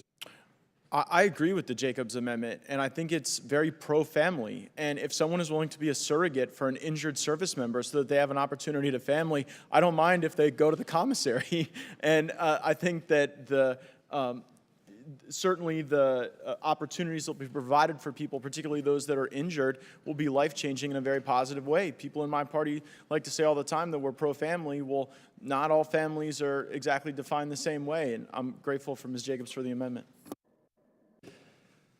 Is there further discussion? Hearing none, all those in favor will say aye. Aye.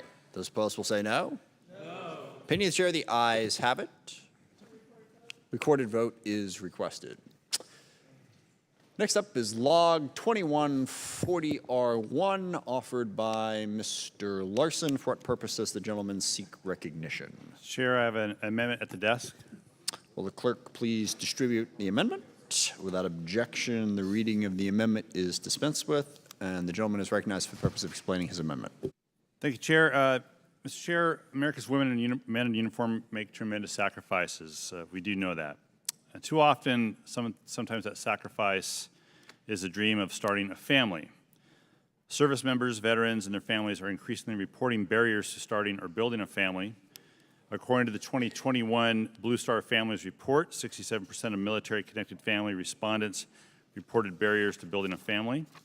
1 in 5 currently serving families cited the stress of fertility treatment as their top barrier to building a family. And more than 40% of currently serving families cited either excessive out-of-pocket costs or the stress of fertility treatment as top barriers to building a family. And according to a VA report to Congress on blast injury treatment, one cause of this increase is the risk of genital damage due to exposure to improvised explosive devices. So my amendment would create an initiative to give participating service members the option of cryopreserving eggs or sperm before deploying. This option could enable a wounded service member to later become a parent. My amendment also requires participating service members to complete an advanced medical directive for those gametes. And I've met with veterans who have struggled to become parents because of battlefield industries. And Congress should create this pilot to keep faith with these women and men sent into harm's way. Last year, I successfully offered, and the House passed this pilot program provision in the NDAA and previous NDAs as well. And so I'm asking this committee again to approve this amendment, make it part of the bill, and we can give the dream of family to these service members. With that, I yield back. Is there discussion on the amendment? Mr. Gallagher is recognized. Well, I oppose the amendment. There are no federal laws that specifically afford or govern property rights in gametes. If gametes was on your NDAA bingo card now, it only took 12 hours. So I worry about the confusion that this would create between state law and policy. It also may provide a right of benefits that are not understood. So, for example, what happens for a child that were to come from this pilot program after the father or mother was killed, if there was a posthumous conception? Would they be considered a military dependent? Would they therefore be entitled to military survivor benefits? There's all sorts of state law issues regarding ownership, future use, donation, and or destruction are governed by applicable state laws and should be the responsibility of the service member and their lawful spouse and the facility storing the cryopreserved gametes. There's also cost issues. It implicates deployment policy and just a broad set of legal ramifications. So for those reasons, I oppose the amendment, and I yield back. Is there further discussion? Hearing none. All those in favor will say aye. Aye. Opposed? No? No. Opinions here, the ayes have it. The ayes have it. The amendment is agreed to. So, programming note, we are going to work our way down to the Carl Amendment. So that's 4 more. Carl Amendment has a second degree.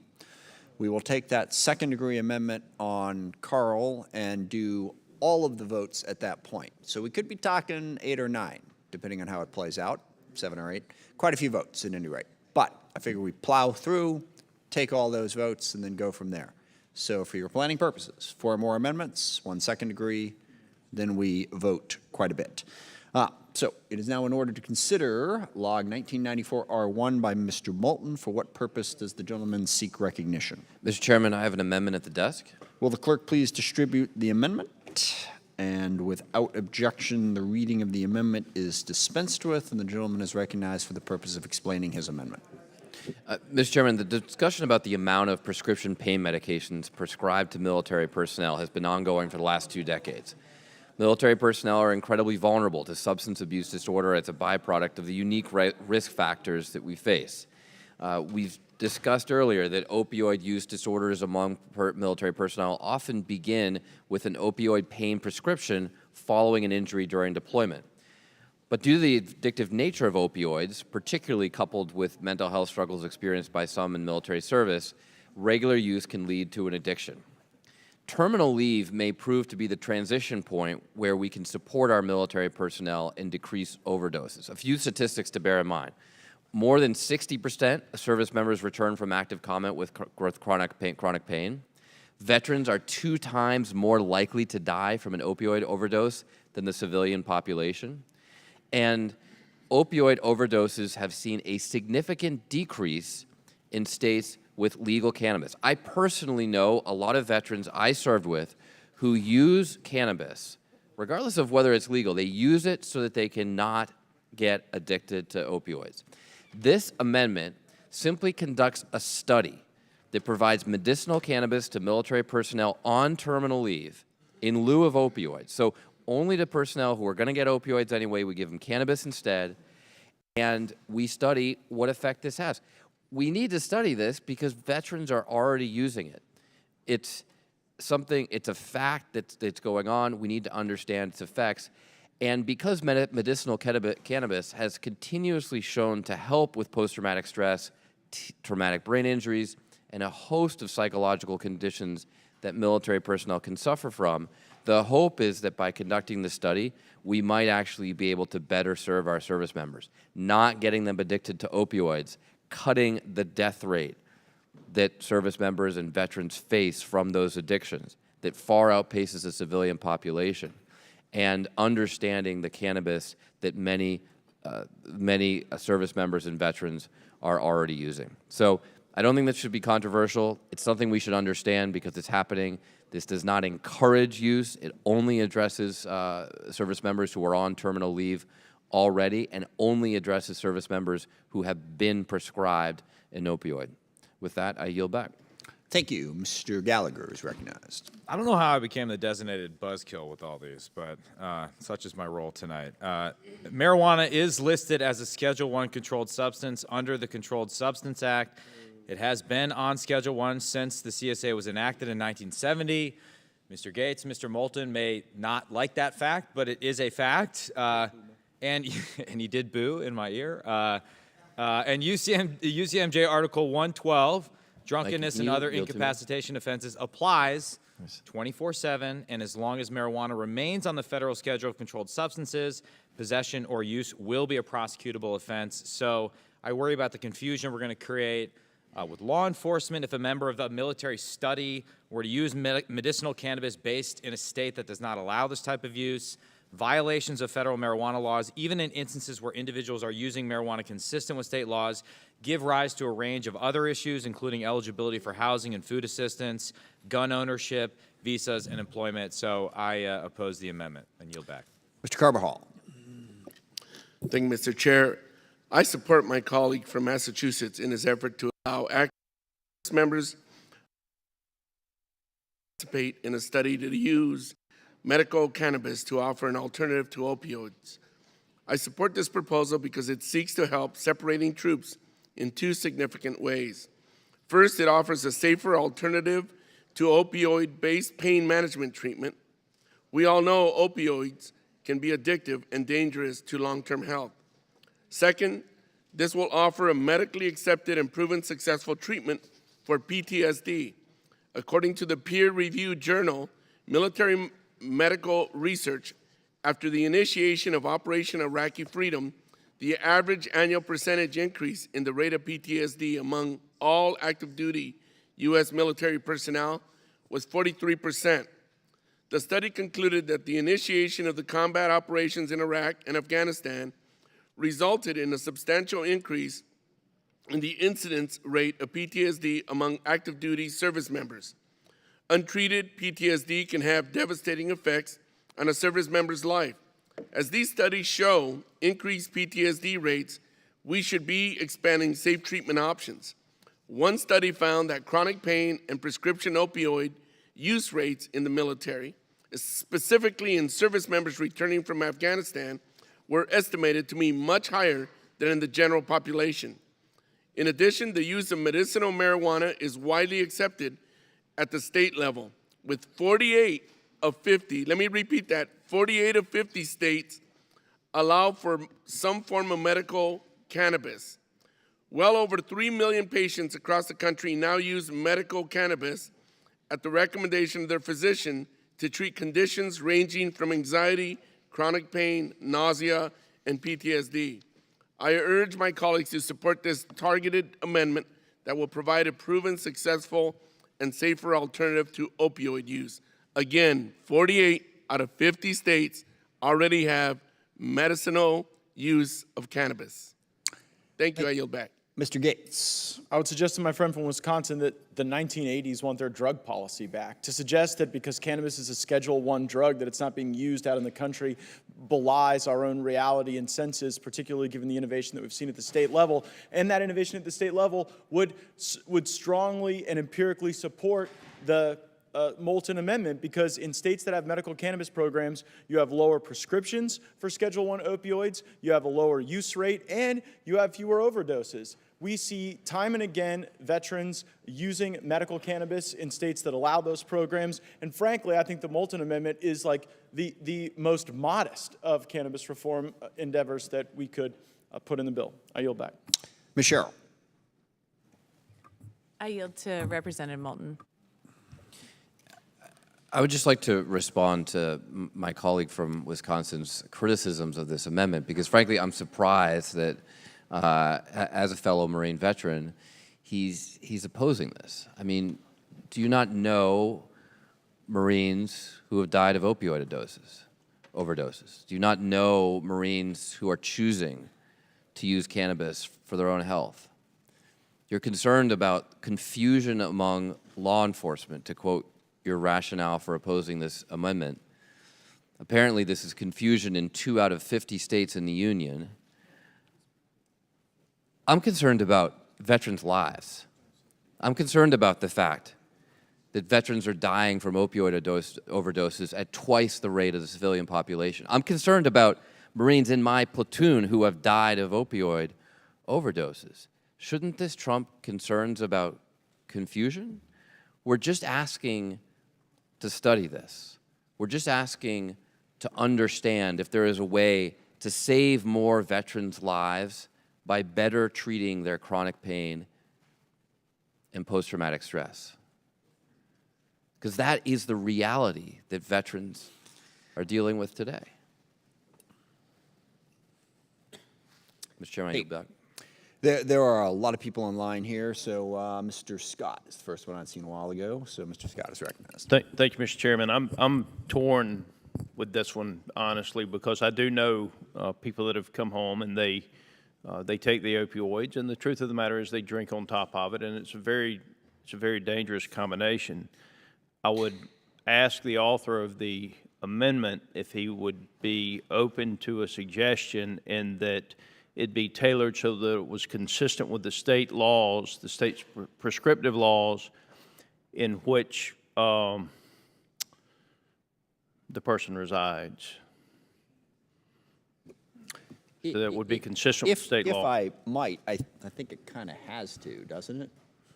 But, Ms. Moulton, if you have a different answer, but I don't know what the I'm proudly not a lawyer. I can't answer that question specifically. But I do very much appreciate my colleagues' effort to find a way to make this work. I mean, I don't know any veterans who have died of cannabis overdoses. I know a lot of veterans who've died of opioid overdoses. And I don't know if it'll pass or if it'll fail. I haven't decided what I'm going to do on it yet. But I do hope as it pushes forward one way or the other, if it pushes forward, that we will look at the state law, and if we can tailor it so that it's not in conflict with the state laws where the veteran resides, then I think that that would be certainly acceptable. Fair point. Mr. Turner. Fair point. I'm opposed to the amendment, and I yield my time to Mr. Gallagher. Well, first of all, I'd say I did not deliver some ad hominem attack on this amendment. I laid out my concerns. I did not sort of belabor them. I took about a minute and 15 seconds. And then for my colleague from Massachusetts to respond by effectively saying that I'm pro-veteran suicide by opposing this amendment and voicing concerns is an insane and offensive argument, one that actually brings us further away from having a reasonable conversation on this. In fact, Mr. Gates made a joke at the beginning of his remarks. I was not offended by that. I thought he actually had an interesting counterargument to my position, but he didn't make the crazy claim that if you oppose this amendment or have some concerns, that you're somehow ignoring the problem of veteran suicide. With that, I yield back. Mr. Green. Thank you, Mr. Chairman. You know, I will agree that the opioid issue is a serious problem. I think if we really want to look at it, we should also look at the southern border, but I'll move on. I also agree that marijuana has helped some of my colleagues. I think everybody knows my history. What many of you may not know is I'm also a cancer patient and endured chemotherapy. And I will tell you that a lot of my friends who were doing chemotherapy at the time used marijuana as an antiemetic, and it was very effective. The problem, though, here is that the FDA. The FDA has failed, and the states have taken the power in their own hands. And the problem is now you got all these different hodgepodge rulings, different in every state. Some states saying no, although that now appears to be only 2. I want to ask my colleagues if we can sit down and talk about a bill that would compel the FDA to create some kind of a research classification so that IRB level studies at medical research facilities can actually be done on this. We have true empiric evidence done by not a few college professors in a back room, but like real studies. And so I'm still deciding on the amendment here today, but the bigger problem is the failure of the FDA to appropriately address this, and it's forced the states to do a hodgepodge, and now we're trying to do the hodgepodge at DOD. Will the gentleman yield?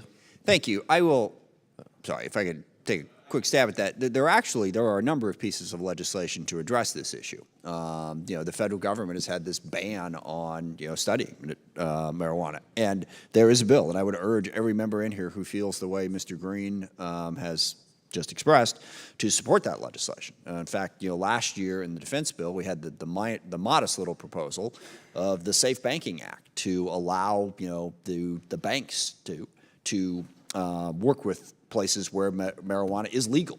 And the federal government is way behind the times on this in terms of at least studying the issue. And I completely agree with where Mr. Moulton is coming from. Our drug policy is messed up. I went through a chronic pain problem. I went through a chronic anxiety problem. I would, by the way, throw benzodiazepines into the discussion of things that are worse to take than medical marijuana. And I say that from personal experience. And opiates as well. We pass those things out like Tic Tacs, okay? But we've got this big, huge, and I find myself agreeing with Mr. Gates.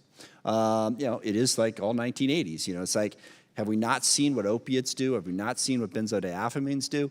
And yet, we're still freaked out about marijuana. And I'm not saying that there aren't downsides to marijuana, but a more balanced approach to the drugs that we make available. To act like marijuana is more dangerous than opiates, I think we can all agree at this point is pretty clearly not the case, and yet that is still federal drug policy. So we are federal lawmakers. I would, if there's bills out there, let's get on them so we can change that. I support the amendment. Is there any further discussion? Mr. Bergman.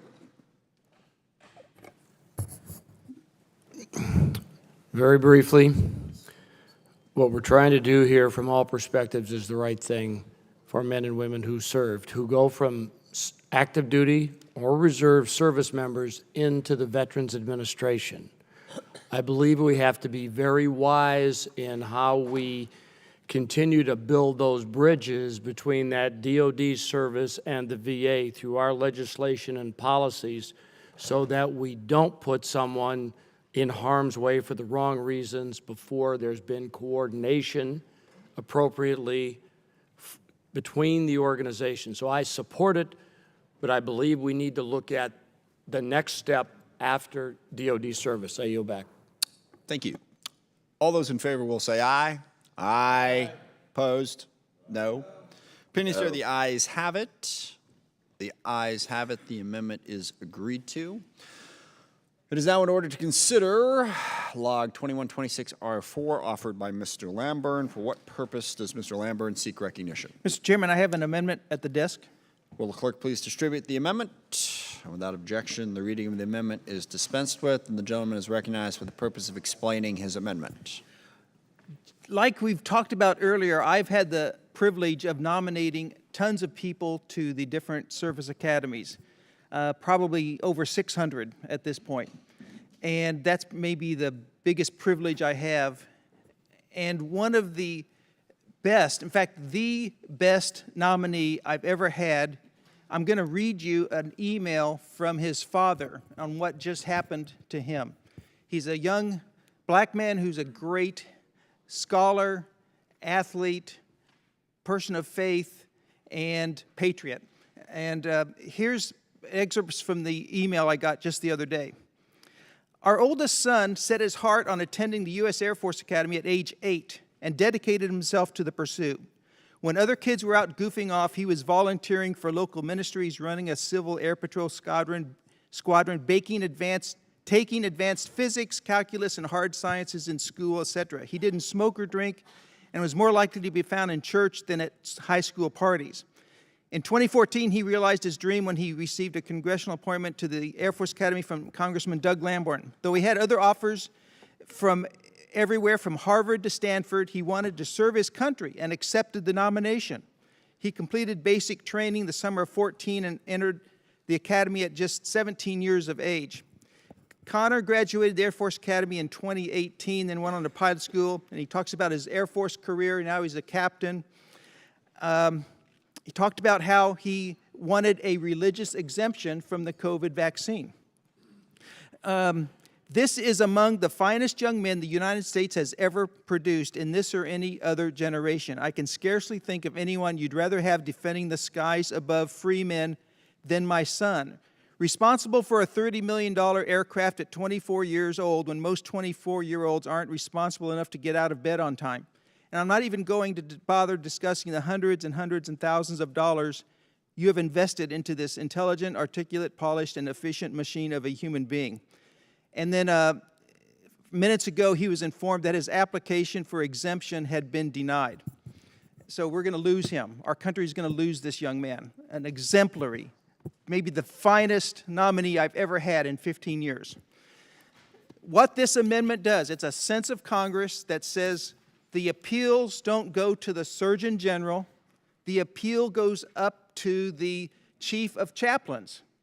A religious exemption appeal should go to the Chief of Chaplains, not the Surgeon General. That's all this amendment does. Out of 13,500 religious exemption requests the Air Force has had as of this month, they've only approved 118. I rest my case. I urge adoption of this amendment. Is there discussion on the amendment?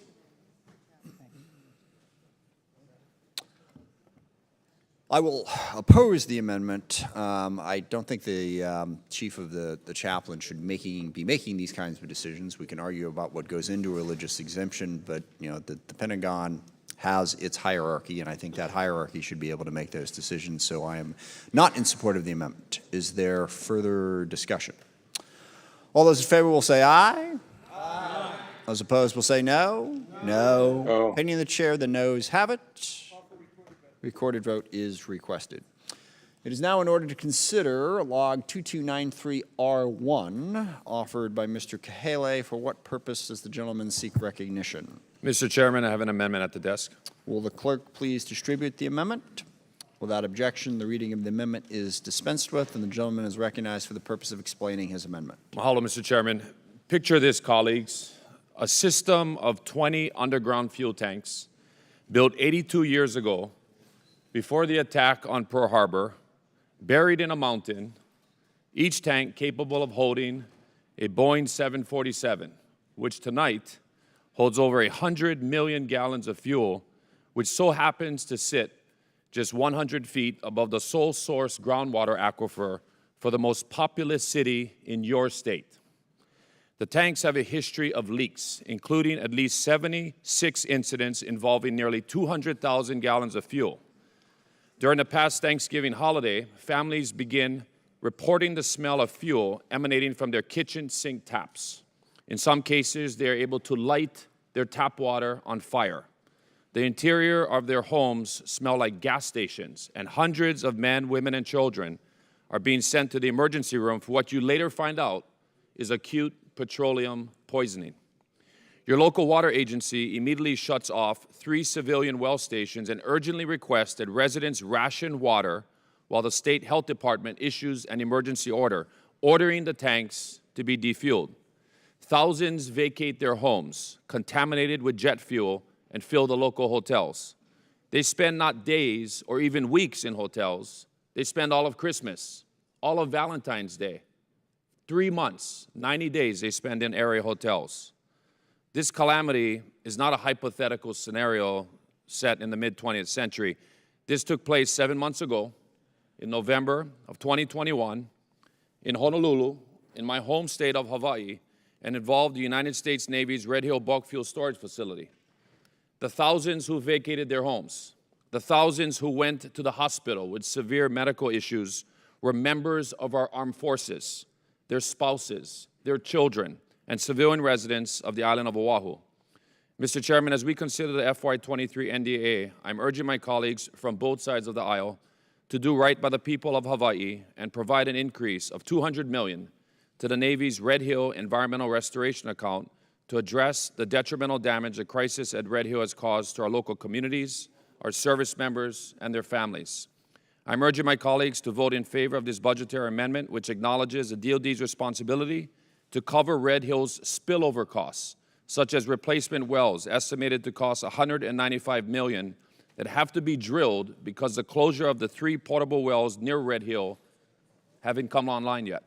In addition, these funds can be used to potentially replace PVC piping in contaminated service members' homes, provide health care support to hundreds of service members and dependents who are still experiencing today symptoms and potential long-term damage from ingesting fuel.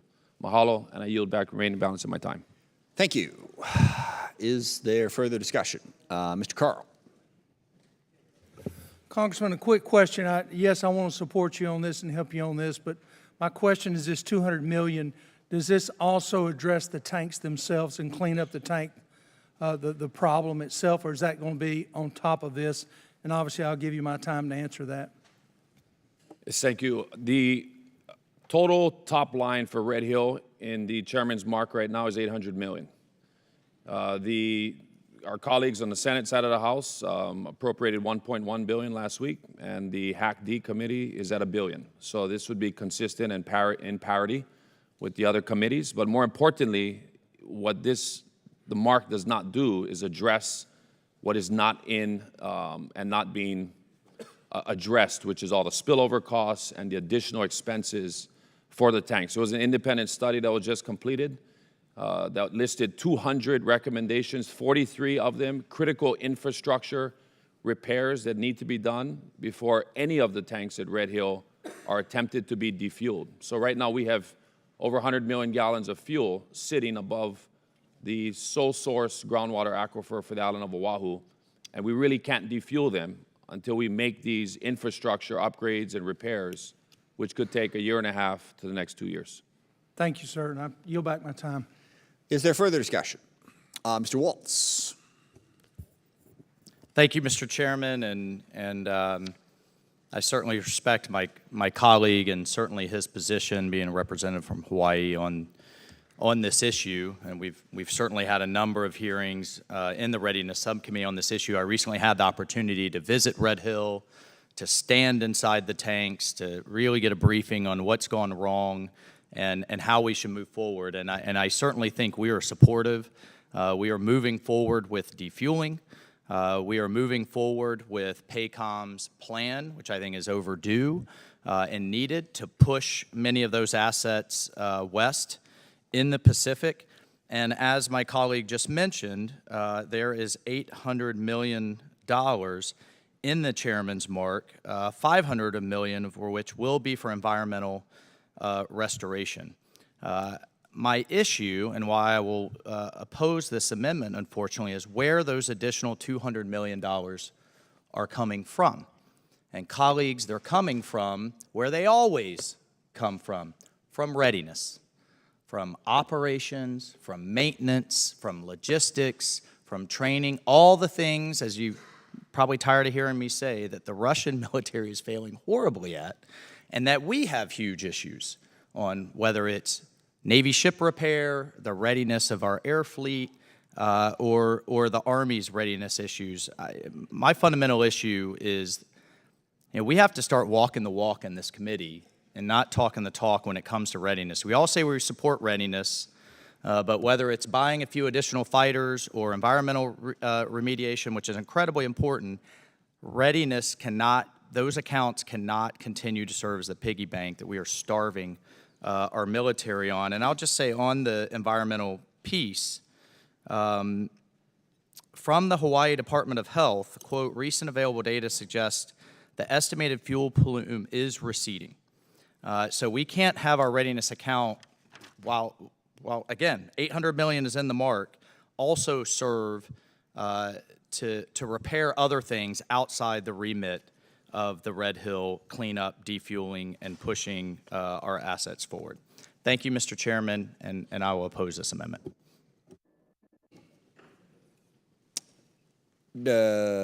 Sorry, that came out well. Is there further discussion on the amendment? Hearing none, all those in favor will say aye. Aye. Opposed will say no. No. Opinion of the chair, the ayes have it. The ayes have it. The amendment is agreed to.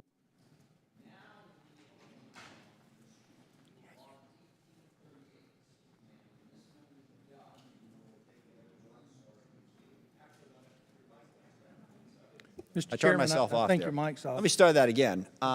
We are at log 1838. Mr. Carl, when we're done with this amendment, we will have a series of votes, fewer than I thought we were going to have, so that's good news. But right now, it is in order to consider this amendment. For what purpose does the gentleman seek recognition? Mr. Chairman, I have an amendment at the desk. Will the clerk please distribute the amendment? Without objection, the reading of the amendment is dispensed with. The gentleman is recognized for the purpose of describing his amendment. Mr. Chairman, I raise an amendment in support of good governance.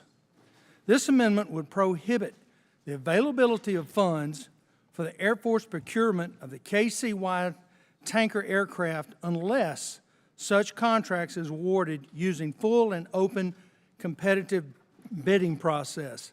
The importance of this competitive bidding process is to ensure the Air Force has the right aircraft, has the right capabilities, at the right price for the taxpayers. And we have to make sure this happens. I'm listening to, we've been here for 15 hours or however long, and I'm listening to both sides of the aisle. We don't trust the DOD. We can't get information from the DOD. I'm having the same problem with this application here. The Air Force comes to me. They said that they hadn't made their mind up whether they're going to put it up for a bid or not. They get here on the floor and they tell us how great competitive bidding is, and then I get feedback that they're not going to bid it out at all. We've got to hold their feet to the fire on this, folks. This is deja vu all over again, as Yogi Berra said. The only contract that I'm aware of, $40 billion that was issued without competitive bidding, was the original contract on these tankers. People went to jail for it. It was rigged so bad. So here we are again. We're discussing the same thing. Are we going to bid it out or not? We're getting mixed signals here, and we don't have aircraft that work. We do not have aircraft that fulfills 100%.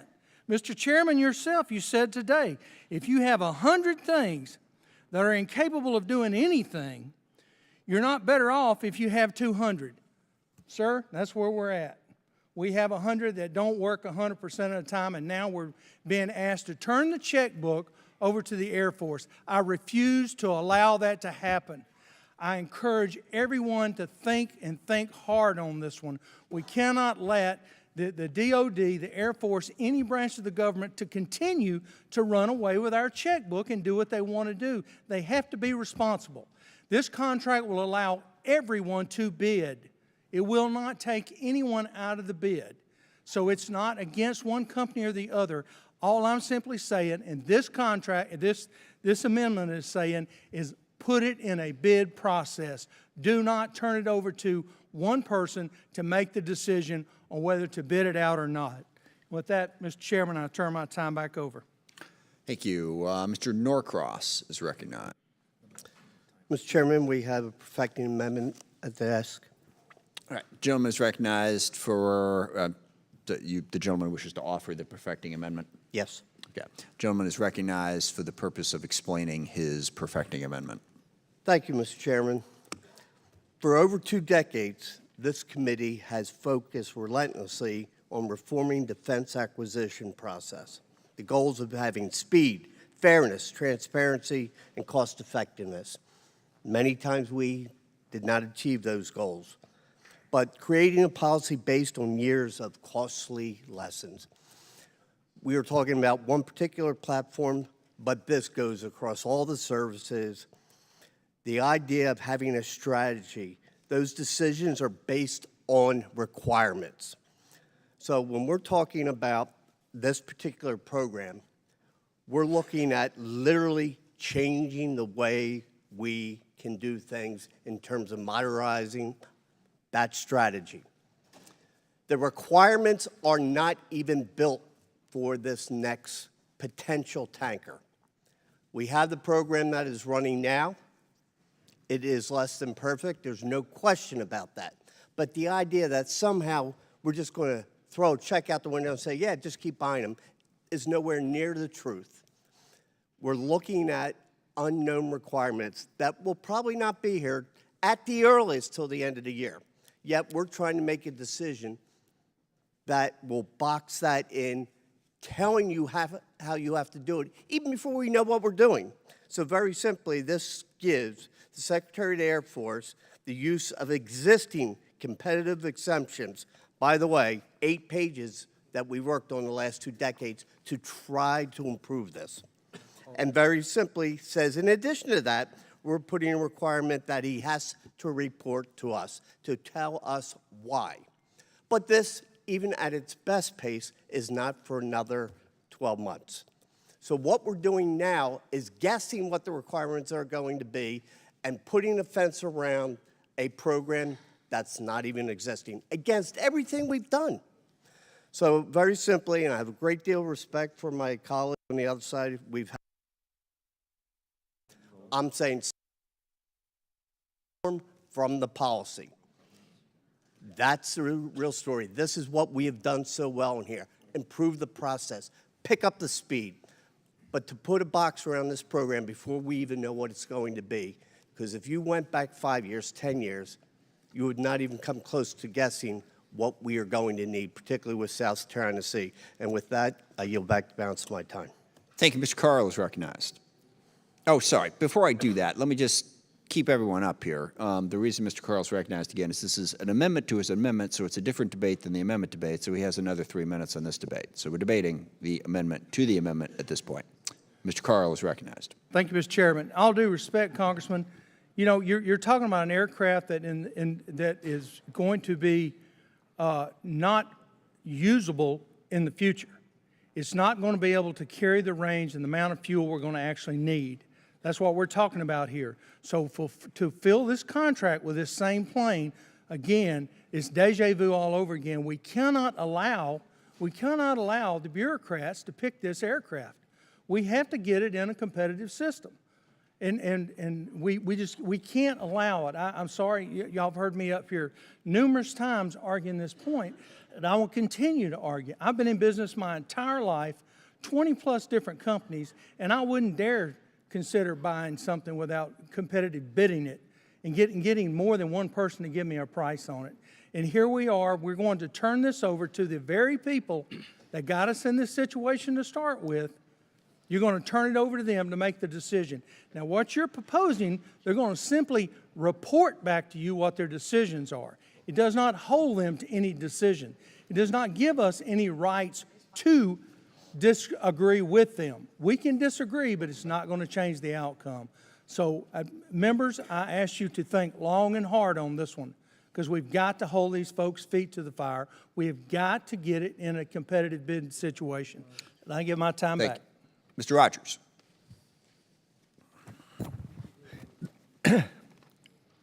We have had, Boeing has had this contract for, I don't know, 12, 13 years. They still haven't gotten us a tanker that meets the requirements. They've lost money, but that's secondary. Why would we reward that behavior with a no-bid contract? It's indefensible. It would be legislative malfeasance for this committee to reward them with a no-bid contract. And Secretary Kendall has told me he's inclined to give that contract. And I've told him, I swear before goodness, I'm not going to turn loose of this till I stop that. So, you know, I don't know, hope y'all will reject this today, but I can just tell you, this is not right. It is irresponsible for us to do this. And I urge you to overrule or to vote against the perfecting amendment, which is just a loophole to allow the secretary to go ahead and give the no bid contract. And let's just require competition. There's nothing unreasonable about that. But just know this, if we lose today, this is coming back next year. Mr. Brown. Thank you. I've got confidence in the Department of Defense for many things, but I don't have confidence in the Department of Defense that they will come back with an explanation with sound reasoning that the contract cannot be awarded using full and open competition. In other words, I don't support this perfecting amendment, and I support the underlying amendment. You know, I've been in this committee for 6 years, and the stories that we get from the DOD sometimes make absolutely no sense whatsoever. You ask them to do things, and they come back, say, well, we can't do it, and then they give you some other sort of explanation and statement that sounds good, and it's based on information that you don't have access to, but you just got to trust them, and we've all done it on both sides of the aisle. We should be looking for full and open competition in every program, and particularly the big programs. I've heard as well that the Air Force is thinking about extending this contract without going out an open bid. That doesn't make sense. There are other contractors out there that should be able to compete, and competition is good. It drives down prices. And if Boeing's doing a bang-up, outstanding job, great, then they'll get an extension on it. And if they're not, fine. But I just cannot envision a scenario where the Air Force could come back and tell us, well, we just can't do this through full and open competition. It just doesn't work on this one. What do you mean? This is America, capitalism. You know, I don't know who else is thinking about this. I'm hearing word that Lockheed's thinking about it. You know, maybe they got a better product, I don't know, that they can develop. We're not saying who's going to get the next extension or the next contract. So for that, it sounds like the chairman wants me to yield time. Absolutely, sir. Oh, no, you don't have to yield time. Oh, no, back to you. Oh, no. Okay. If you're done, you're done. I'm Oh, going I'm done. to go yield. next. I'll yield back. All right, thank you. Mr. Chairman. First of all, just so we're clear, the bureaucrats are going to ultimately pick all of these tankers. So there's no scenario out there where some all-seeing, all-powerful force comes in and makes the decision. At the end of the day, bureaucrats are going to pick, and we're going to live with the consequences of that. And the scenario where this doesn't make sense is the following one. Understand what we're talking about is a bridge tanker. There's ultimately going to be a competition for a tanker that is going to be quite different than the tanker that we're dealing with. But that's not going to be developed until about 2029, 2030. So we're talking about what's going to get us from 2023 to 2028. And believe me, I can go chapter and verse, and I have on many occasions, on everything that is terrible about the way Boeing has handled this contract. It is indefensible, without question. And technically, I will say that the folks didn't go to jail for the contract. They went to jail for bribing the people who were doing the contract, just to be 100% accurate on that. But it tied it up for a very, very long period of time. But where we are at now is the current problem with the tanker is that the camera doesn't work the way it's supposed to. And it can't perform in all situations. And they have assured us that they are going to fix that camera by next year. The reason it's a problem to force competition on this particular, on the bridge tanker, not on the ultimate one, is because if we do that, what happens is it has to be put out to bid. It comes in, and a certain amount of production money is given. Both of these things will be developed. Investments will be made into that. No matter how that contract is awarded, it will undoubtedly be challenged, and we will extend that out even further. The thing about competition is we've got two competing ideas on how to get to efficiency. Idea number one is let's get out of the way of the Pentagon. We've all heard this, okay? If we micromanage them, we have to empower them to make decisions. If we require them to go through a lengthy process, then the decision takes longer, it gets all tied up. The opposite of that is, but we want them to compete it. But if you're competing it, and you're not making that quick decision. So in any given situation, you have to decide which of those paths make the most sense. And I will grant you this is a very difficult call, but we will drive up the costs if we force them into a competition and force them into that more lengthy process. Now, if we're sitting here a year from now and that camera doesn't work and they're not moving forward, we don't have a choice at that point. We've got to go get something else. But if we do this now, we are spending a lot more money, and I guarantee you the program will be dragged out even further and will be more costly.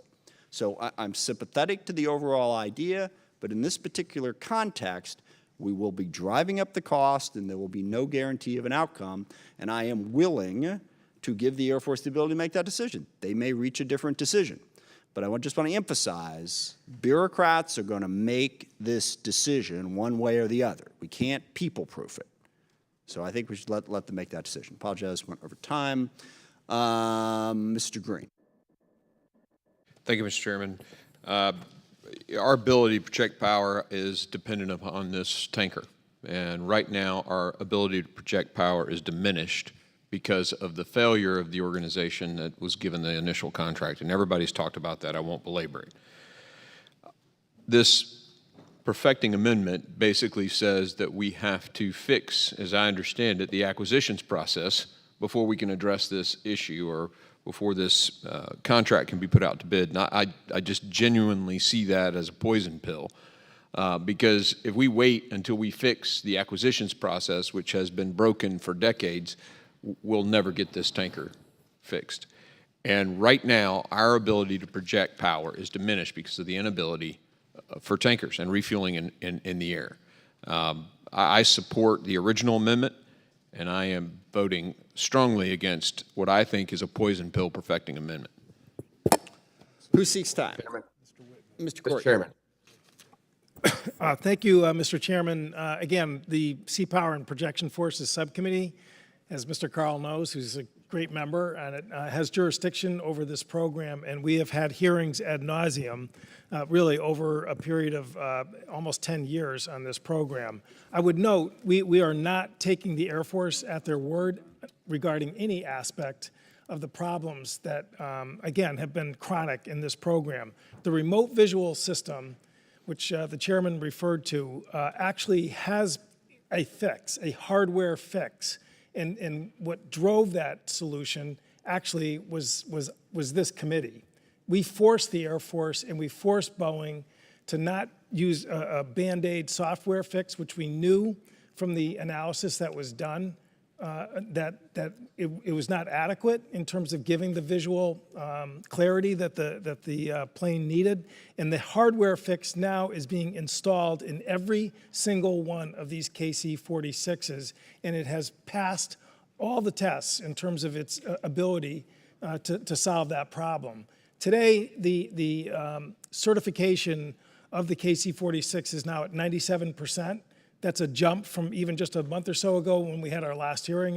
Mr. Carl was there, and it was closer to about 60% at that point. So the program is moving forward. General Van Ovost from Transcom has testified that they are able to use these planes, and as again, these hardware fixes go into effect, they'll be able to use them in contested environments. Secretary Kendall, Assistant Secretary Andrew Hunter, who testified before our committee, said that they have still not developed the requirements for the bridge tanker, the KCY, which is what both amendments are focused on right now. And as was said, we're going to know that by the end of this year. There is absolutely acquisition authority, which the Air Force has to move forward on a bridge tanker platform without going through competition. I mean, it's Section 3204, we passed it in this committee.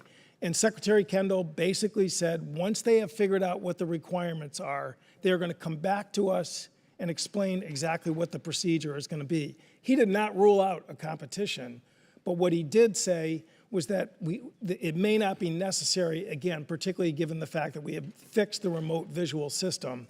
And I think, again, what Mr. Norcross's perfecting amendment does is allows this process and the requirements process to move forward before we jump the gun in terms of requiring a competition, which, as the chairman said, can really spin out of control and create as much cost and time lost as Gentleman's time has the other procedure, and I yield back. expired. Mr. Whitman is recognized.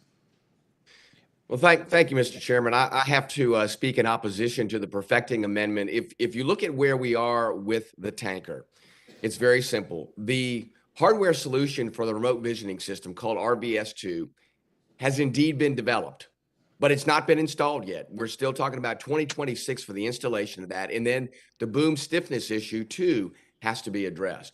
So we're still out in the future about addressing the current situation with the aircraft.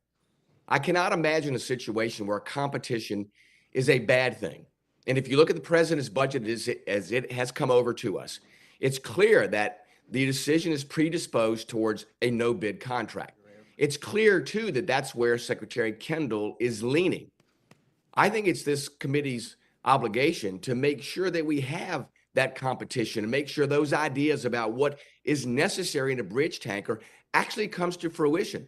And I think if it takes a little tiny bit longer, that would be money saved. And remember, I think that what we've seen originally with this should lead us to the point to say, yeah, maybe we ought to take some time to figure out what that bridge tanker is. I think it is incumbent upon this committee to do that, especially with the history of this aircraft, and making sure that we have a full flow of ideas, a full flow of solutions as to what's necessary for this bridge tanker, because we cannot afford anything other than that. The necessity to have tanking capacity, as Mr. Green has said, Dr. Green has said, is the critical link to us to be able to strategically project power. Without that, without an effective means, with a tanker that's 100% capable, not having to wait or understand that there are shortcomings with it, but make sure that there's no hiccup in the next bridge tanker to the next buy of tankers that has the advanced technology, is critical. I cannot imagine why anyone would say, oh, no, we don't want to compete that, because everything has gone great with this program up to this point. Competition is a good thing. The exchange of ideas is a good thing. The Air Force ought to want these ideas. The Air Force ought to want a full suite of things that they make a decision on to make sure that we get what we need in this bridge tanker. To do it through a non-bid contract would be, I believe, a dereliction of our duty to make sure we get what this nation needs in a critical strategic component of what we will need, not just now, and we need it now, and we don't have the full capability now, but what we will need into the future. Thank you. Mr. Gallego is recognized. Thank you, Mr. Chairman. I yield back to Representative Norcross. Thank you. So, diminished capacity. We are projecting where we need to with the fleet of planes we have now. You talked about the problems with the existing system. There's no question there, and we are moving forward. But what this perfecting amendment is talking about is what we need for the future. And there is nobody in this room who knows what we need. That is what they're working on. Yet we're setting a fence around something that we're guessing they're going to need. 5 years ago, South China Sea and the way we were going to fight the war there, and today is completely different. And that's why this bridge tanker is so important, that we get the requirements correctly. And when you say that we're just going to put it back to Boeing for the existing one, we have no idea. Many in this room have seen what we might need to do different. But we're not going to know that for months going on towards the end of the year. Yet we're putting a fence around here saying, you have to take this acquisition and do it this way, when we don't know what we want yet. That's the critical part. The policy is different than the plane. And that's what's critical to understand. I love competition, and I will just quote Secretary Kendall. This is the quote, not what we think. He said, if competition is the right thing to do, I love competition. I'm all for it. It goes on to talk about the requirements we need, but they don't know it yet. But we're not just going to take their word for it. That's what Joe's committee has been doing. So please, It's not in defense of Boeing or for Airbus. It's about getting our policy correct. Every one of us in this room have tried to speed this up. And each one of us had voted for a program that has been less than stellar. We all know that. But what we're trying to do is not put the cart before the horse, and I swore I wasn't going to use that. But this is exactly what we're doing, and with that, I'll yield back. Thank you. Mr. Jackson. Thank you, sir. You know, today's the fleet of the KC-46A, you know, they fly with waivers. You know that. They're not, although we're saying they're 98% usable, it's waivers. You know, you're talking about a system that the other 2% will not even be ready until 2026. 2026.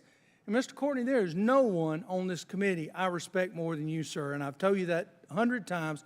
I'm going to butter your bread before I turn the heat up and cook you here a little bit. But it is pitiful when you have to say you have to force someone to finish a contract out. That just flies all in my face, sir. I'm sorry. We shouldn't have to force, because these companies want new contracts. They want more contracts. We want them to stay healthy. You and I have had this conversation. We've got to keep these companies making aircrafts, making ships, because we never know when war is going to break out, and we need them functional. This is not, and I repeat, this is not about a particular company. This is about us holding a little bit of control on this checkbook so they will understand that they are answerable to us. Isn't that our job to the taxpayers? And I yield my time. Thank you, sir. Thank you. Mr. Larson is recognized. Thanks, Mr. Chairman. I hate to be Captain Obvious here, but I represent the women and men who actually build the platform for the tanker in Everett, Washington. They're very proud of the work that they do. They don't build the video monitor. They don't build the drug. They don't build the other parts. They build a platform. That platform is a great platform. It's based on the 767. It works. And I feel that we're kind of in the 80s we called it the tanker wars in Iran, and this is the new tanker wars. I've been through this in the early 2000s. We're going through it now. Like, who's going to get the tanker? I guess my point is with Don Norcross, and that is we don't know what we need next. We don't know what we need next. We don't need to act now to determine exactly what we need next. I would suggest to you that there's been plenty of accountability over the last probably about 15, 16 years since a contract was awarded. And I've been to at least 6 press conferences announcing or denouncing the award of the first tanker because of the debate around here and the debate in the Pentagon and the problems that have been outlined about corruption. All very true.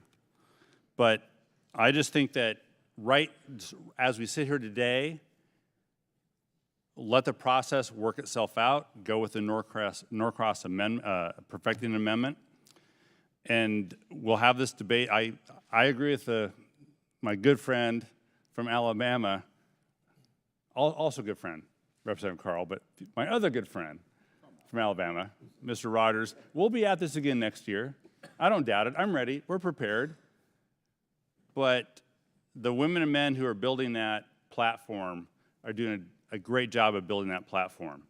And the subcontractors for that platform, frankly, are serving both Boeing and will serve the competitor as well. It's about where the subcontractor work is coming from. It's going to be all over the place. They're going to serve both platforms in a competition. All I'm suggesting right now is go with the perfecting amendment with Mr. Norcross. This year, we'll move on from there, and I ask folks to support Mr. Norcross, and I yield back. Thanks. Thank you. Is there any further debate, discussion? Ms. Bice. Thank you, Mr. Chairman. I yield a minute to my good colleague, Mr. Green. Thank you. This argument that because we don't know what we don't know, we can't design something today or put a bid out. If we follow that, we wouldn't develop anything. I mean, we're looking into the future for the next Army squad automatic weapon. We're looking into the future for the next 5th generation, 6th generation fighter. I mean, that's the nature of our acquisition. So that whole argument makes no sense whatsoever. Just wanted to make that point. Thank you. Thank you. All right. We are on the secondary amendment, so the first vote that we will take, and then we're going to take a whole lot of votes here. So, well, sorry, I'm ahead of myself. The vote now is on the second degree amendment offered by Mr. Norcross. All those in favor of the second degree amendment will signify by saying aye. Aye. Those opposed will say no. No. Opinion of the chair, the noes have it. We'll ask for a recorded vote on that. So now we get to go through our list of recorded votes. And we start with Mr. Norcross's secondary amendment. And we do that, and then we'll go back through the others. So we'll just do that amendment first. So the vote is on Mr. Norcross. Yeah, I think we're good here. We're going to do that, and then we're going to do all the rest of them. So Mr. Norcross's amendment is what we're voting on now, and the clerk will call the roll. Chairman Smith. Aye. Chairman Smith votes aye. Mr. Rogers. No. Mr. Rogers votes no. Mr. Langevin. Langevin votes aye. Mr. Langevin votes aye. Mr. Wilson. Aye. Mr. Wilson votes aye. Sure. Mr. Larson. Aye. Mr. Larson votes aye. Mr. Turner. No. Mr. Turner votes no. Mr. Cooper. Aye. Mr. Cooper votes aye. Mr. Lamborn. Mr. Lamborn votes no. Mr. Courtney. Mr. Courtney votes aye. Mr. Whitman. Whitman votes no. Mr. Whitman votes no. Mr. Garamendi. Mr. Garamendi votes aye. Mrs. Hartzler. Mrs. Hartzler votes no. Ms. Spear. Ms. Spear votes aye. Mr. Scott. Mr. Scott votes no. Mr. Norcross. Mr. Norcross votes aye. Mr. Brooks. Mr. Brooks. Mr. Gallego. Mr. Gallego votes aye. Mr. Graves. Mr. Graves votes aye. Mr. Moulton. Mr. Moulton votes aye. Ms. Stefanik. Aye. Ms. Stefanik votes aye. Mr. Carbajal. Mr. Carbajal votes aye. Dr. Desjardins. Dr. Desjardins votes no. Mr. Brown. Mr. Brown votes no. Mr. Kelly. Mr. Kelly votes no. Mr. Khanna. Mr. Khanna votes aye. Mr. Gallagher. Mr. Gallagher votes aye. Mr. Keating. Aye. Mr. Keating votes aye. Mr. Gates. Mr. Gates votes no. Mr. Kim. Mr. Kim votes aye. Mr. Bacon. Mr. Bacon votes no. Ms. Houlihan. Aye. Ms. Houlihan votes aye. Mr. Banks. Mr. Banks votes aye. Mr. Crow. Mr. Crow votes aye. Ms. Cheney. Aye. Ms. Cheney votes aye. Ms. Slotkin. Aye. Ms. Slotkin votes aye. Mr. Bergman. Mr. Bergman votes no. Ms. Sheryl. Ms. Sheryl votes aye. Mr. Waltz.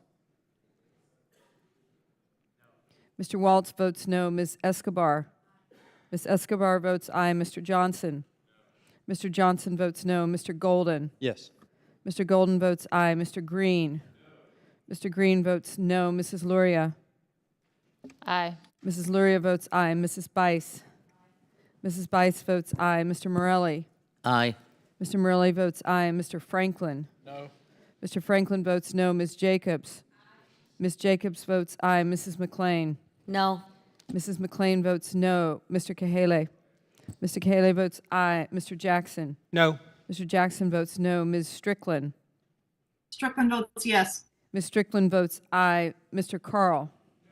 Mr. Carl votes no. Mr. Vesey. Aye. Mr. Vesey votes aye. Mr. Moore. Mr. Moore votes no. Mr. Panetta. Yes. Mr. Panetta votes aye. Mr. Fallon. No. Mr. Fallon votes no. Ms. Murphy. Ms. Murphy. Aye. Ms. Murphy votes aye. Mr. Horsford.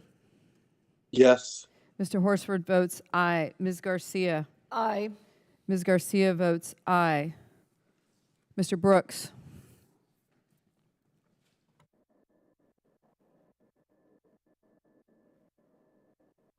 Madam Clerk, how am I recorded? This is Stefanik.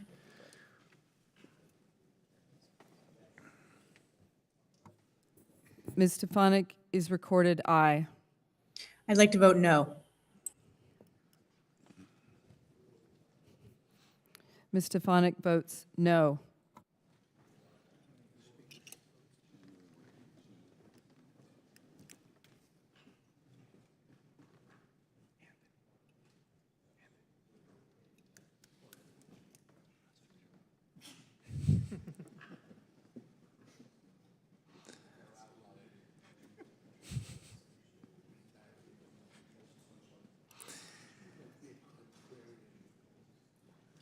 The clerk will report the tally.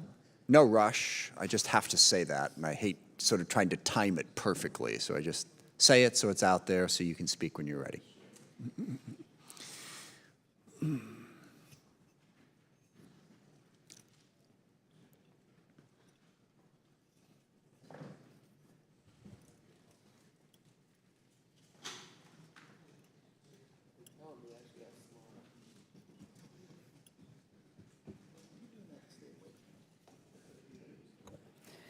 Mr. Chairman, on this vote, the ayes are 36, the noes are 22. The amendment is adopted. So, a couple quick things. One, people appearing on, we need to see you when you vote if you're hybrid. So you got to turn your camera on before you're going to vote. Make sure we can see your smiling face. Well, you're not required to smile, actually, but we need to see you when you vote. Second, so this basically means that this amendment now flops over the top of Mr. Carl's amendment. We do have to vote on Mr. Carl's amendment, but it is unwise in that situation to call a recorded vote because then we just have the exact same vote all over again. I say that in case anyone gets overly enthusiastic. So the question now occurs on Mr. Carl's amendment as amended by Mr. Norcross. All those in favor of that will say aye. Aye. All those opposed? No. Opinion show the ayes have it. The ayes have it. The Carl amendment, as amended by the Norcross amendment, is adopted. So now we are queuing up the ones for which roll calls were called earlier, which are on the screen, beginning with Mr. Waltz. Log 1755R4, and the clerk will call the roll.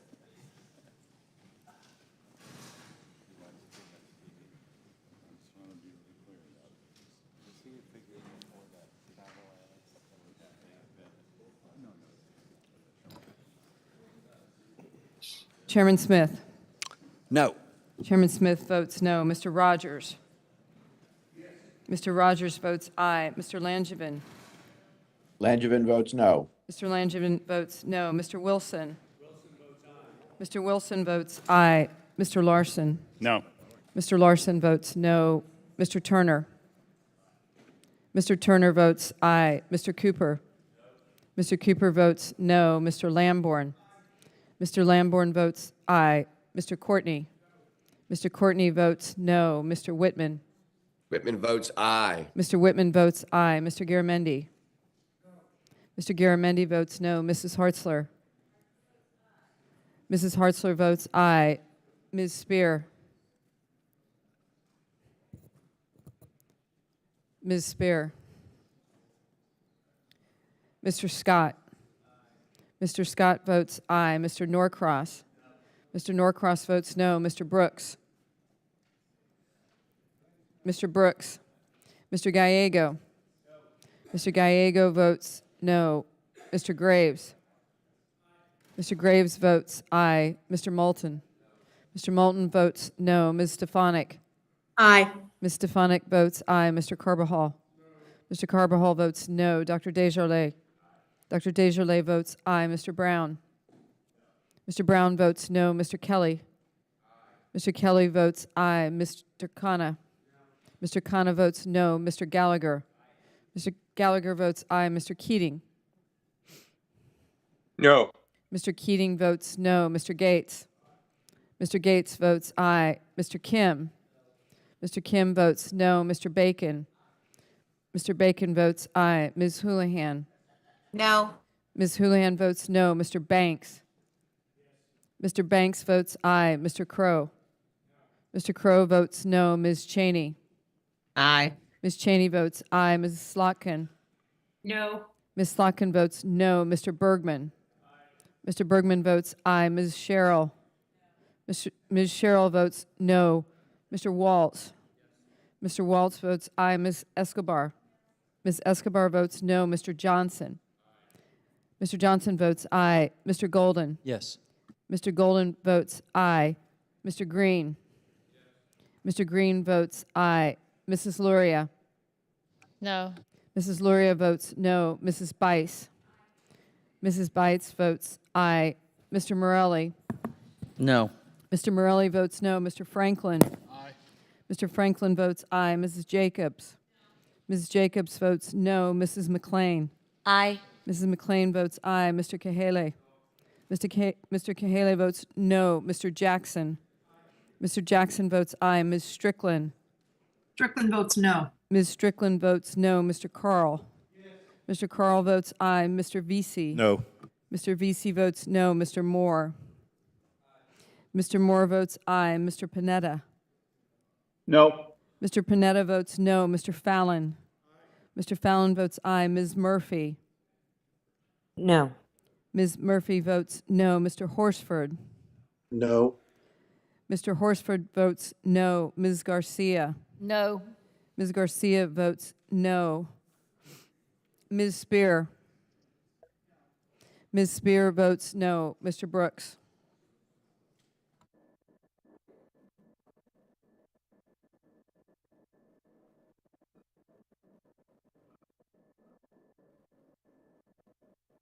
This is Rep. Houlihan. Can I ask how I was recorded?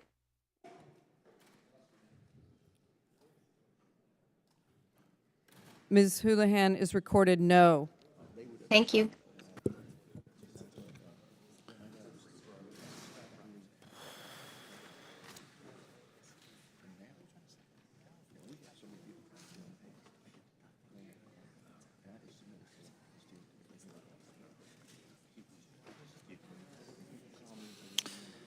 The clerk will record the tally. Sorry, report the tally.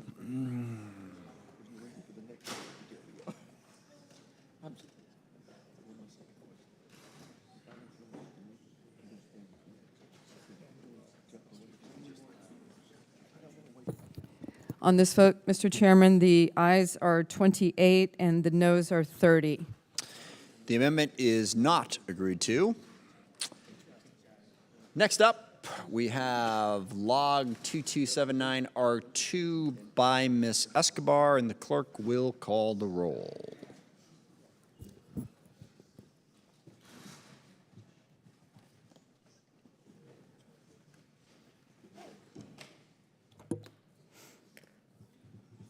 Chairman Smith.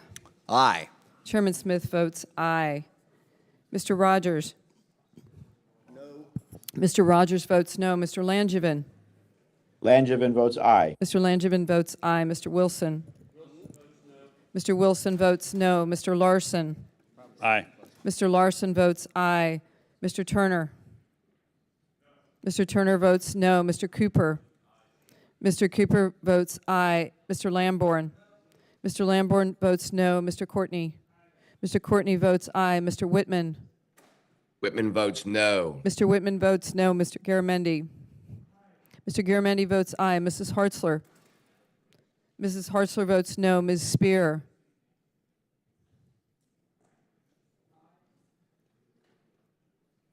Ms. Spear votes aye. Mr. Scott. Mr. Scott votes no. Mr. Norcross. Mr. Norcross votes aye. Mr. Brooks. Mr. Brooks. Mr. Gallego. Mr. Gallego votes aye. Mr. Graves. Mr. Graves votes no. Mr. Moulton. Mr. Moulton votes aye. Ms. Stefanik. Ms. Stefanik votes no. Mr. Carbajal. Mr. Carbajal votes aye. Dr. Desjardins? Dr. Desjardins votes no. Mr. Brown? Mr. Brown votes aye. Mr. Kelly? Mr. Kelly votes no. Mr. Khanna? Mr. Khanna votes aye. Mr. Gallagher? Mr. Gallagher votes no. Mr. Keating? Aye. Mr. Keating votes aye. Mr. Gates? Mr. Gates votes no. Mr. Kim? Mr. Kim votes aye. Mr. Bacon? Mr. Bacon votes no. Ms. Houlihan? Aye. Ms. Houlihan votes aye. Mr. Banks? Mr. Banks votes no. Mr. Crow? Mr. Crow votes aye. Ms. Cheney? No. Ms. Cheney votes no. Ms. Slotkin? Yes. Ms. Slotkin votes aye. Mr. Bergman? Mr. Bergman votes no. Ms. Sheryl? Ms. Sheryl votes aye. Mr. Waltz? Mr. Waltz votes no. Ms. Escobar? Ms. Escobar votes aye. Mr. Johnson? Mr. Johnson votes no. Mr. Golden? No. Mr. Golden votes no. Mr. Green? Mr. Green votes no. Mrs. Luria? No. Mrs. Luria votes no. Mrs. Bice? Mrs. Bice votes no. Mr. Morelli? Aye. Mr. Morelli votes aye. Mr. Franklin? Mr. Franklin votes no. Ms. Jacobs? Ms. Jacobs votes aye. Mrs. McLean?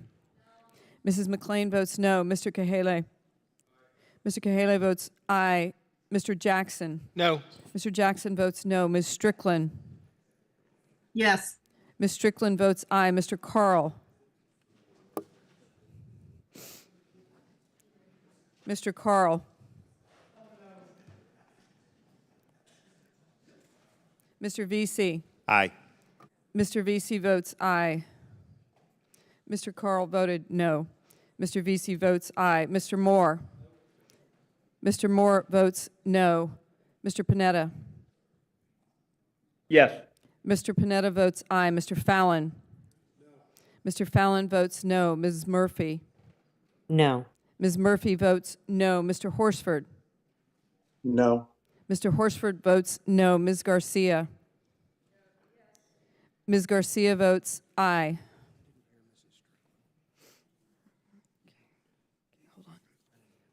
Okay, Mr. Brooks?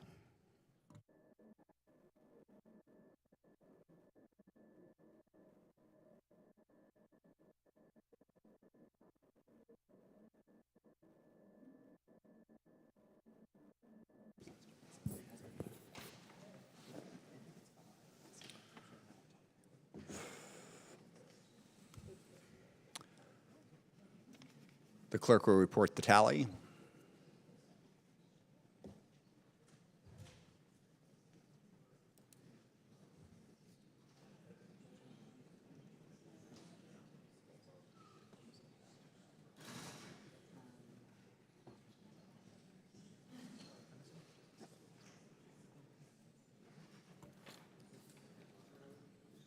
On this vote, Mr. Chairman, the ayes are 27, the noes are 31. The amendment is not agreed to. The next amendment is 1642R1, offered by Mr. Moulton. The clerk will call the roll.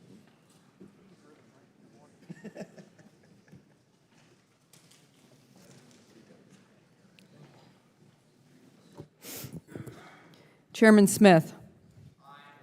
Chairman Smith votes aye. Mr. Rogers?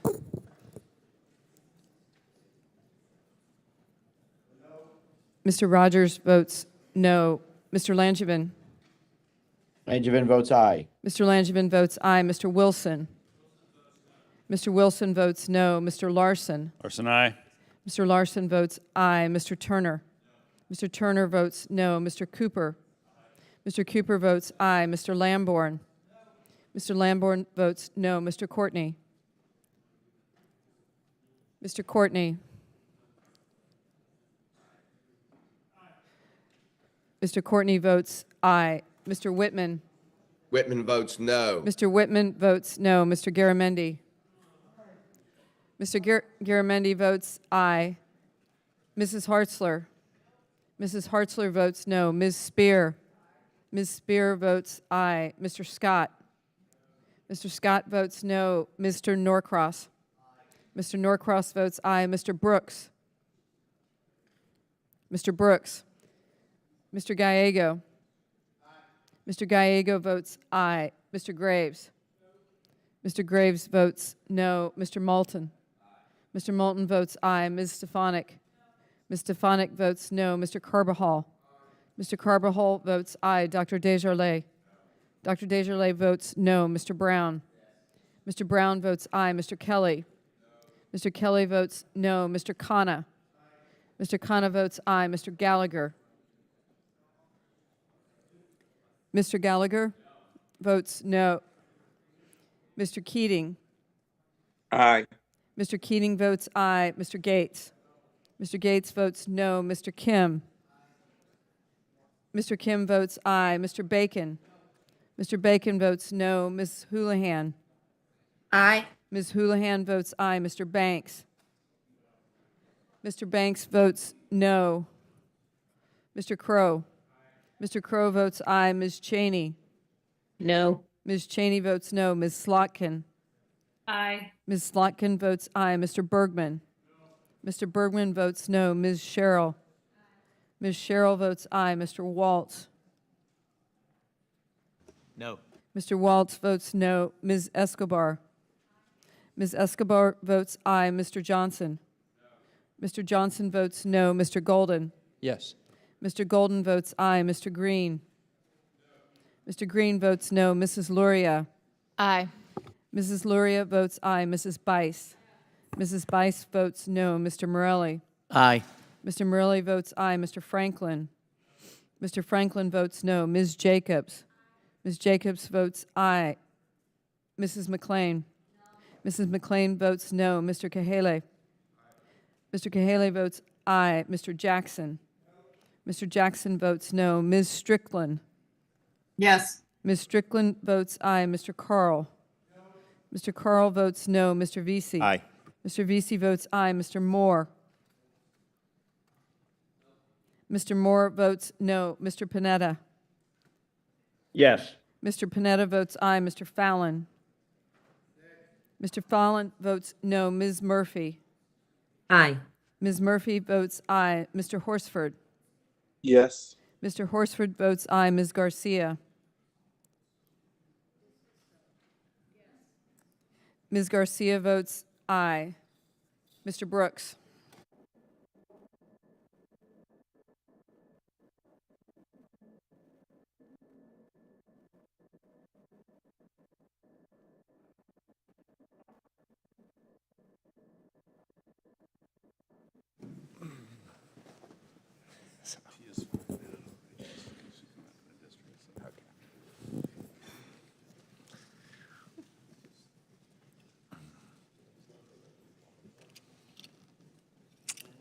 The clerk will report the tally. On this vote, Mr. Chairman, the ayes are 31, the noes are 27. The amendment is agreed to. It is now in order to consider log 1728, to vote on log 1728 R2 offered by Mr. Gates, and the clerk will call the roll.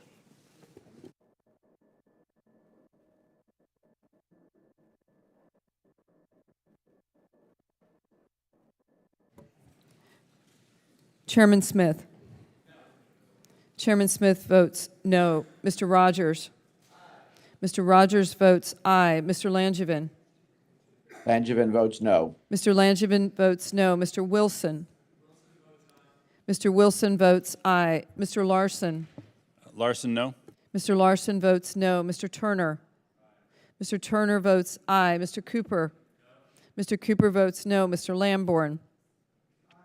Mr. Lamborn votes aye. Mr. Courtney. Mr. Courtney votes no. Mr. Whitman. Whitman votes aye. Mr. Whitman votes aye. Mr. Garamendi.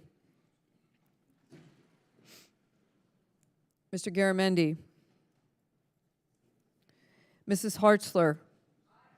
Mrs. Hartzler votes aye. Ms. Spear. Ms. Spear votes no. Mr. Scott.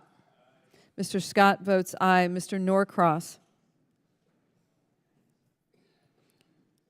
Mr. Norcross, Mr. Brooks, Mr. Gallego. Mr. Gallego votes no. Mr. Graves. Mr. Graves votes aye. Mr. Moulton. Mr. Moulton votes no. Ms. Stefanik. Ms. Stefanik votes aye. Mr. Carbajal. Mr. Carbajal votes no. Dr. Desjardins. Dr. Desjardins votes aye. Mr. Brown. Mr. Brown votes no. Mr. Kelly. Mr. Kelly votes aye. Mr. Khanna. Mr. Khanna votes no. Mr. Gallagher. Mr. Gallagher votes aye. Mr. Keating. No. Mr. Keating votes no. Mr. Gates. Mr. Gates votes aye. Mr. Kim. Mr. Kim votes no. Mr. Bacon. Mr. Bacon votes aye. Ms. Houlihan. Aye. Ms. Houlihan votes aye. Mr. Banks. Mr. Banks votes aye. Mr. Crow. Mr. Crow votes no. Ms. Cheney. Aye. Ms. Cheney votes aye. Ms. Slotkin. No. Ms. Slotkin votes no. Mr. Bergman. Mr. Bergman votes aye. Ms. Sheryl. Ms. Sheryl votes no. Mr. Waltz.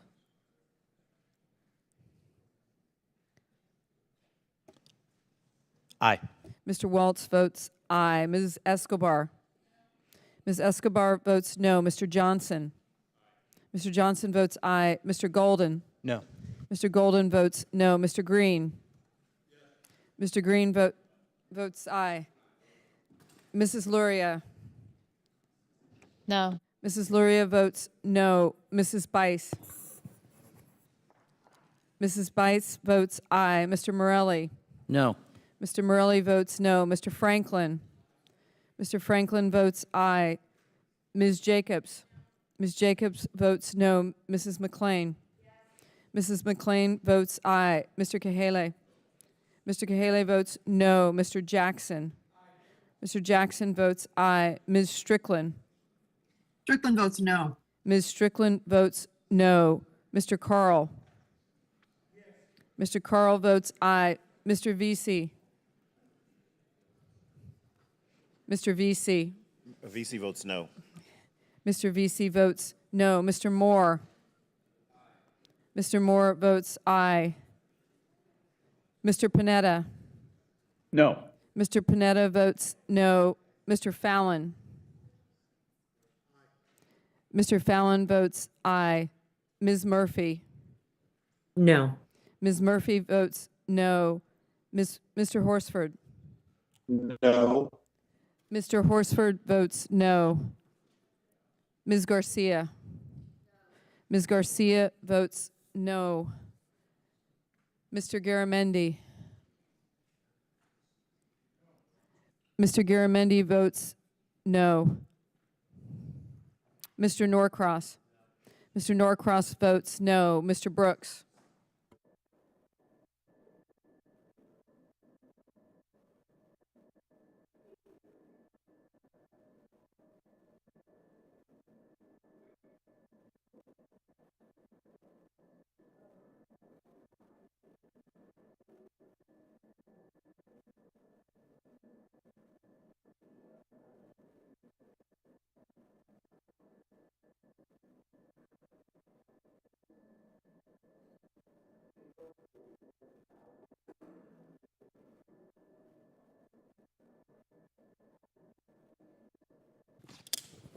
Mr. Chairman, on this vote, the ayes are 28, the noes are 30.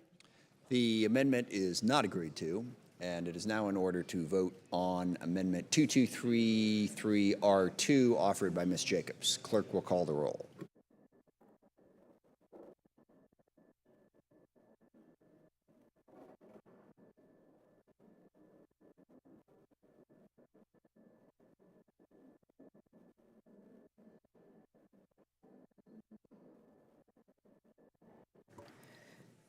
Chairman Smith. Chairman Smith votes aye. Mr. Rogers. Mr. Rogers votes no. Mr. Langevin. Langevin votes aye. Mr. Langevin votes aye. Mr. Wilson. Mr. Wilson votes no. Mr. Larson. Mr. Larson votes aye. Mr. Turner. Mr. Turner votes no. Mr. Cooper. Mr. Cooper votes aye. Mr. Lamborn. Mr. Lamborn votes no. Mr. Courtney. Mr. Courtney votes aye. Mr. Whitman. Whitman votes no. Mr. Whitman votes no. Mr. Garamendi. Mr. Garamendi votes aye. Mrs. Hartzler. Mrs. Hartzler votes no. Ms. Spear. Ms. Spear votes aye. Mr. Scott.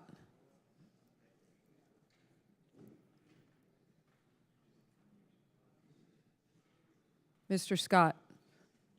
Mr. Scott votes no. Mr. Norcross. Mr. Norcross votes aye. Mr. Brooks. Mr. Brooks. Mr. Gallego. Mr. Gallego votes aye. Mr. Graves.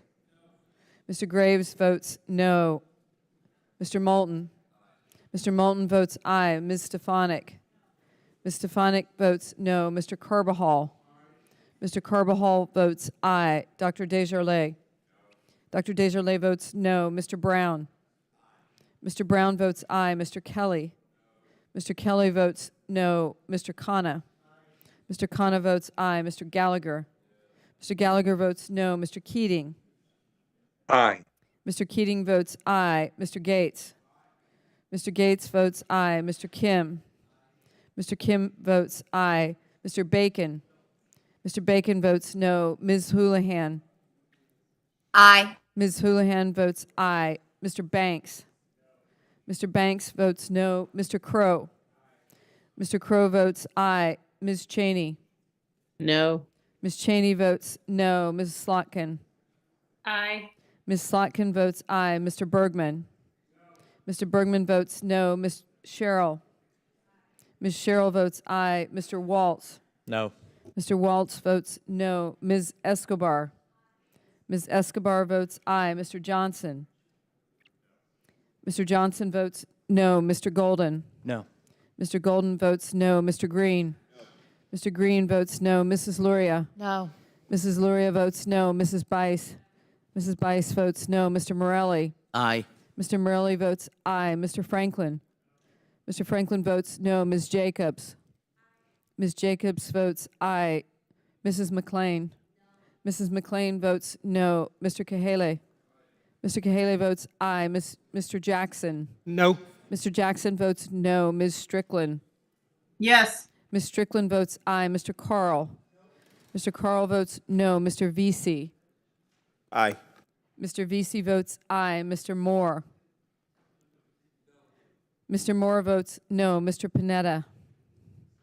Aye. Mr. Yes. Panetta votes aye. Mr. Fallon. Mr. Fallon votes no. Ms. Murphy. Aye. Ms. Murphy votes aye. Mr. Horsford. Yes. Mr. Horsford votes aye. Ms. Garcia. Aye. Ms. Garcia votes aye. Mr. Brooks.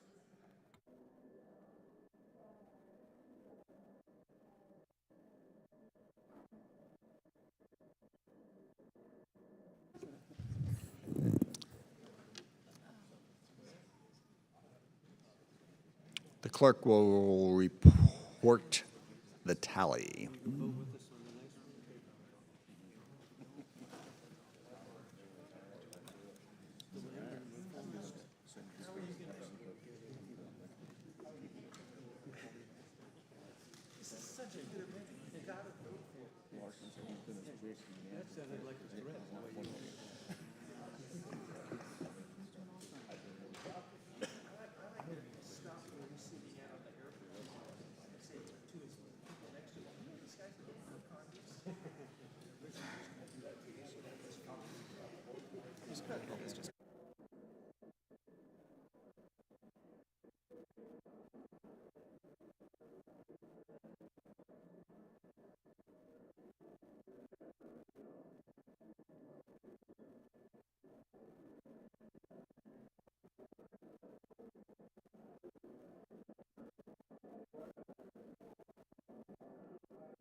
Mr. Chairman, on this vote, the ayes are 30, the noes are 28. The amendment is adopted. Last vote in this series is on log number 2126R4 offered by Mr. Lamborn, and the clerk will call the roll.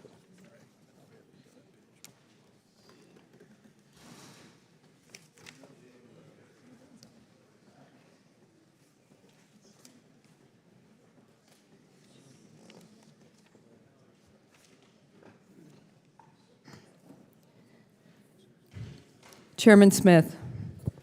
No. Chairman Smith votes no. Mr. Rogers.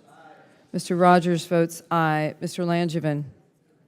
Langevin votes no. Mr. Langevin votes no. Mr. Wilson. Mr. Wilson votes aye. Mr. Larson. Mr. Larson votes no. Mr. Turner. Mr. Turner votes aye. Mr. Cooper. Mr. Cooper votes no. Mr. Lamborn. Mr. Lamborn votes aye. Mr. Courtney.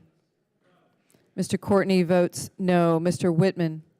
Whitman votes aye. Mr. Whitman votes aye. Mr. Garamendi.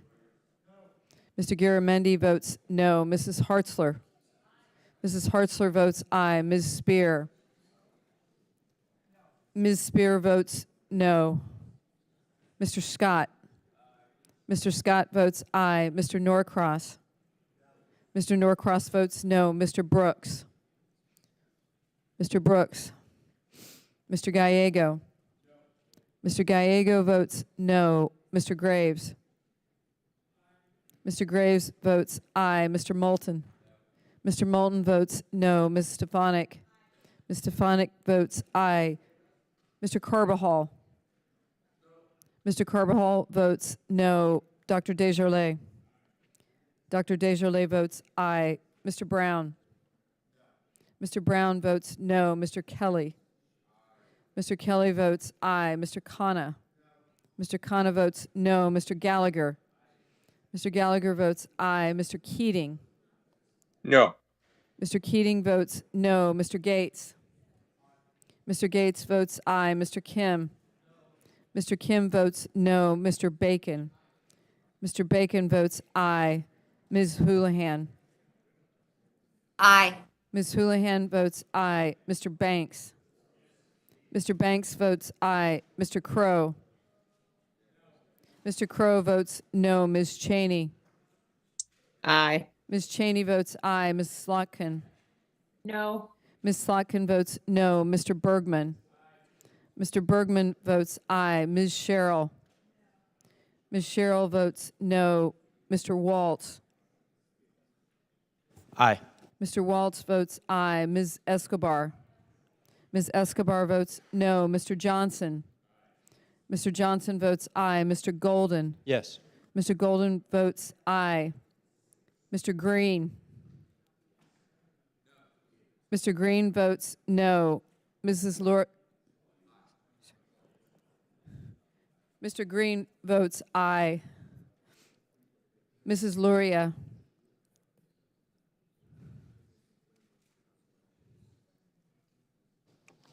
No. Mrs. Luria votes no. Mrs. Bice. Mrs. Bice votes aye. Mr. Morelli. No. Mr. Morelli votes no. Mr. Franklin. Mr. Franklin votes aye. Ms. Jacobs. Ms. Jacobs votes no. Mrs. McLean. Mrs. McLean votes aye. Mr. Kahele. Mr. Kahele votes no. Mr. Jackson.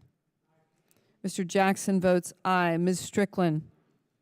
Strickland votes no. Ms. Strickland votes no. Mr. Carl. Mr. Carl votes aye. Mr. Vesey. No. Mr. Vesey votes no. Mr. Moore. Mr. Moore votes aye. Mr. Panetta. No. Mr. Panetta votes no. Mr. Fallon. Mr. Fallon votes aye. Ms. Murphy. No. Ms. Murphy votes no. Mr. Horsford. No. Mr. Horsford votes no. Ms. Garcia. No. Ms. Garcia votes no. Mr. Brooks?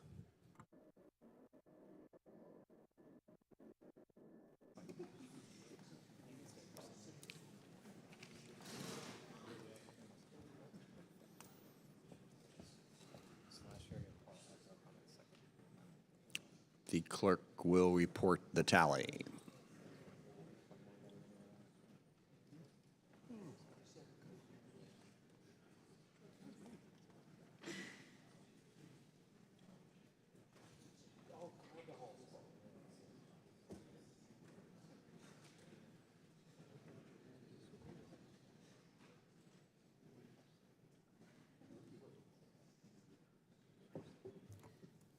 Mr. Chairman, on this vote, the ayes are 29 and the noes are 29.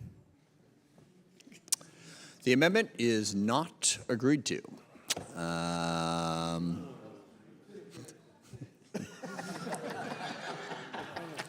as the cliche goes, close only counts in horseshoes and hand grenades. I apologize.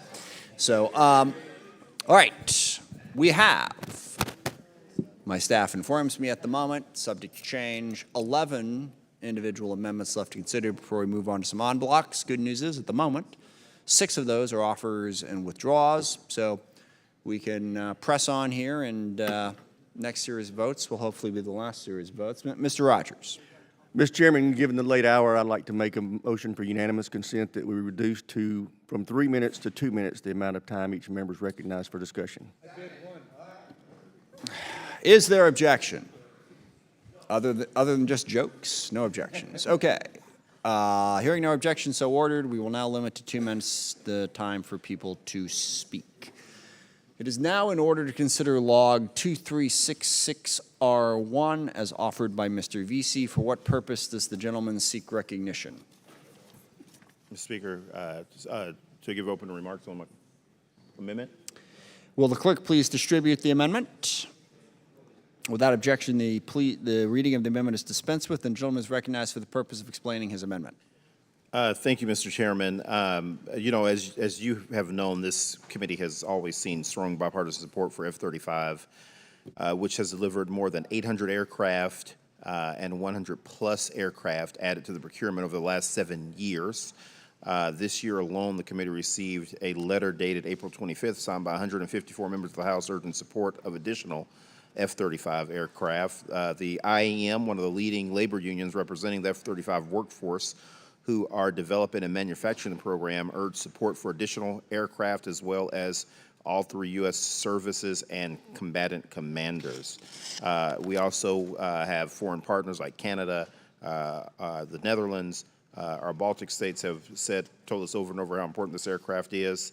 But I have talked with Mr. Garamendi and Mr. Norcross and believe that that we can work out some of the differences that we have here later down the road. And so I ask if I can withdraw my amendment, Mr. Chair, and that's all I have. Hearing no objection, so ordered. Thank you. It is now in order to consider log number 2145 as offered by Mr. Norcross. For what purpose does the gentleman seek recognition? We have an amendment at the desk. Will the clerk please distribute the amendment? Without objection, the reading of the amendment is dispensed with, and the gentleman is recognized for the purpose of explaining his amendment. Thank you, Mr. Chairman. On April 27, 2021, President Biden issued an executive order to increase the minimum wage for federal contractors. That is moving to $15 an hour in 2021. The fact of the matter is, it's been 13 years since the minimum wage was raised. I know of no one in the real world who has not had a raise in that period of time. But real people. So the point I'm trying to make, we voted on a $37 billion increase. The defense is going to be close to $800 billion. We want to codify this. So at the end, people who worked during the pandemic, who kept our country running, who are making it just barely on $15 an hour, it will be the law of the land. We want to be able to go home and say, we did something for the little guy, not just the big guys who own the companies, the ones who are struggling each and every day. Because the idea that somehow we could go back from there, I can't imagine us going home and saying, hey, we just approved $800 billion, but I can lower the minimum wage. No, this is about doing the right thing, folks. You know how tough it's been the last 2 years. The job market is a rough place. And the idea of codifying this is the right thing to do for those who are building and helping to keep us run our great country. And I urge everybody to do the right thing, to take care of those people who took care of us and codify this into law. And I yield back. Is there further discussion? Mr. Rogers. It's so unusual for me to be opposed to Mr. Norcross, but twice tonight this has happened. I really have a problem with this amendment, given that it's not just affecting the Department of Defense, but it's a nationwide provision, and I don't think it should travel in this bill, so I'm going to be opposed to it. Thank you. Who else? Anyone else seek recognition, wish to debate the amendment? Hearing none, all those in favor will say aye. Aye. Those opposed will say no. No. Can you hear the ayes have it? The ayes have it. The amendment is agreed to. It is now in order to consider log 1631R1 offered by Mr. Crow. For what purpose does the gentleman seek recognition? Mr. Chairman, I have an amendment at the desk.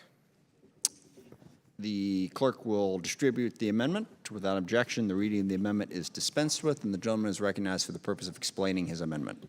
Thank you, Mr. Chairman. This amendment goes to identify and fix one of the essential failings of our SIV program, as was deeply illustrated last year during our pullout from Afghanistan. One of the biggest problems that we identified during that process, and we did so on a bipartisan basis, is the lack of accurate records and record keeping for our partners and allies, our interpreters, our translators, and others who are working with the U.S. government. We just did not have the records, so when it came time to evacuate them and their families out, we didn't know who we were dealing with. We didn't know who had worked for us, for how long those people had worked for us. It made vetting very hard. It made vetting very slow, and that actually remains a substantial problem.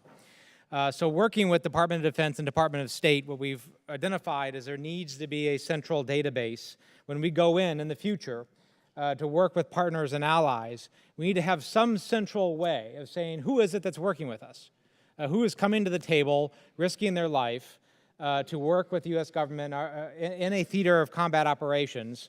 And we're going to keep that database available so that if we needed to pull out again, and if we are in a contingency operation, we need to save people's lives, that we can very rapidly do the vetting, do the due diligence, that we have the files in place, and we're actually pulling the right people out. It's an essential element to, I think, being a good partner and ally. Now, it's not going to necessarily help us with our partners in Afghanistan. This is not meant to remedy things going back in time, but it is meant to say, you know, we could have done better in Iraq.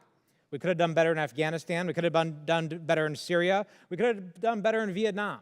We have a long history of not doing this right. So let's learn that lesson. Let's figure out how in the future we can do it better. That's what this amendment is about, and I would encourage everyone to support it and make sure that we are in a position to do the right thing. I yield back. Thank you. Mr. Green. Thank you, Mr. Chairman. I want to rise in support of this amendment. I think it's addressing a problem that we've obviously experienced, as the member said, and I think allowing the DOD to maintain the database, I mean, they obviously protect our information as members deployed downrange. They have the capacity to do this. We brought a lot of people over here. We had some lax control at those places like Pickett, Fort Pickett, et cetera. All of that could have been prevented had this bill been passed prior to the Afghanistan withdrawal. So I think this is a very good solution, and I fully support this and encourage my colleagues to support it as well. Mr. Turner. I only have 2 minutes, so I'd like you to all follow along. If you could actually open the amendment that Crow has put forward. This is an incredibly dangerous amendment, and this is going to get people killed. I absolutely understand his desire to have a better implementation of the special immigration visa program and in the last theater of combat operations that we left. But let's just go through this amendment real quick and see what it says. So James Bond retires from the British Secret Service Agency and is hired by an unnamed letter agency in the United States. He is engaged in the combat theater in Ukraine. He is a foreign national. He is a contractor. We now have to have, according to this, his full name and date of birth, his contact information, his local national or state ID number, his passport number. Bet James Bond's going to be giving us that. His job location, a thorough description of work duties and locations where they were performed, and then on top of all that, as if we haven't created the greatest hackable database in the world of the people who are at most at risk in all of our combat areas, because this does not just apply to DOD, it applies to every letter agency, every agency that we have in the United States government. We're going to, please turn to the last paragraph on the amendment, we're actually going to send them a certificate of participation. Now, I hope James Bond gave us the right address so we don't send it to the wrong address and have somebody see that James Bond was working for us in Ukraine, because they're probably not going to be very happy about receiving that on his behalf. This is not a smart thing to do. It is absolutely going to risk people's lives, and please vote this down. I spoke to Mr. Crow. I think certainly his goals and objectives are important, and I understand this is from his heart. This would be devastating for us to do and absolutely risk people's lives. I yield back. For further debate and discussion, Ms. Jacobs. I yield my time to Mr. Crow. Yeah, the parade of horribles, I have a lot of respect for Mr. Turner, but the parade of horribles is just not true. We keep this information. We pay these people already. Like to imply that we don't know who it is we're working with and who's in our employ is just not true. The U.S. government already keeps this information, but we keep it in a disparate, non-connected way in different databases. What this does is say if there is a declared theater of combat operations as defined by U.S. code and manuals and by a combatant commander, a declared theater of combat operations, that the DOD will keep a centralized database of those who are working for the federal government in the event that we have to move those people out and evacuate them. That's what it does. We actually already keep this information, but we keep it in a disconnected, disparate way that's actually more hackable, less easier to maintain, and frankly more dangerous for folks. It's time that we do this in a better way. I yield back. Mr. Waltz. Yeah, thank you, Mr. Chairman, and I certainly have respect for both sides of this issue, but I'm going to support this amendment. And I respect Mr. Turner's concerns.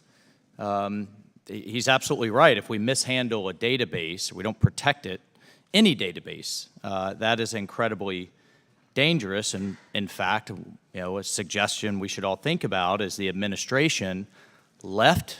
Mr. Crow is right. We do keep a lot of this information. We just don't keep it well, and we don't keep it accessible, but we kept enough of it and left it behind to the point where the Taliban is now using the payroll information to hunt down many of our former allies, and because they had family members, if they couldn't get them, they're now hunting their families. So this isn't about, the concern in my view isn't about necessarily keeping a database, it's protecting it and using it appropriately. We keep all kinds of databases. At the end of the day, if we're going to have this type of program, and I think we are absolutely reliant on interpreters overseas, Yemen, Syria, Afghanistan, Iraq, you name it, then we need to protect them appropriately. And I think that's handling the database appropriately, not having one or not. Thank you, Mr. Chairman. I yield. Thank you, Mr. Johnson. Thank you, Mr. Chairman. Mr. Turner has gotten my attention, and I wanted to yield my time to him if he wanted to add anything. Thank you. Just so, again, back to, I get where people's hearts can be in this, but you are absolutely breaking a system. You don't let people opt in. You don't let people opt out. You don't have different agencies. I have no idea, by the way, no idea how this did not have sequential referral to Intel, which, by the way, you sit on, Mr. Crow.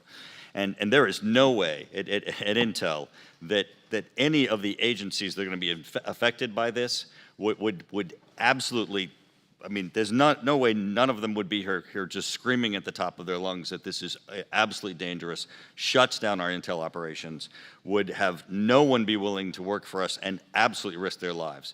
You know, as many people know, there are stories of other nations who take action against individuals who are working with us who become compromised.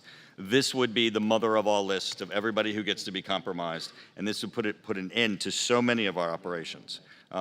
Certainly, if James Bond worked for us in Ukraine, his life would be at risk. If we gave him these conditions, he certainly wouldn't agree to do it. And this is all about a combat operation that we left. We don't even know what our combat theater operations are going to look like in the future. So we're going to pass a law that puts at risk all of our data and information for a combat theater that we don't even know what it's going to be like in the future. I yield back. Well, reclaim my time. I Sam. just. I'm sorry. I think this is a weighty enough issue that it probably requires further debate from my perspective. So, for what that's worth, I yield back. Mr. Kim is recognized. I yield to Mr. Crow. Yeah, and we've heavily vetted this with IC, with DOD, with state, and yes, I am aware. I actually sit on the Intel committee, Mr. Turner, and I'm also aware of many of the programs, all of the programs. We have the same information, and in your James Bond scenario, you also know as well as I do that there's plenty of mechanisms available to address the James Bond scenario.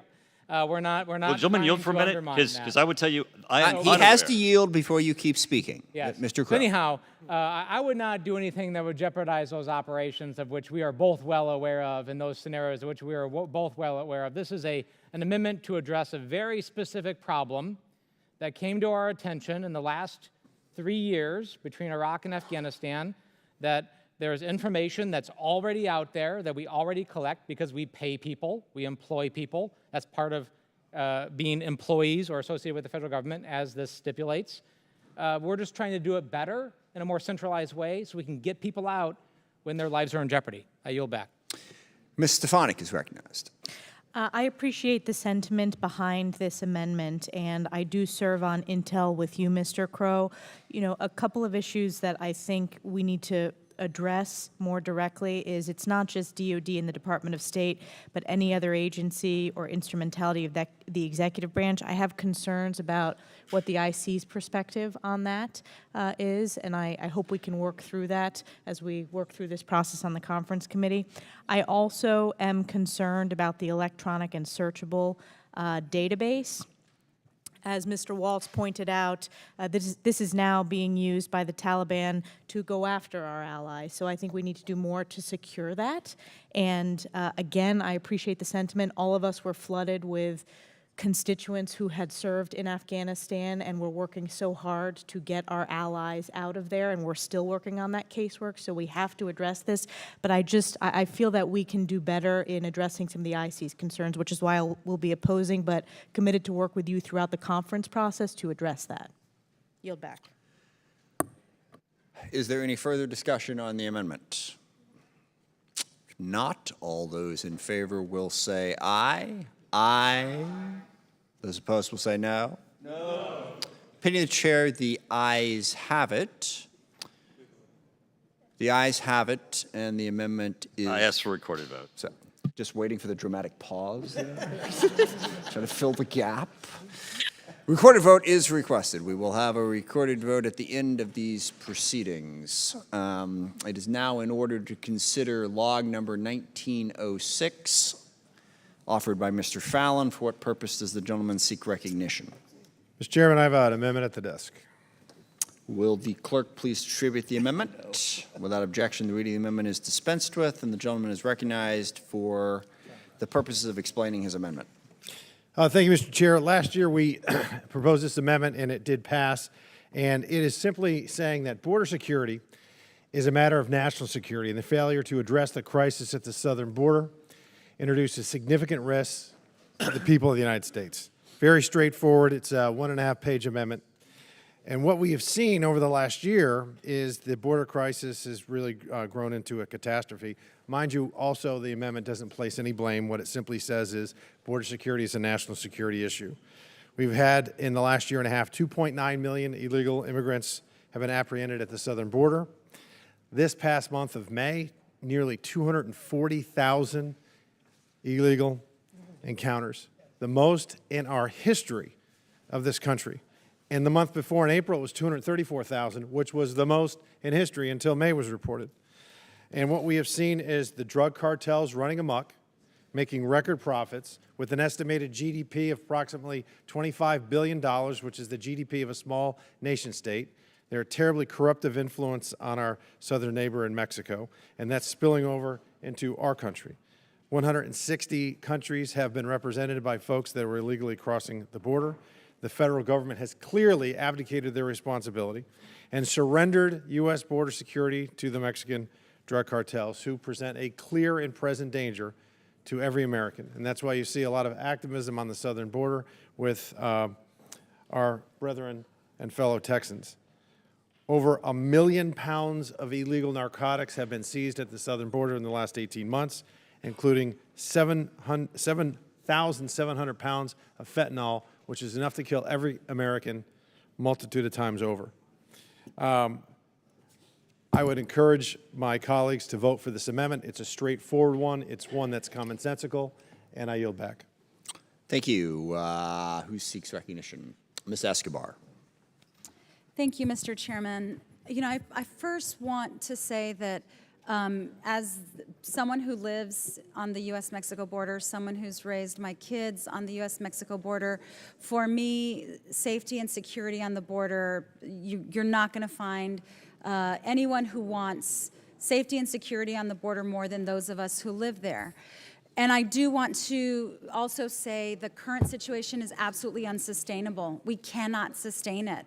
More migrants are dying than ever.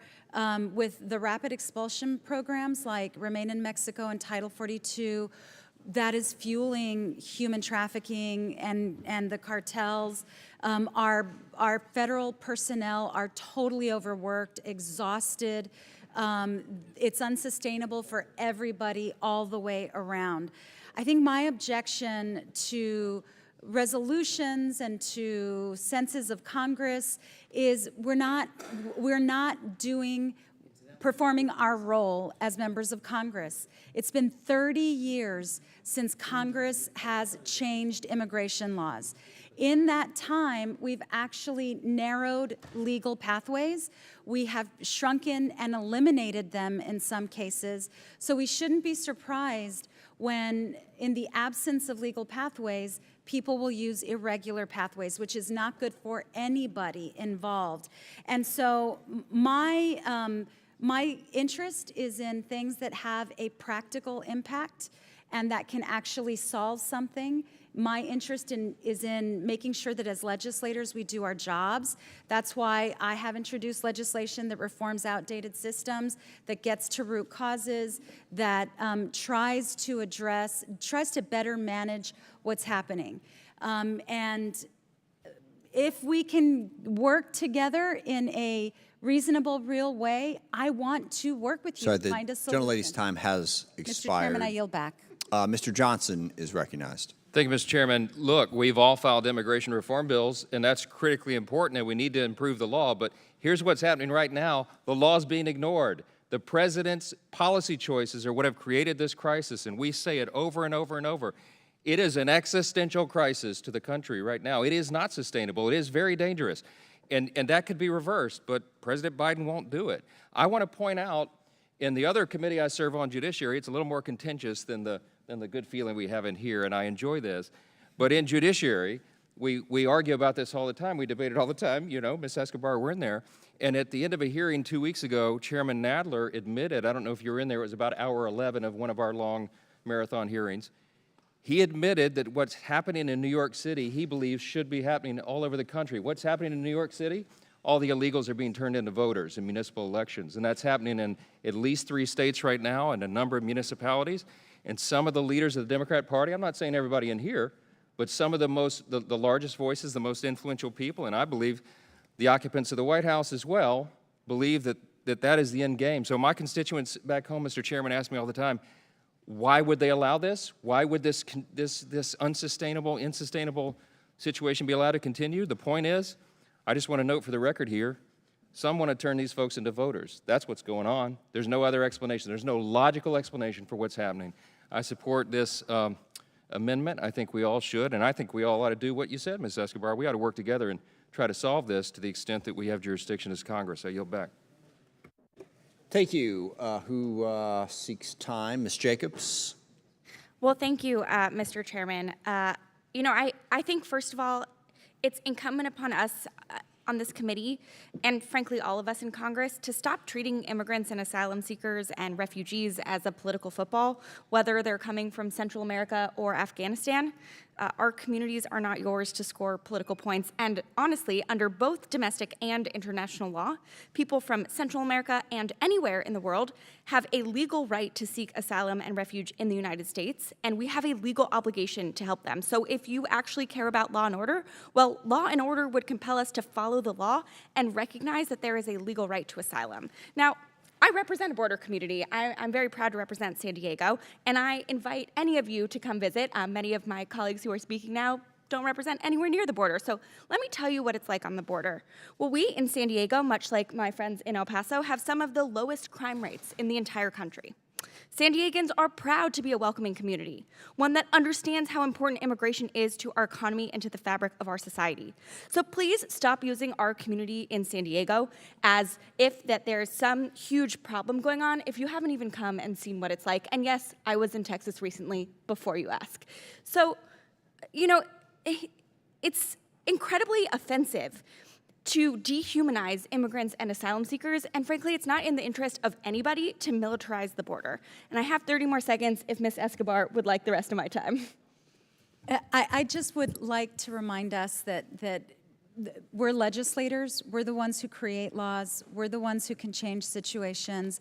I think it's better that we use our time to legislate. And Mr. Johnson, it's been Republican and Democratic administrations alike who have failed to act. It's been 30 years. I yield back. Thank you. Mr. Gates. The problem is all the illegal immigrants aren't staying in San Diego. The problem is every state and every community has become a border community. And the problems and the crime and the economic impact is felt everywhere in the country. And the Fallon Amendment stands for the proposition that I think most Americans inherently understand, that if America is our home, we have to care deeply about who is coming and going, and people cannot come here without permission. And before it is suggested that people who don't present at ports of entry, but who just slip across the border are somehow asylum seekers, that is ludicrous. If they were seeking asylum, they would present at a port of entry, but that's not what's happening. And the national security concerns that the Fallon Amendment ripens are present and visited on communities all over the country. I'd yield to Mr. Johnson. Yeah, I thank you. We've all, and everybody on this side, I believe, has been to the border. We've been to the Rio Grande Valley. No, because San Diego's not the epicenter of this, with all due respect, okay? The Rio Grande Valley is the epicenter of it. That's where we spend our time. We don't go vacation in California, okay?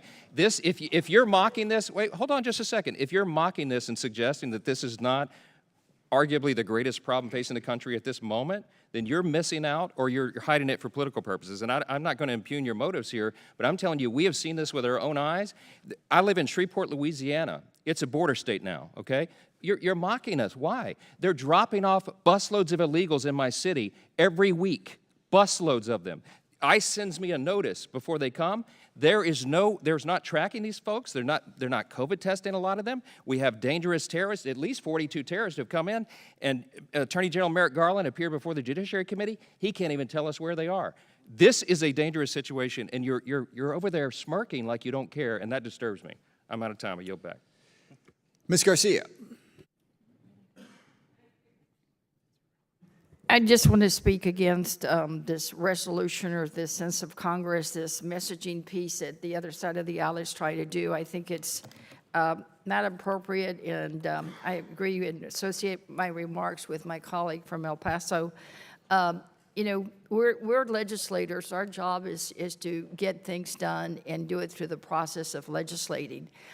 So if the other side of the aisle wants to do something about this, join us. I sit on the subcommittee of immigration of the Judiciary Committee together with Ms. Escobar and others.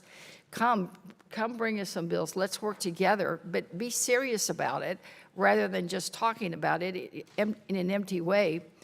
So I oppose this resolution and give the rest of my time to my colleague from El Paso, Ms. Escobar. Thank you, Ms. Garcia. I'll just close with this. I don't want to belabor this too long, but to Mr. Gates, well, he stepped out. Many times people go between ports, present themselves between ports because they're rejected at the ports. They're pushed back, so they end up presenting between ports. That's why that happens. And I'll just close with this. Please, let's not echo the great replacement theory. Truly, this idea is really dangerous. Your words have power. My community can attest to that. Let's have conversations without resorting to that, please. I yield back. I'm not going to say anything more on this issue. Mrs. Bice. I yield 2 minutes to Mr. Fallon. Nobody mentioned the great replacement theory except our Democratic colleague. It's un-American to have this continue because it's patently unfair. And I knew race was going to be injected into this. There are 3.8 million people in this world waiting to come to this country legally. And it takes somewhere between 9 and 12 years on average, sometimes as long as 30 in extreme cases. 95% of those people are people of color. And we're all rooting for them because they're following the laws and respecting the rules of the country that they want to become a part of. And when you say they're asylum seekers, of course some people hit our border that are true asylum seekers, but the vast majority are economic migrants. And then to say that everybody that comes to the border, of course, because the NGOs tell them, seek asylum. So that means that we have a de facto open border. And that's why we have seen this explosion of over 300,000 when you consider the gotaways and the folks that have crossed the border and have been encountered a month. That's like going to end up being 4 million people, and it will continue to climb because when you incentivize something, you get more of it. And it's unsustainable. And that's why you see in Texas a great awakening and shifting politically. You've seen an 18-year state representative, a Democrat, Ryan Guillen, switch to the Republican Party because he wants a solution. His community is demanding it. That's why Myra Flores just got elected on the border. These fine folks, I don't know what the exact percentage is, 85%, 90%, overwhelmingly Hispanic Americans, great Americans, are bearing the brunt of it, and they're sick of it. We either take control with the federal government controlling our border, or we allow the Mexican drug cartels to do it, because they love that kind of garbage rhetoric, because they're making billions, and they're murdering people too, and they could care less about them. It's just about the profit and the crime and the chaos and the corruption, and people are tired of it in Texas. I yield back. Is there any further discussion? Hearing none, all those in favor of the amendment will say aye.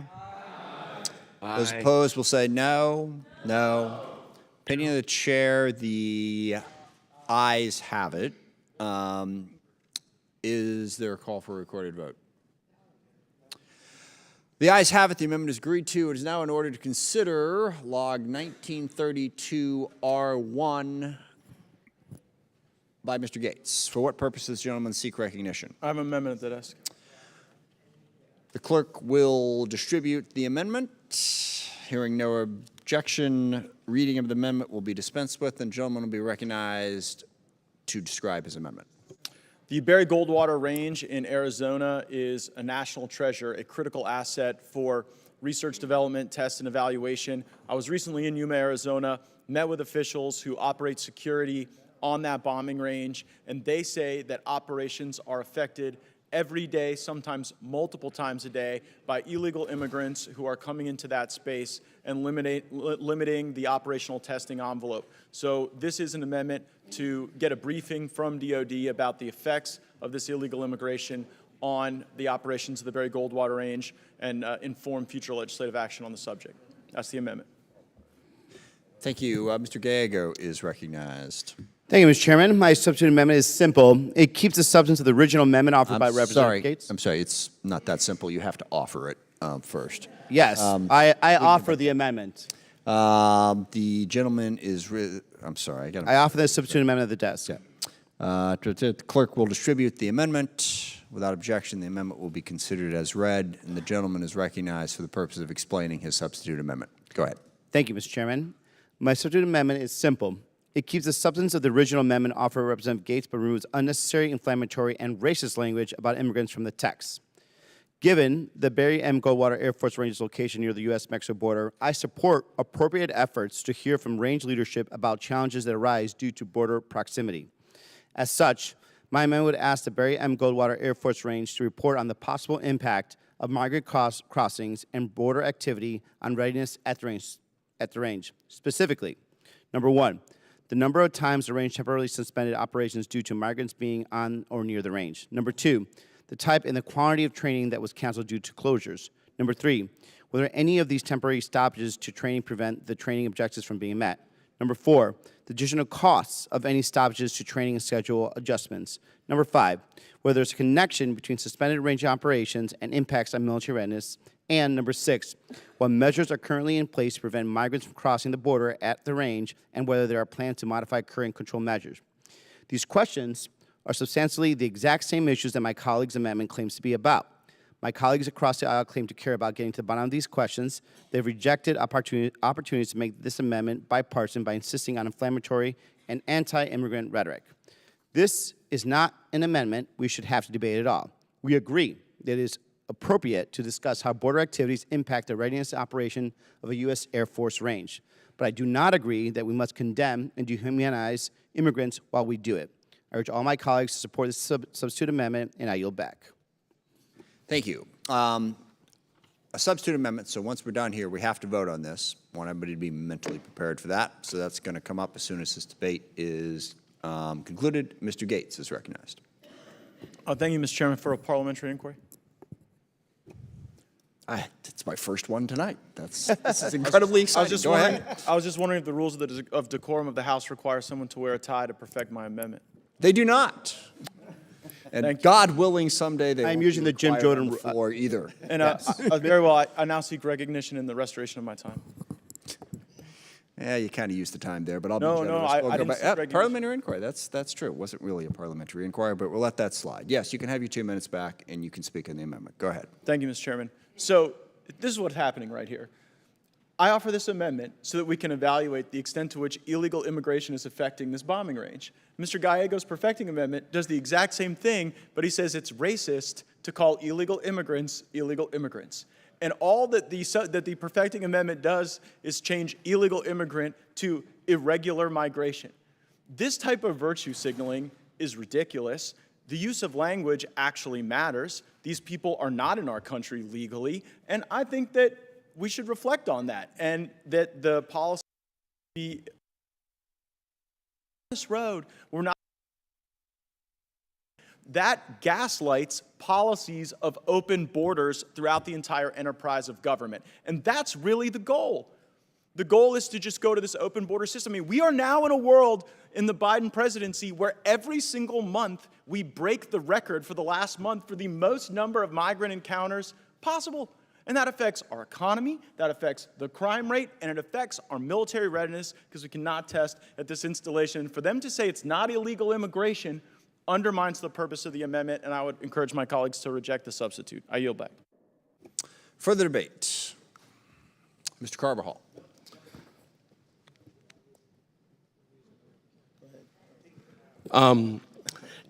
You know, I guess if I could amplify, I'm rising in support of Mr. Gallego's amendment.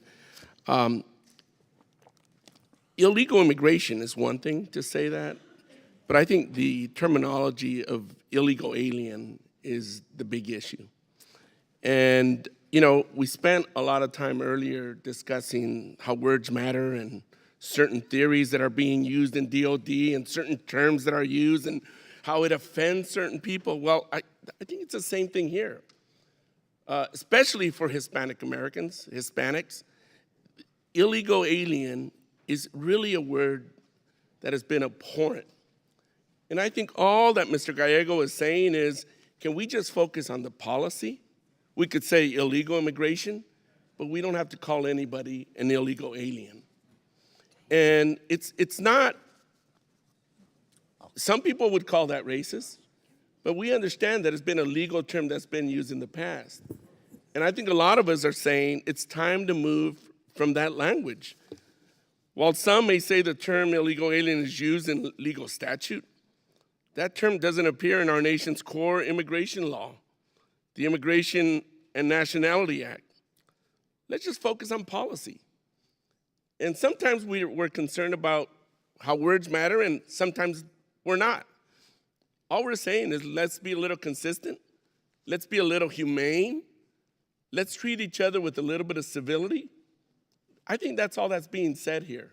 So again, I'm supporting Mr. Gallego's amendment because I think he's trying to get to that issue. I think he came across with great passion and emotion, but if I could simmer that down to just share what some Hispanics and Mexican Americans feel, it just is an outdated, inflammatory term. And that's all that's being said. The gentleman's time has expired. Mr. Norcross is recognized. Thank you, Chairman. I yield to Mr. Gallego. Thank you, and thank you, Mr. Carvajal, but I actually don't yield any emotion or any emotional attachment to this whatsoever, because I think this could be taken care of in a very simplistic, informal way that actually focuses on the Armed Services Committee role. As a matter of fact, there was very much an honest approach to this, and this would actually be brought en bloc. Sorry, will the gentleman suspend for just a quick minute? It's just a little excessive chatter in here. Oh, I apologize. So keep it down so the gentleman can be heard. Mr. Gallego, go ahead. But, and thank you. I was saying, like, look, this actually amendment by Mr. Gates would have been actually accepted en bloc, except I think he wanted to make some rhetorical and political statements.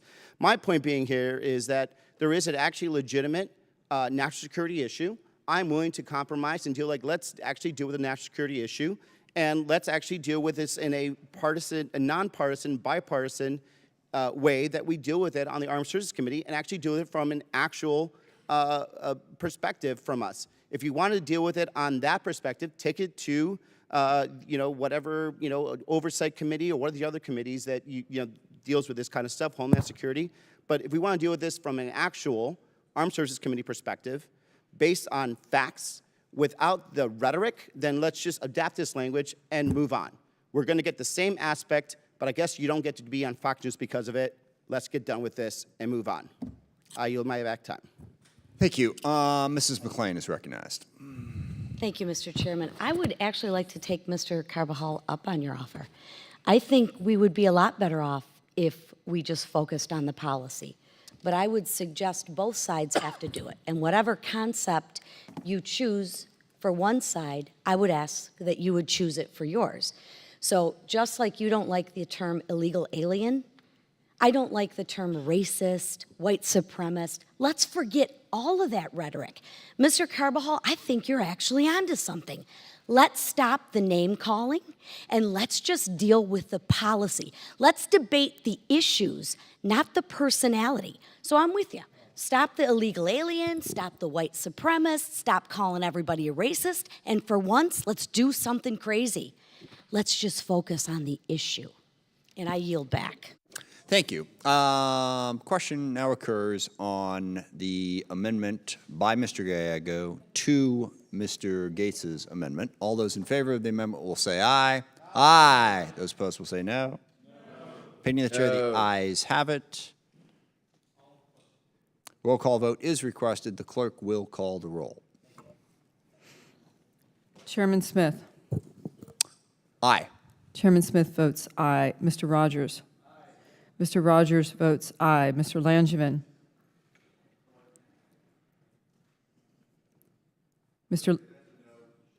Langevin votes aye. Mr. Langevin votes aye.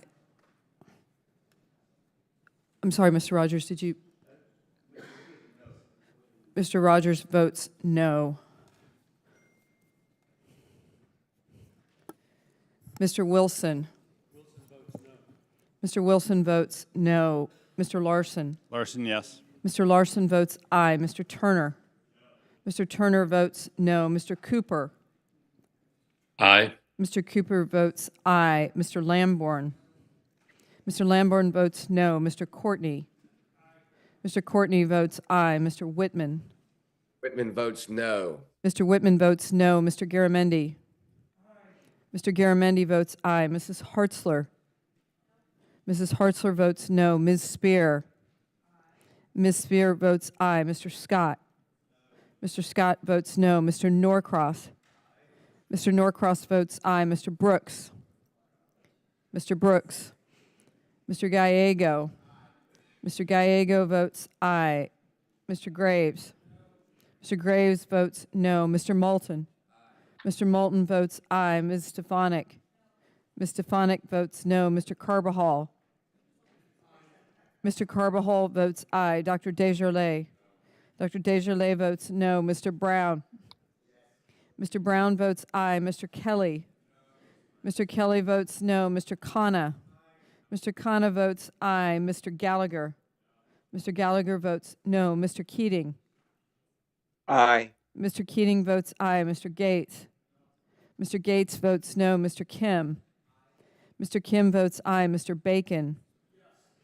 Mr. Bacon votes aye. Ms. Houlihan. Aye. Ms. Houlihan votes aye. Mr. Banks.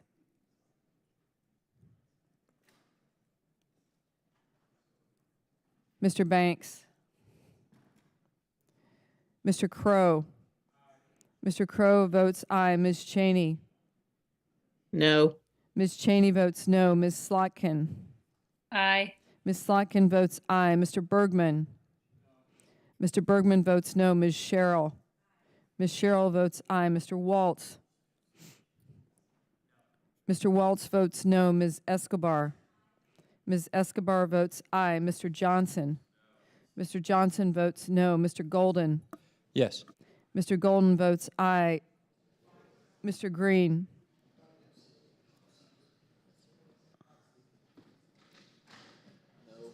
Mr. Green votes no. Mrs. Luria. Aye. Mrs. Luria votes aye. Mrs. Bice. Mrs. Bice votes no. Mr. Morelli. Aye. Mr. Morelli votes aye. Mr. Franklin. Mr. Franklin votes no. Ms. Jacobs. Ms. Jacobs votes aye. Mrs. McLean. Mrs. McLean votes no. Mr. Kahale.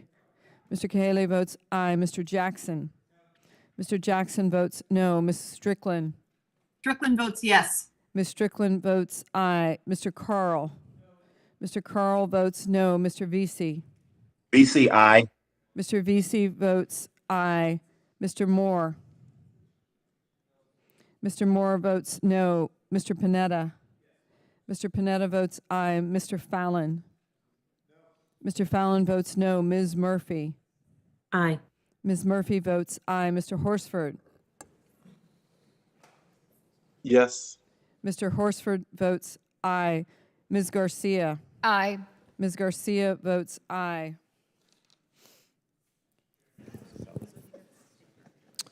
How is Mr. Banks recorded? Mr. Banks is not recorded.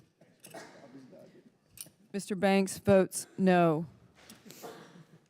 Mr. Brooks.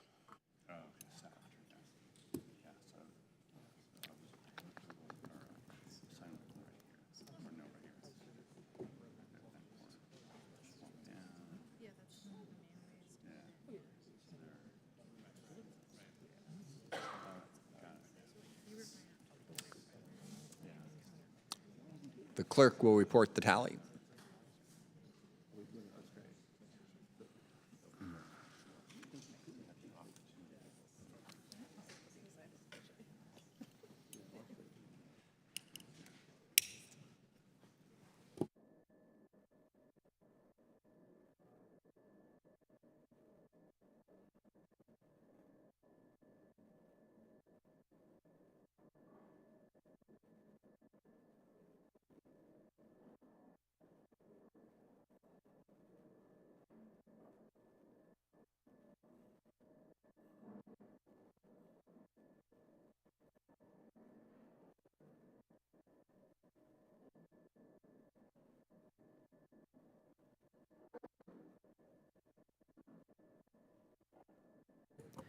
Mr. Chairman, on this vote, the ayes are 32, the noes are 26. The amendment is agreed to. It is now in order to consider the Gates Amendment as amended by the Gallego Amendment. All those in favor will say aye. Aye. Opposed will say no. Ayes have it, the amendment is adopted. So we have one amendment hanging out there with a recorded vote. We're just going to go ahead and do that. And then we've got 5 more separate amendments that are listed at the moment as offer and withdraws. 3 are very long en blocs, and then we're done. So we're going to take the vote on the Crow Amendment, log 1631R1, and the clerk will call the roll. Chairman Smith. Aye. Chairman Smith votes aye. Mr. Rogers. No. Mr. Rogers votes no. Mr. Langevin. Mr. Langevin. Mr. Wilson. Mr. Wilson votes no. Mr. Larson. Larson, aye. Mr. Larson votes aye. Mr. Turner. Mr. Turner votes no. Mr. Cooper. Aye. Mr. Cooper votes aye. Mr. Lamborn. Mr. Lamborn votes no. Mr. Courtney. Mr. Courtney votes aye. Mr. Whitman. Whitman votes no. Mr. Whitman votes no. Mr. Garamendi.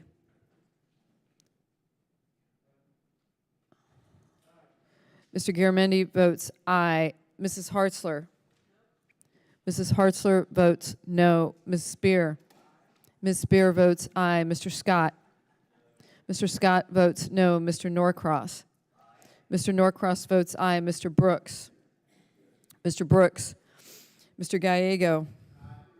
Mr. Gallego votes aye. Mr. Graves. Mr. Graves votes no. Mr. Moulton. Mr. Moulton votes aye. Ms. Stefanik. Ms. Stefanik votes no. Mr. Carbajal. Mr. Carbajal votes aye. Dr. Desjardins. Dr. Desjardins votes no. Mr. Brown. Mr. Brown votes aye. Mr. Kelly. Mr. Kelly votes no. Mr. Khanna. Mr. Khanna votes aye. Mr. Gallagher. Mr. Gallagher votes no. Mr. Keating. Aye. Mr. Keating votes aye. Mr. Gates. Mr. Gates votes no. Mr. Kim. Mr. Kim votes aye. Mr. Bacon. Mr. Bacon votes aye. Ms. Houlihan. Aye. Ms. Houlihan votes aye. Mr. Banks.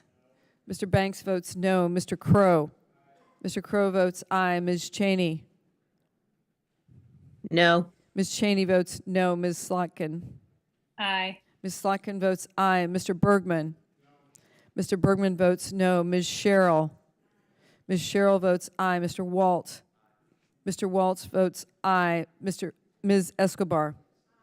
Ms. Escobar votes aye. Mr. Johnson. Mr. Johnson votes no. Mr. Golden. Yes. Mr. Golden votes aye. Mr. Green. Mr. Green votes aye. Mrs. Luria. Aye. Mrs. Luria votes aye. Mrs. Bice. Mrs. Bice votes no. Mr. Morelli. Aye. Mr. Morelli votes aye. Mr. Franklin. Mr. Franklin votes no.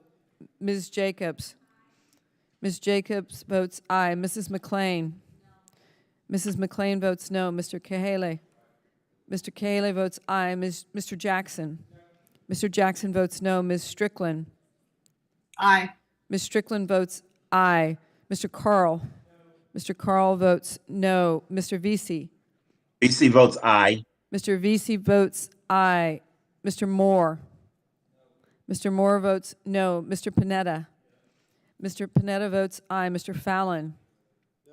Mr. Fallon votes no. Ms. Murphy. Aye. Ms. Murphy votes aye. Mr. Horsford. Aye. Mr. Horsford votes aye. Ms. Garcia. Aye. Ms. Garcia votes aye. Mr. Langevin. Langevin votes aye. Mr. Langevin votes aye. Mr. Brooks.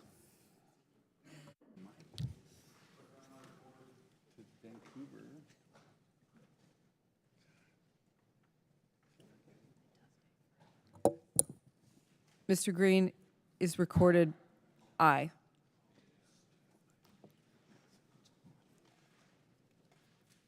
Mr. Green votes no.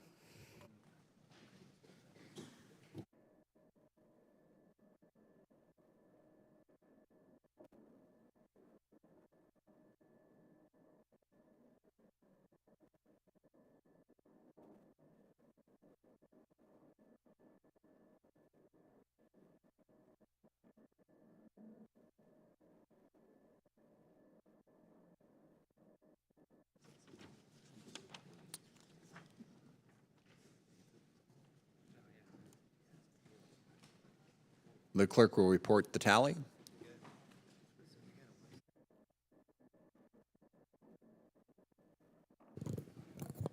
On this vote, Mr. Chairman, the ayes are 33, the noes are 25. The amendment is agreed to. We are now back to considering amendments, and the first one up on my sheet here is Log 1842 by Mr. Kahele. For what purpose does the gentleman seek recognition? Mahalo, Mr. Chairman, I have an amendment at the desk. Will the clerk please distribute the amendment? Without objection, the reading of the amendment is dispensed with, and the gentleman is recognized for the purpose of explaining his amendment. Colleagues, in Hawaii today, the United States military controls approximately 221,000 acres of land. Of the 221,000 acres of land, 47,000 acres are leased land from the state of Hawaii, with all 19 leases in total expiring in 7 years by August of 2029. In the Hawaii Military Land Use Master Plan, published by Indo-PACOM in April of 2021, of all the 19 leases, they list the criticality of retaining vital expiring leases at the Army's Pohakuloa Training Area on Hawaii Island, the Navy's Pacific Missile Range Facility on Kauai, and the leased land at the U.S. Air Force's site at Kaena Point. 3 months ago, I introduced the Leandra Vai Act, a bill reflected in an amendment that would remediate, restore, and return to the state of Hawaii the U.S. Army's Makua Military Reservation and its approximately 4,500 acres on the island of Oahu as we approach the expiration of the Makua 65-year lease. The U.S. Army has controlled Makua Valley since shortly after the attack on Pearl Harbor. They imposed martial law and evicted families living there for generations. Homes and infrastructure were destroyed by the military during training exercises. Families lost their land that they had held for generations, and they were promised their land would be returned 6 months after the war. Yet that never happened. The Army, up until 2004, had used Makua for training, but since 2004, they stopped all live fire training, and over the last 18 years have not fired a single round in Makua Valley. Military units in Hawaii fighting a 20-year war in Iraq and Afghanistan have consistently been able to achieve military readiness for combat missions in Southeast Asia without training in Makua. It is clear the Army does not need this land, and it is time to right a historic wrong and return Makua back to the people of Hawaii. Unfortunately, the Energy and Commerce Committee would not waive jurisdiction on my amendment for consideration at our markup today, so I will be withdrawing my amendment at this time. Thank you, Mr. Chairman. I withdraw the amendment and I yield back. The gentleman withdraws the amendment, and now it is in order for Log 1953 R3 by Mr. Carl to be brought up. For what purpose does the gentleman seek recognition? Mr. Chairman, I have an amendment at the desk. Will the clerk please distribute the amendment? Without objection, the reading of the amendment is dispensed with, and the gentleman is recognized for the purpose of explaining his amendment. Thank you, Mr. Chairman. I'd like to thank you and your staff and your leadership on the growing opportunity for the 100% owned employee stock ownership plans, better known as ESOPs, to be awarded critical defense contracts.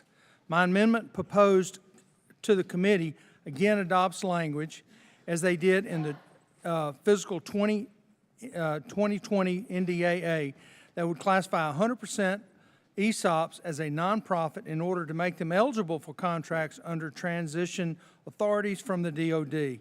I believe it is critical authority that would allow the DoD to quickly tackle production challenges. My amendment would also be an investment into our national defense workforce. ESOPs are unique because they are owned by the employees, and all profits are reinvested back into the critical employees.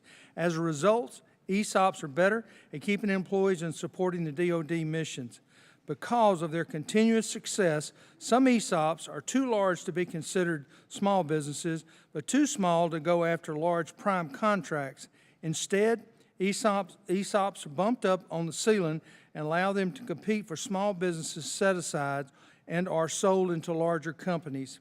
I believe my amendment would enable ESOPs to bridge that transition from a small business to a medium-sized business by allowing them to compete for that OTA work as they grow.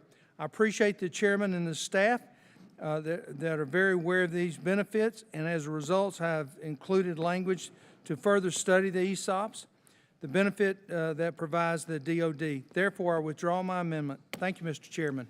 Gentleman withdraws the amendment.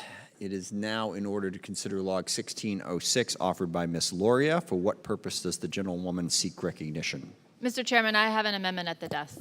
Will the clerk please distribute the amendment? And without objection, the reading of the amendment is dispensed with, and the gentlewoman is recognized for the purpose of explaining her amendment. So, Mr. Chairman, I think many people in this room will be familiar with this amendment. It has over 160 bipartisan co-sponsors for my bill, H.R. 475, of which 36 members of this committee are co-sponsors. Families with TRICARE are the only people in the U.S. who must pay for extra health care coverage for their dependents younger than 26. For more than a decade, private insurance plans have included children up to 26, and under TRICARE, currently only includes children up to 21 or 23 years old if they're a full-time student and receive at least half of their financial support from their parents. This amendment would fix this by allowing young adults to stay on their sponsor's TRICARE, like every other young person in America, until they're 26 without any additional costs. This could save up to $6,000 per year per beneficiary younger than 26. CBO estimates score this at just at $170 million for 10 years.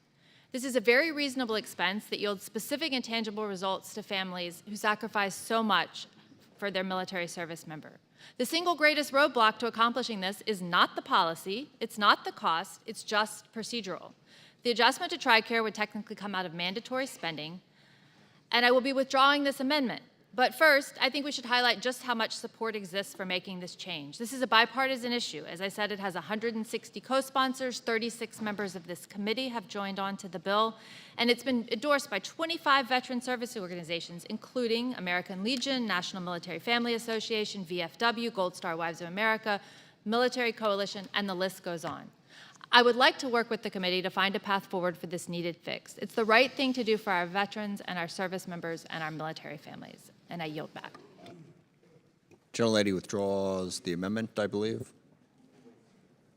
Oh, I apologize. Mr. Walsh, you wish to be recognized? Mr. Chairman, I just want to highlight the bipartisan nature of Ms. Loria's amendment. And in my experience, this has been a real retention issue in that many of our service members who are making decisions about staying in, getting out, retiring, have children of age, and this certainly affects their decision. And also look forward to working with the committee to find a pay for.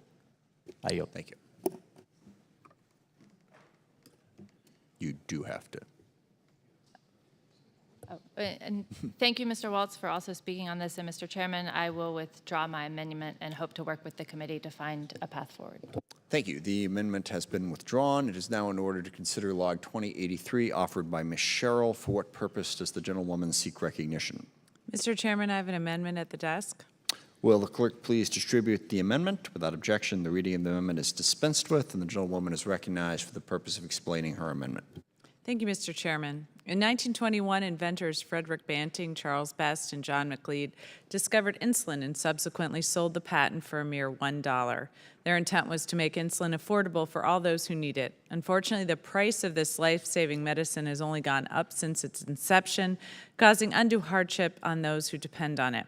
While many patients do not have to pay these full list prices at the pharmacy counter and instead simply pay co-pays or limited co-insurance for insulin, other uninsured patients and individuals in high-deductible health plans are forced to pay the full list price when purchasing insulin. Service members and their families should not be impacted by the rising price of insulin. All forms of TRICARE already subsidize many different forms of medication for enrollees, and insulin should be no different. My amendment would have amended TRICARE Select and TRICARE for Life to limit cost sharing imposed or collected with respect to beneficiaries for insulin to $35. While I'm disappointed in having to withdraw my amendment, I will continue to fight for affordable insulin access for members of our armed forces and for all Americans. Thank you, Mr. Chairman, and I yield back. Thank you. Does the gentlewoman wish to withdraw the amendment? Yes, Mr. Chairman, I'll withdraw the amendment. The amendment is withdrawn. It is now in order to consider Log 2024 offered by Mr. Fallon. For what purpose does the gentleman seek recognition? Mr. Chairman, I have an amendment at the desk. Will the clerk please distribute the amendment? Without objection, the reading of the amendment is dispensed with, and the gentleman is recognized for the purposes of explaining his amendment. Thank you, Mr. Chairman. Texas and Mexico share a 1,254-mile common border and are joined by 28 international bridges and border crossings. Governor Greg Abbott launched Operation Lone Star in March of 2021 to respond to a dramatic rise in illegal migration. It includes the deployment of thousands of Texas National Guard troops to the border with coordination with Texas Department of Public Safety and the Texas Military Department. In May, Governor Abbott issued a disaster declaration that now covers 48 counties, mostly counties along or near the border. The declaration directed the Department of Public Safety to use available resources to enforce all applicable federal and state laws to prevent the criminal activity along the border, including criminal trespassing, smuggling, and human trafficking, and to assist Texas counties in their efforts to address those criminal activities.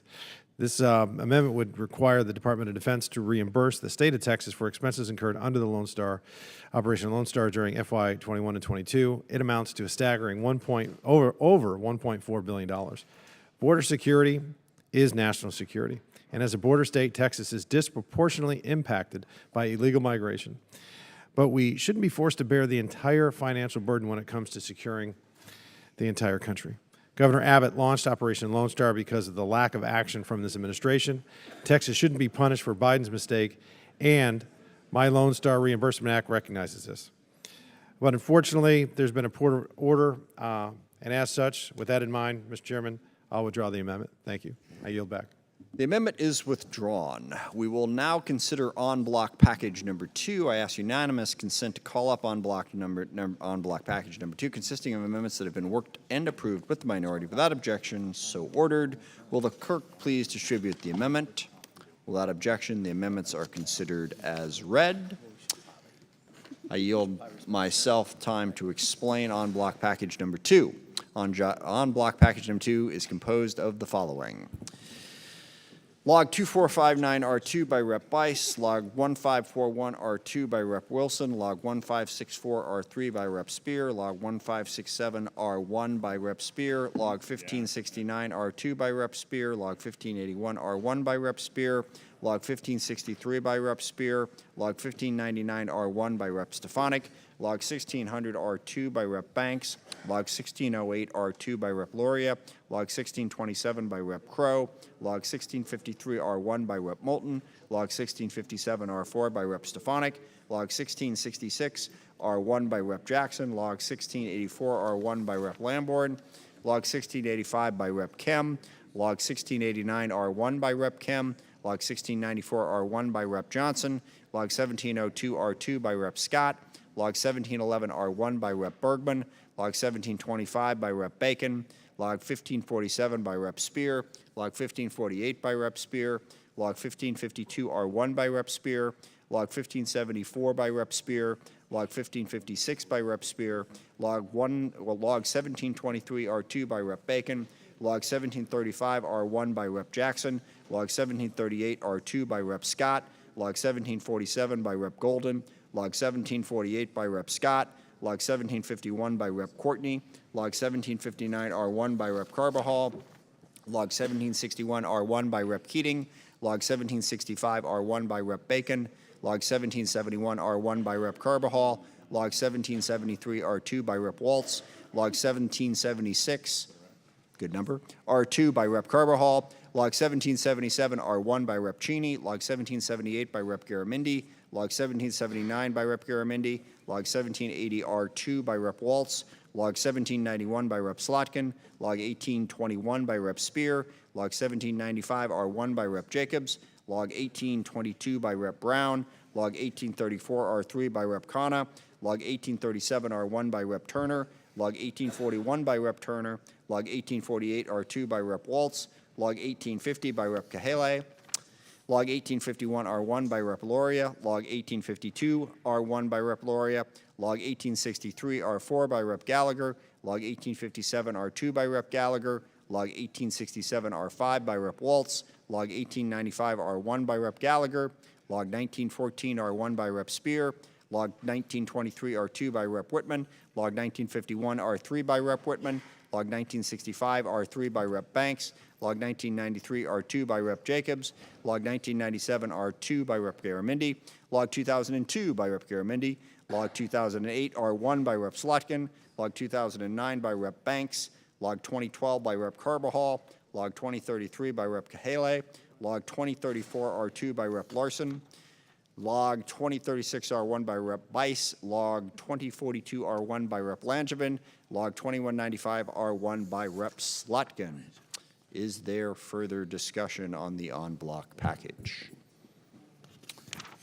If there is no further discussion, the question is on adoption of en bloc package number 2. So many as are in favor will say aye. Aye. Aye. Those opposed will say no. The ayes have it, and the amendment is adopted. We will now consider en bloc package number 3. I ask unanimous consent to call up en bloc package number 3, consisting of amendments that have been worked and approved with the minority. Without objection, so ordered. Will the clerk please distribute the en bloc amendment? Without objection, the amendments are considered as read. En bloc package number 3 is composed of the following. Log 1768, R3 by Rep. Bacon. Log 1926, R1 by Rep. Waltz. Log 2045 by Rep. Cooper. Log 2046 by Rep. Murphy. Log 2047 by Rep. Kim. Log 2059 by Rep. Slotkin. Log 2066 by Rep. Cahale. Log 2067, R1 by Rep. Garamendi. Log 2069, R1 by Rep. Bice. Log 2071, R2 by Rep. Turner. Log 2073, R1 by Rep. Holzer. Log 2077, R1 by Rep. Garamendi. Log 2086, R1 by Rep. Sheryl. Log 2091, R1 by Rep. Sheryl. Log 2093, R2 by Rep. Bice. Log 2094, R1 by Rep. Sheryl. Log 2112, R1 by Rep. Lamborn. Log 2114, R2 by Rep. Sheryl. Log 2132 by Rep. Sheryl. Log 2134, R1 by Rep. Garamendi. Log 2154 by Rep. Slotkin. Log 2162, R2 by Rep. Horsford. Log 2163 by Rep. Horsford. Log 2166, R2 by Rep. Horsford. Log 2182, R1 by Rep. Jackson. Log 2196, R1 by Rep. Desjardins. Log 2205 by Rep. Desjardins. Log 2209, R1 by Rep. Panetta. Log 2211, R2 by Rep. Panetta. Log 2290, R1 by Rep. Escobar. Log 2308 by Rep. Sheryl. Log 2309, R1 by Rep. Sheryl. Log 2332, R2 by Rep. Moore. Log 2242, R4 by Rep. Jacobs. Log 2252, R1 by Rep. Langevin. Log 2253, R1 by Rep. Horsford. Log 2270, R1 by Rep. Whitman. Log 2267 by Rep. Escobar. Log 2274 by Rep. Escobar. Log 2283, R5 by Rep. Kelly. Log 2284, R5. 2285, R5 by Rep. Kelly. Log 2316, R1 by Rep. Kelly. Log 2338, R1 by Rep. Garcia. Log 2340 by Rep. Sheryl. Log 2343 by Rep. Spear. Log 2346 by Rep. Sheryl. Log 2348 by Rep. Strickland. Log 2374, R4 by Rep. Kelly. Log 2373 by Rep. Houlihan. Log 2377, R2 by Rep. Strickland. Log 2408, R2 by Rep. Waltz. Log 2418 by Rep. Spear. Log 2452 by Rep. Panetta. Log 2397, R1 by Rep. Hartzler. Log 2401, R1 by Rep. Kelly. Log 2403, R3 by Rep. Stefanik. Log 2404 by Rep. Morelli. Log 2424, R4 by Rep. Bacon. Log 2430 by Rep. Courtney. Log 2474 by Rep. Keating. Log 2443, R2 by Rep. Gallagher. Log 2445, R1 by Rep. Bice. Log 2450, R1 by Rep. Lamborn. Log 2454, R1 by Rep. Bice. Log 2464 by Rep. Gallagher. Log 2465, R2 by Rep. Lamborn. Log 2472 by Rep. Moore. Log 2244, R1 by Rep. Jackson. Log 2486, R2 by Rep. Kelly. Log 2473 by Rep. Moore. Log 2478 by Rep. Norcross. Log 2480, R1 by Rep. Norcross. Log 2481 by Rep. Kelly. Log 2484, R1 by Rep. Wilson. Log 2485, R4 by Rep. Horsford. Log 1968, R2 by Rep. Stefanik. Log 1550, R1 by Rep. Spear. Log 2470, R1 by Rep. Jacobs. Log 2127 by Rep. Crow. Log 2125, R4 by Rep. Lamborn. Log 2413, R1 by Rep. Crow. Log 2201, R2 by Rep. Horsford. Log 1570, R4 by Rep. Spear. Log 1999, R3 by Rep. Spear. Log 1573, R2 by Rep. Spear. Log 1734, R1 by Rep. Bacon. Log 1555R1 by Rep. Spear, Log 1794R2 by Rep. Cheney, Log 2428 by Rep. Scott, Log 1924R1 by Rep. Bacon. Is there any further discussion of on block package number 3? Mr. Waltz is recognized. Mr. Chairman, just a quick but important note that the much ballyhooed over-the-horizon strategy that is going to be, that this committee demanded and put in the last markup, still has not been delivered. So thank you to you and your team for once again including it in this en bloc package, and perhaps we'll actually get a strategy that will keep the homeland safe. Thank you. Any further discussion on the en bloc package? If there is no further discussion on the en bloc package, the question is on the adoption of en bloc package number 3. So many as are in favor will say aye. Aye. Opposed will say no. Ayes have it. The amendment is adopted. We will now consider en bloc package number 4. I ask unanimous consent to call up en bloc package number 4, consisting of amendments that have been worked and approved with the minority. Without objection, so ordered. Will the clerk please distribute the en bloc amendment? Without objection, the amendments are considered as read. En bloc package number 4 is composed of the following: Log 2487R2 by Rep. Rogers, Log 2490R1 by Rep. Kelly, Log 2327R3 by Rep. Waltz, Log 2475R1 by Rep. Kelly, Log 2494 by Rep. Franklin, Log 2298 by Rep. Khanna, Log 1664R1 by Rep. Bacon, Log 2305R1 by Rep. Banks, Log 1698R2 by Rep. Slotkin, Log 2018R2 by Rep. Wilson, Log 2000R1 by Rep. Garamendi, Log 2387 by Rep. McLean, Log 2312R3 by Rep. Norcross, Log 2461R2 by Rep. Weiss, Log 2476R1 by Rep. Waltz, Log 1854R6 by Rep. Gallagher, and last but not least, Log 2147R4 by Rep. Norcross. Is there further discussion of the en bloc package? Mr. Chairman. Mr. Larson. Mr. Chairman, I have no comment on the en bloc package number 4. However, you'll love this, having been elected in 2000 with Jim Langevin, I have been waiting for this opportunity since he announced he would not be running for re-election to thank him for his service for 22 years to the U.S. House of Representatives and to the House Armed Services Committee. Jimmy and I came in 2000, elected in 2001, a very small class at the time. I think 13 Dems and perhaps some Republicans like Sam Graves. We all came in the class together, and it's been a long time. We have peeled off. There aren't many of us left in 2000, and on this committee, like, there are 3 of us. And a lot's happened. The reason that you don't have stairs coming up on the sides is because of Jim Langevin, because of the recognition that folks who have disabilities can also serve and serve well, and you need to accommodate folks, is because of Jim Langevin. In 2010, Jim Langevin was the first person in a wheelchair to preside over the U.S. House of Representatives floor debate.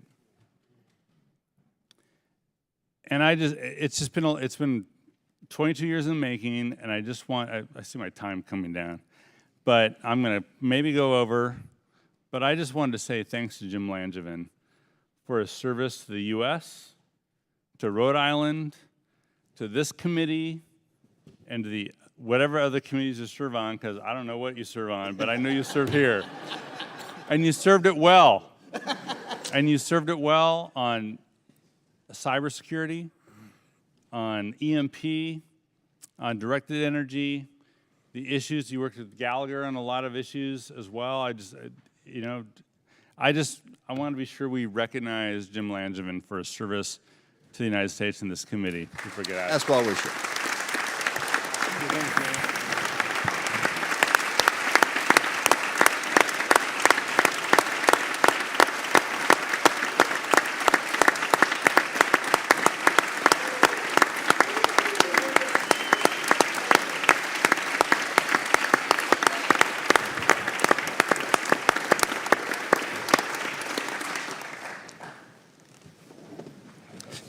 Thank you very much. That was very, very appropriate, and it's been an honor and a pleasure serving with Jim for all of those reasons and many more.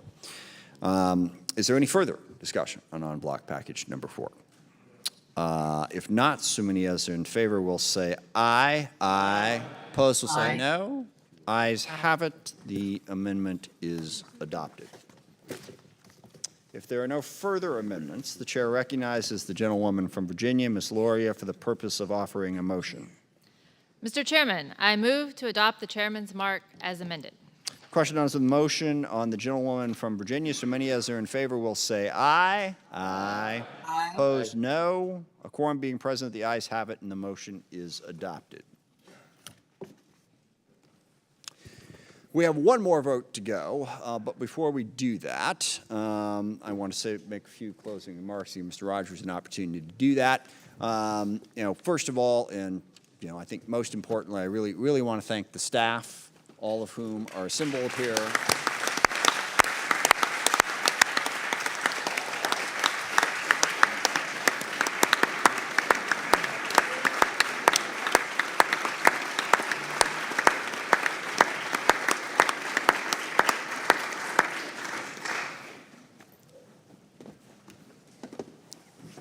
It is truly a remarkable accomplishment that they put together every year. I mean, everything that we just went through and everything that's put in here worked incredibly seamlessly.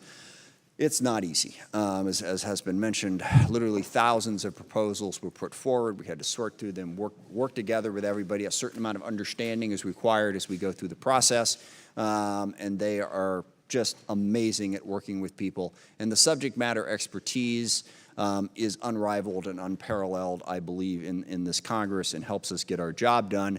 And beyond the subject matter expertise, the fine folks over there in the corner with the computers in front of them, they push those buttons and it all magically appears the way it's supposed to. It's not easy, and they have done an outstanding job. I also want to specifically recognize Brian Garrett, my staff director. This was his first markup as the staff director.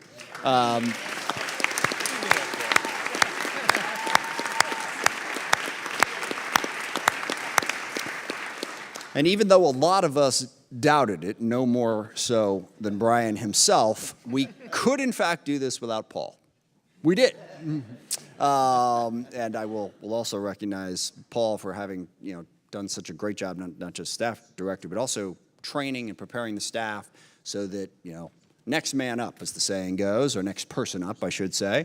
And Brian's done an outstanding job. That really appreciate that. Handled it with incredible professionalism for the first time.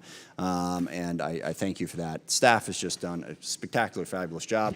I also, of course, want to thank Mr. Rogers. Could not ask for a better partner in all of this. Certainly have disagreements or different. Yes, we can clap Mr. Rogers.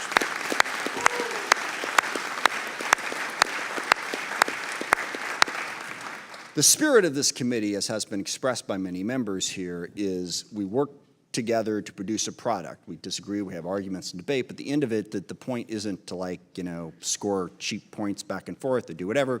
We're trying to produce a product, and that is reflected not just in the product, but in the way we debate and the way we work together. And those of you who serve on other committees, I don't have to, thankfully. Those of you who serve on other committees, recognize that difference in how we approach things. And I think it is incredibly important, certainly for our mission and our duty and our obligation to the men and women who serve in the military and to the defense of this country.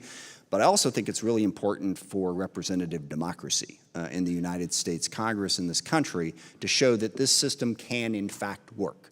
Never in my life has that been more widely doubted than it is right now, and we put the lie to that every year when we do this. And I think that is really important to show people that this can work. I want to thank each and every one of you for participating in that process and doing such an outstanding job. And with that, I will turn it over to Mr. Rogers for his closing remarks. Thank you, Mr. Chairman, and thank you for doing such a great job leading this debate today. It is a long and tough process, but you have been very fair and even-handed, and it's just refreshing in this place to see a committee work like we do, and I want you to know you're appreciated. I do want to thank they have worked enormously hard for a long period of time to get us where we are, and they work very well together. Brian, I appreciate you putting up with Jeff and and Chris. But Jeff and Chris have done a great job for our side trying to take care of our members, and I really appreciate them and the tone they've set for the rest of our staff to work in a bipartisan fashion to get a good product. I appreciate the debate and the civility that we've seen tonight. The rest of the Congress could take a lesson from this committee about how you get your business done. Obviously, we disagreed on several things, but we can come to a point at the end where we can show the troops we got their back and we're one team when we come out of here. And it's going to help us on the floor with the rest of the Congress when they see us coming out of here unified. But I appreciate y'all. I appreciate this committee. We're very honored to get to do this, and thank you, Mr. Chairman. I yield back. Thank you.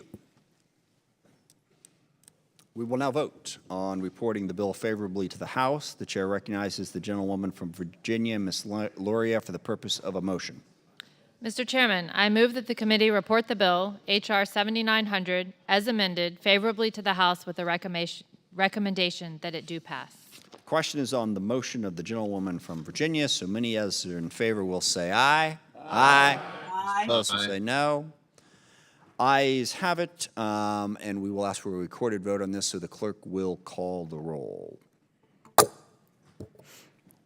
Chairman Smith. Aye. Chairman Smith votes aye. Mr. Rogers. Aye. Mr. Rogers votes aye. Mr. Langevin. Aye. Mr. Langevin votes aye. Mr. Wilson. Aye. Mr. Wilson votes aye. Mr. Larson. Larson, aye. Mr. Larson votes aye. Mr. Turner. Aye. Mr. Turner votes aye. Mr. Cooper. Aye. Mr. Cooper votes aye. Mr. Lamborn. Mr. Lamborn votes aye. Mr. Courtney. Mr. Courtney votes aye. Mr. Whitman.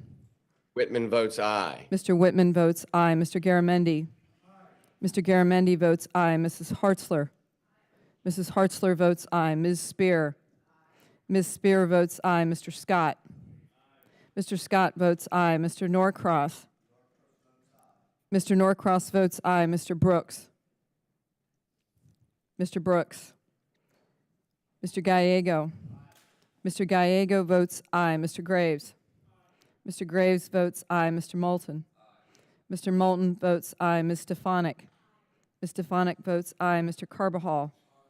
Mr. Carbajal votes aye. Dr. Desjardins. Dr. Desjardins votes aye. Mr. Brown. Mr. Brown votes aye. Mr. Kelly. Mr. Kelly votes aye. Mr. Khanna. Mr. Khanna votes no. Mr. Gallagher. Mr. Gallagher votes aye. Mr. Keating. Aye. Mr. Keating votes aye. Mr. Gates. Mr. Gates votes aye. Mr. Kim. Mr. Kim votes aye. Mr. Bacon. Mr. Bacon votes aye. Ms. Houlihan. Aye. Ms. Houlihan votes aye. Mr. Banks. Mr. Banks votes aye. Mr. Crow. Mr. Crow votes aye. Ms. Cheney. Aye. Ms. Cheney votes aye. Ms. Slotkin. Aye. Ms. Slotkin votes aye. Mr. Bergman. Mr. Bergman votes aye. Ms. Sheryl. Ms. Sheryl votes aye. Mr. Waltz. Mr. Waltz votes aye. Ms. Escobar. Ms. Escobar votes aye. Mr. Johnson. Mr. Johnson votes aye. Mr. Golden. Yes. Mr. Golden votes aye. Mr. Green. Mr. Green votes aye. Mrs. Luria. Aye. Mrs. Luria votes aye. Mrs. Bice. Mrs. Bice votes aye. Mr. Morelli. Aye. Mr. Morelli votes aye. Mr. Franklin. Mr. Franklin votes aye. Mrs. Jacobs. Aye. Ms. Jacobs votes aye. Mrs. McLean. Mrs. McLean votes aye. Mr. Kahale. Aye. Mr. Kahale votes aye. Mr. Jackson. Mr. Jackson votes aye. Ms. Strickland. Strickland votes aye. Ms. Strickland votes aye. Mr. Carl. Mr. Carl votes aye. Mr. Vesey. VC votes aye. Mr. Vesey votes aye. Mr. Moore. Mr. Moore votes aye. Mr. Panetta. Mr. Panetta votes aye. Mr. Fallon. Aye. Mr. Fallon votes aye. Ms. Murphy. Aye. Ms. Murphy votes aye. Mr. Horsford. Aye. Mr. Horsford votes aye. Ms. Garcia. Aye. Ms. Garcia votes aye.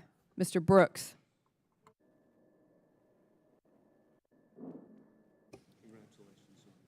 The clerk will report the tally.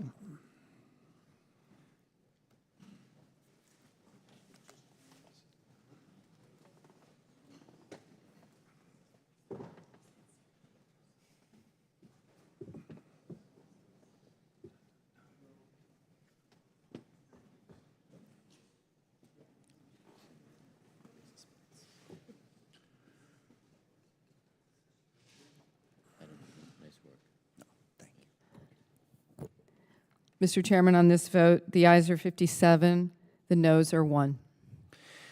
Thank you. A quorum being present, the motion is adopted, and without objection, a motion to reconsider is laid upon the table. For what purposes does the gentleman from Alabama seek recognition? Sorry, we got it. Mr. Chairman, consistent with the House rules, I would like to assert the right of any member to file supplemental, minority, additional, or dissenting views for inclusion in the committee report to the House on the bill just ordered reported.